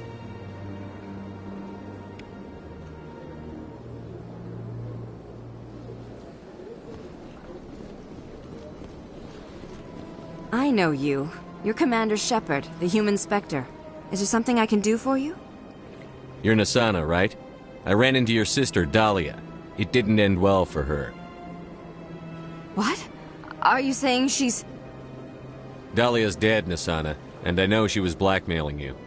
And I was all set to try to manipulate you into hunting her down for me. But I guess that won't be necessary now, will it? You wanted your sister dead? If people found out my sister was a criminal, I'd be considered a security risk. They'd revoke my clearance, or place me on administrative leave until she was apprehended. I shall transfer a little something into your account as a token of my appreciation. I'm sure you'll find the amount satisfactory. You're a diplomat on her way up the ranks.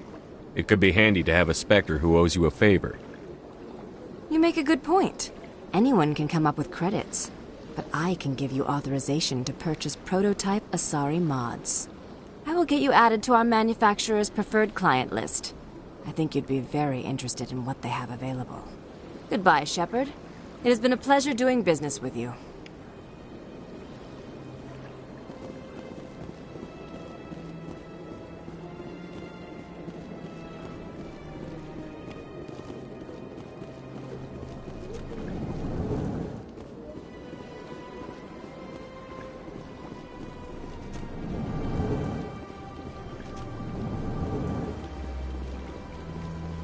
So they finally did it. I knew one of your kind would make Spectre one day. I only hope you're better than the one they're sending you after. I'll do everything I can to stop Saren. That's what worries me. Was there something you wanted? I'll be going now. Goodbye, Commander.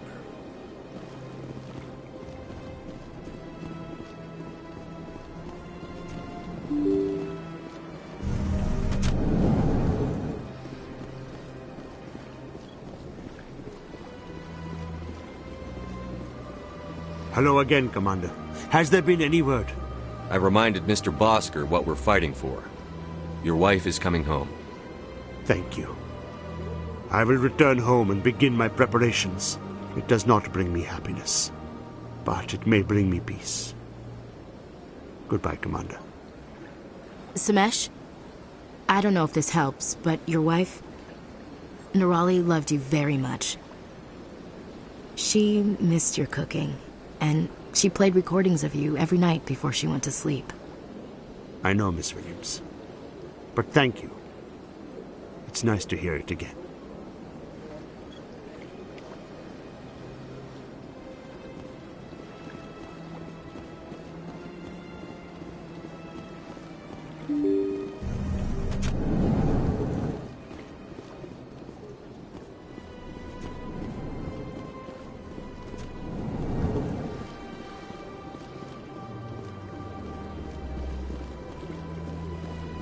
Hello there, human. Sincere apology, but I am here on business and cannot be distracted right now.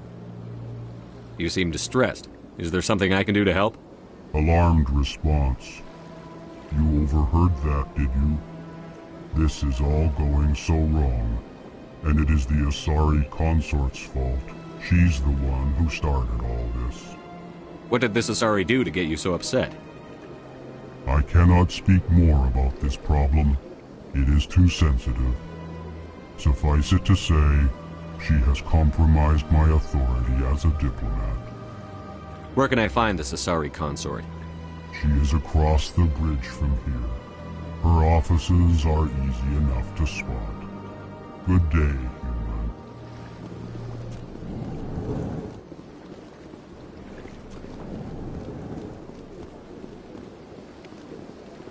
I heard what happened under the Artemis Tau cluster. The Council wasn't too happy about the destruction of those Prothean ruins. This isn't a game, Ambassador. Shepard's out there trying to stop Saren from destroying the galaxy. I know. Just try to be a little more careful. The Council's watching you, and we all get judged on how you behave.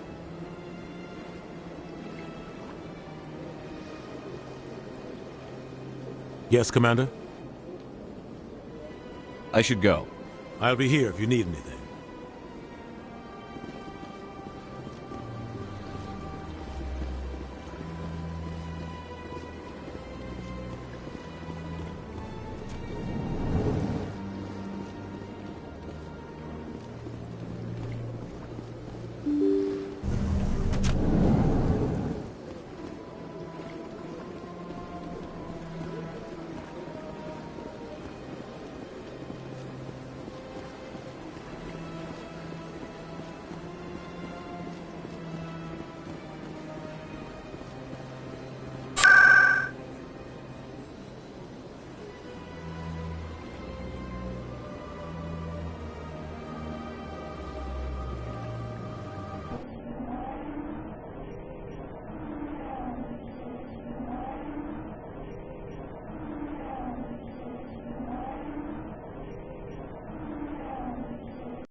They told me it was you, but I didn't believe it. Shepard grew up and turned into a soldier.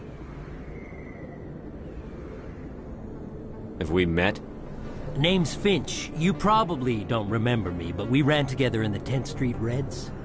Maybe you don't remember it yourself, running in a gang. None of the vids mention it when they're talking about you. My history is a matter of public record. I've got nothing to hide. Really? What if someone gave an interview talking about Commander Shepard's history in the gangs? We're not trying to cause you trouble, Shepard. We just want a favor, for old time's sake. One of the Reds, Kurt Wiseman, got picked up by Turians. We'd like you to talk to the Turian guard in the bar and get Kurt out.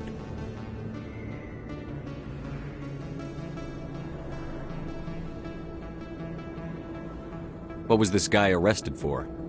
Some stupid minor offense. Maybe he had a little red sand. You know how the Turians are. They declared him a problem, and they're shipping him back for a trial. You're not asking me to break Wiseman out of jail, are you? Of course not. But word has it you've got some pull with the aliens. All we're asking you to do is pull a little for us. What was one of the 10th Street Reds doing in Turian space? Since your days, the Reds have expanded.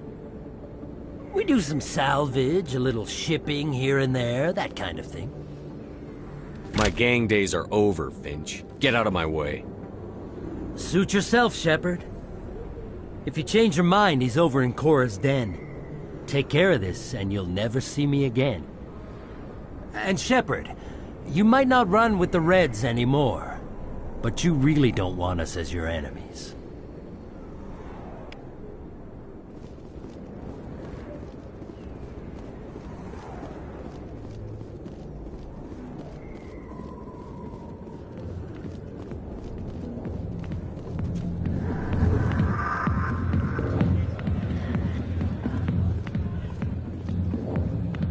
You?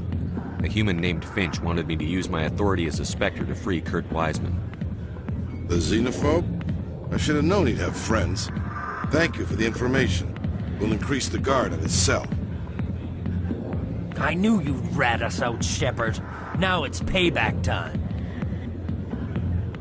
When we're through telling our story, the aliens will all know what the first human Spectre really is. If you want humanity to be strong, a smear attack on the first human Spectre is a bad idea. The Spectre is right. This is humanity's chance to prove itself. There's even talk of earning a council seat. Of course you'd side with Shepard. You want someone who's in bed with your kind. We need the other races, Finch. That's the best way to strengthen humanity. Fine, Shepard, you're right. You're not one of the Reds. Maybe you never were. That man is a xenophobe who thinks he can blackmail a Spectre. You should have killed him. That's not the way I work. Goodbye, human. It'll be interesting to see what kind of Spectre you turn out to be.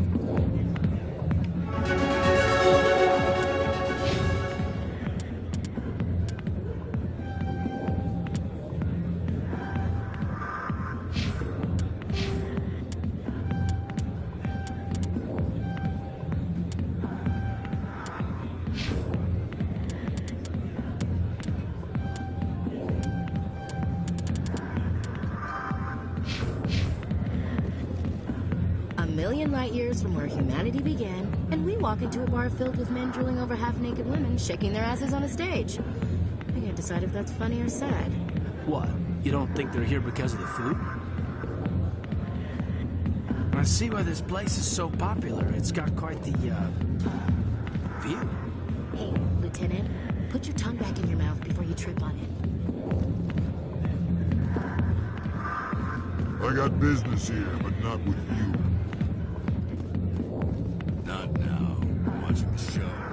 Commander! What do you want? What's bothering you, General? I've seen a lot of horrible things in my days, and there's only one woman in this damn galaxy that helps me forget it. So if you feel that way, then why spread lies about her? 'Cause she rejected me! Me! Septimus Oraka, General of the Turian Fleet! I think I can see why you're upset, but spreading these lies won't make it better. Look, kid, I appreciate what you're trying to do, but don't waste your time. General, did you ever win a battle by moping in a bar? Ha, war. That's what this feels like, all right. How did I let it come to this? So you think it's that easy? Just straighten up and act like a general? I don't think it could hurt. Huh. Maybe you're right, Commander. Sha'ira's worth the effort, even if she won't have me back. This is no place for someone of your stature, General. All right, I'll go to her, after I've had a cold shower or two. Say, you're a bright kid. Would you be interested in earning a few extra credits? What do you want me to do? There's an Elcor diplomat out there who believes Sha'ira gave up his secrets. Why does he think that? Because I told him. Look, I just need you to convince him of the truth. What makes you think he'll believe me? You'll bring him proof. Take this datapad. It shows where I got my info. It will exonerate Sha'ira and convince the Elcor. Who am I taking it to, and where is he? His name is Zaltan. He's an Elcor diplomat. He's over in the embassies complaining about Sha'ira. Well, here's to soldiers acting like soldiers. Thanks, Commander. You know, you might make a good general yourself one day. Hard to imagine a general like that getting so upset about a woman. That's because you don't understand women. Go away. Let me drink.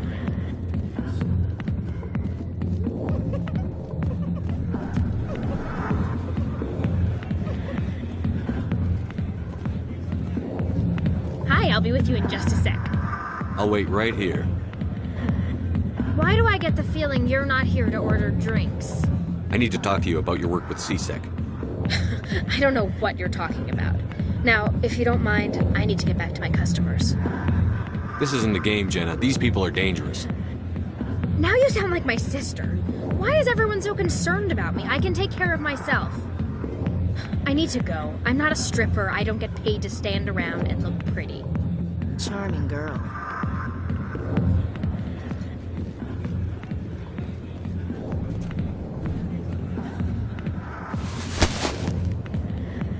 If you've got questions about Jenna, meet me at C-Sec Academy. What did you just say? Push off. I never did nothing to you. Damn newcomers. Think they can run the place. What was that about? I guess we'd better go find out.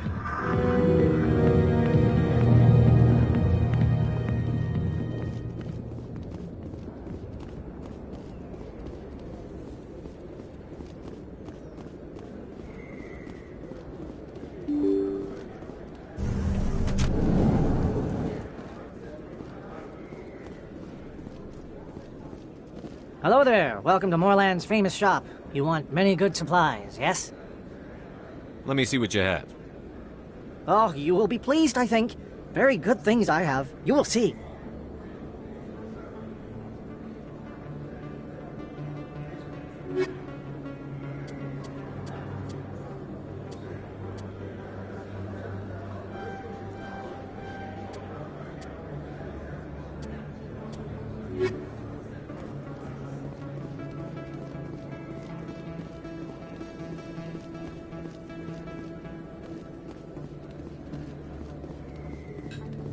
Hey, there are rumors on the extranet that you've been made the first human Spectre. That's incredible.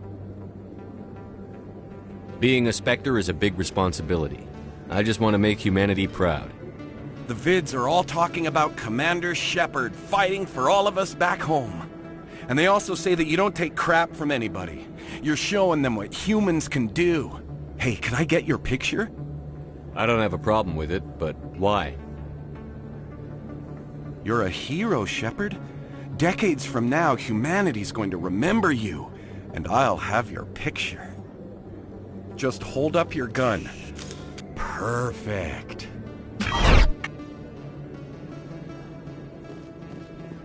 Thanks again, Commander.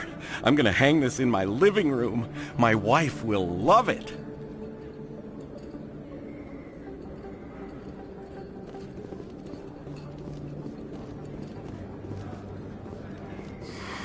Welcome back, EarthClan.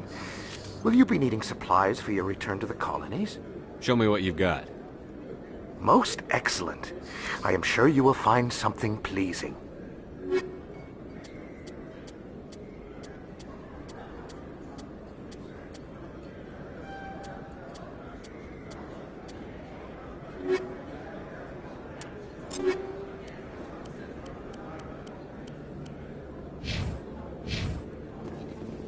This isn't a proof of purchase.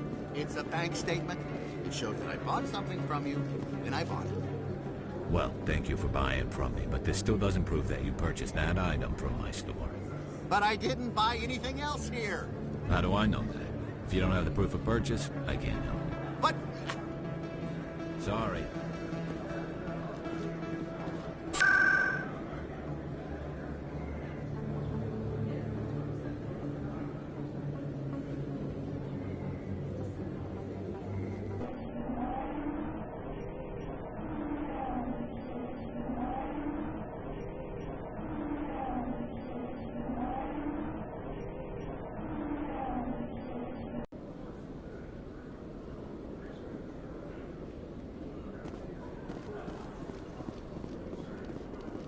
In entertainment news, Francis Kitt has announced plans to direct Hamlet with Elcor cast members. The production will open dramatic theater to the Elcor with a Hamlet who uses Elcor body language and pheromones. Kitt claims that he's also excited by giving a human audience the chance to judge Hamlet by his deeds and not his emotions.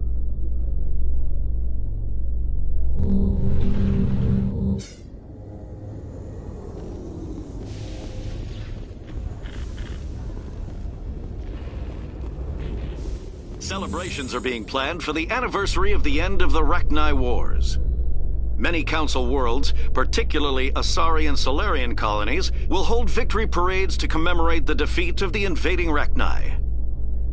In a rare admission of debt, several Asari colonies have invited Krogans to be honored for the victories the uplifted Krogans made possible.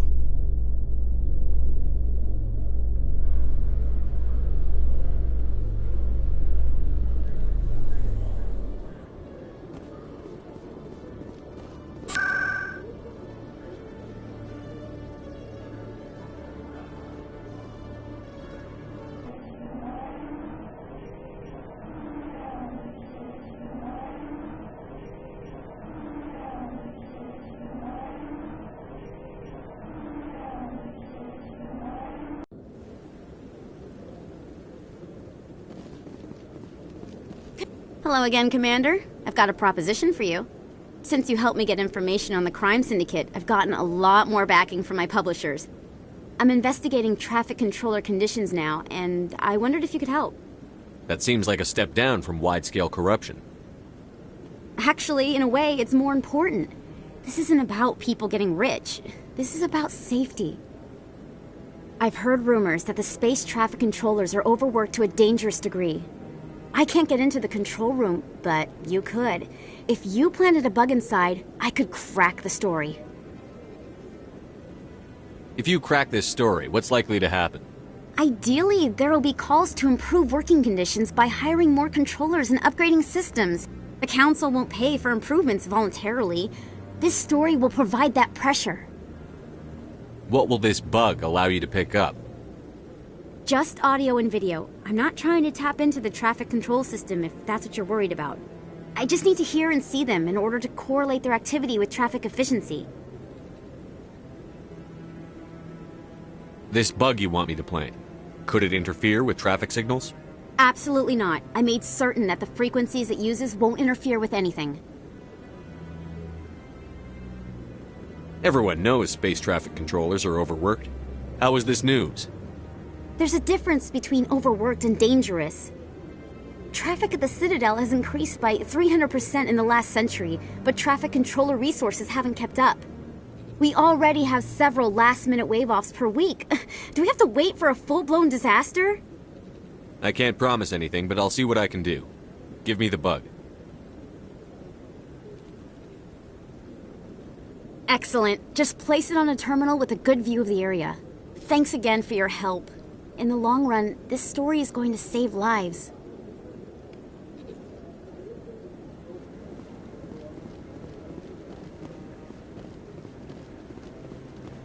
No, Commander, any word on my missing men? I'm not sure how to tell you this, Admiral. Your men were killed by a Thresher Maw. A Thresher Maw? That's not...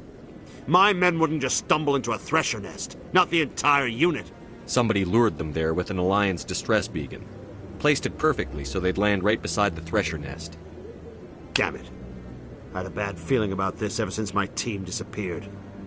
An Alliance beacon used as bait, my unit wiped out, and nobody seems to know anything about it. Commander, I appreciate what you did. Now I need to do my part. The families of those Marines deserve to know why they died. Anything you need from me? Not right now, Shepard, but I'll let you know as soon as I find something out.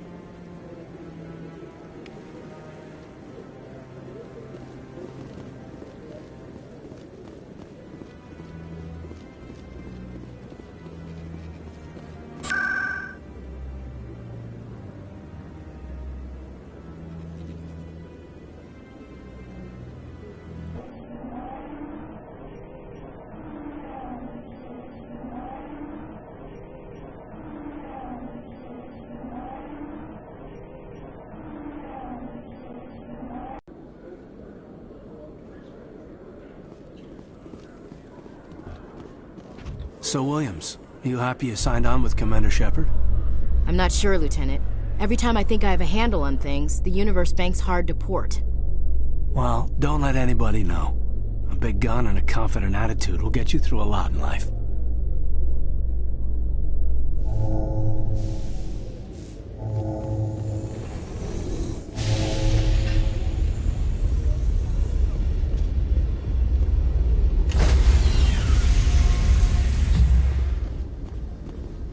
Stand by, shore party. Decontamination in progress.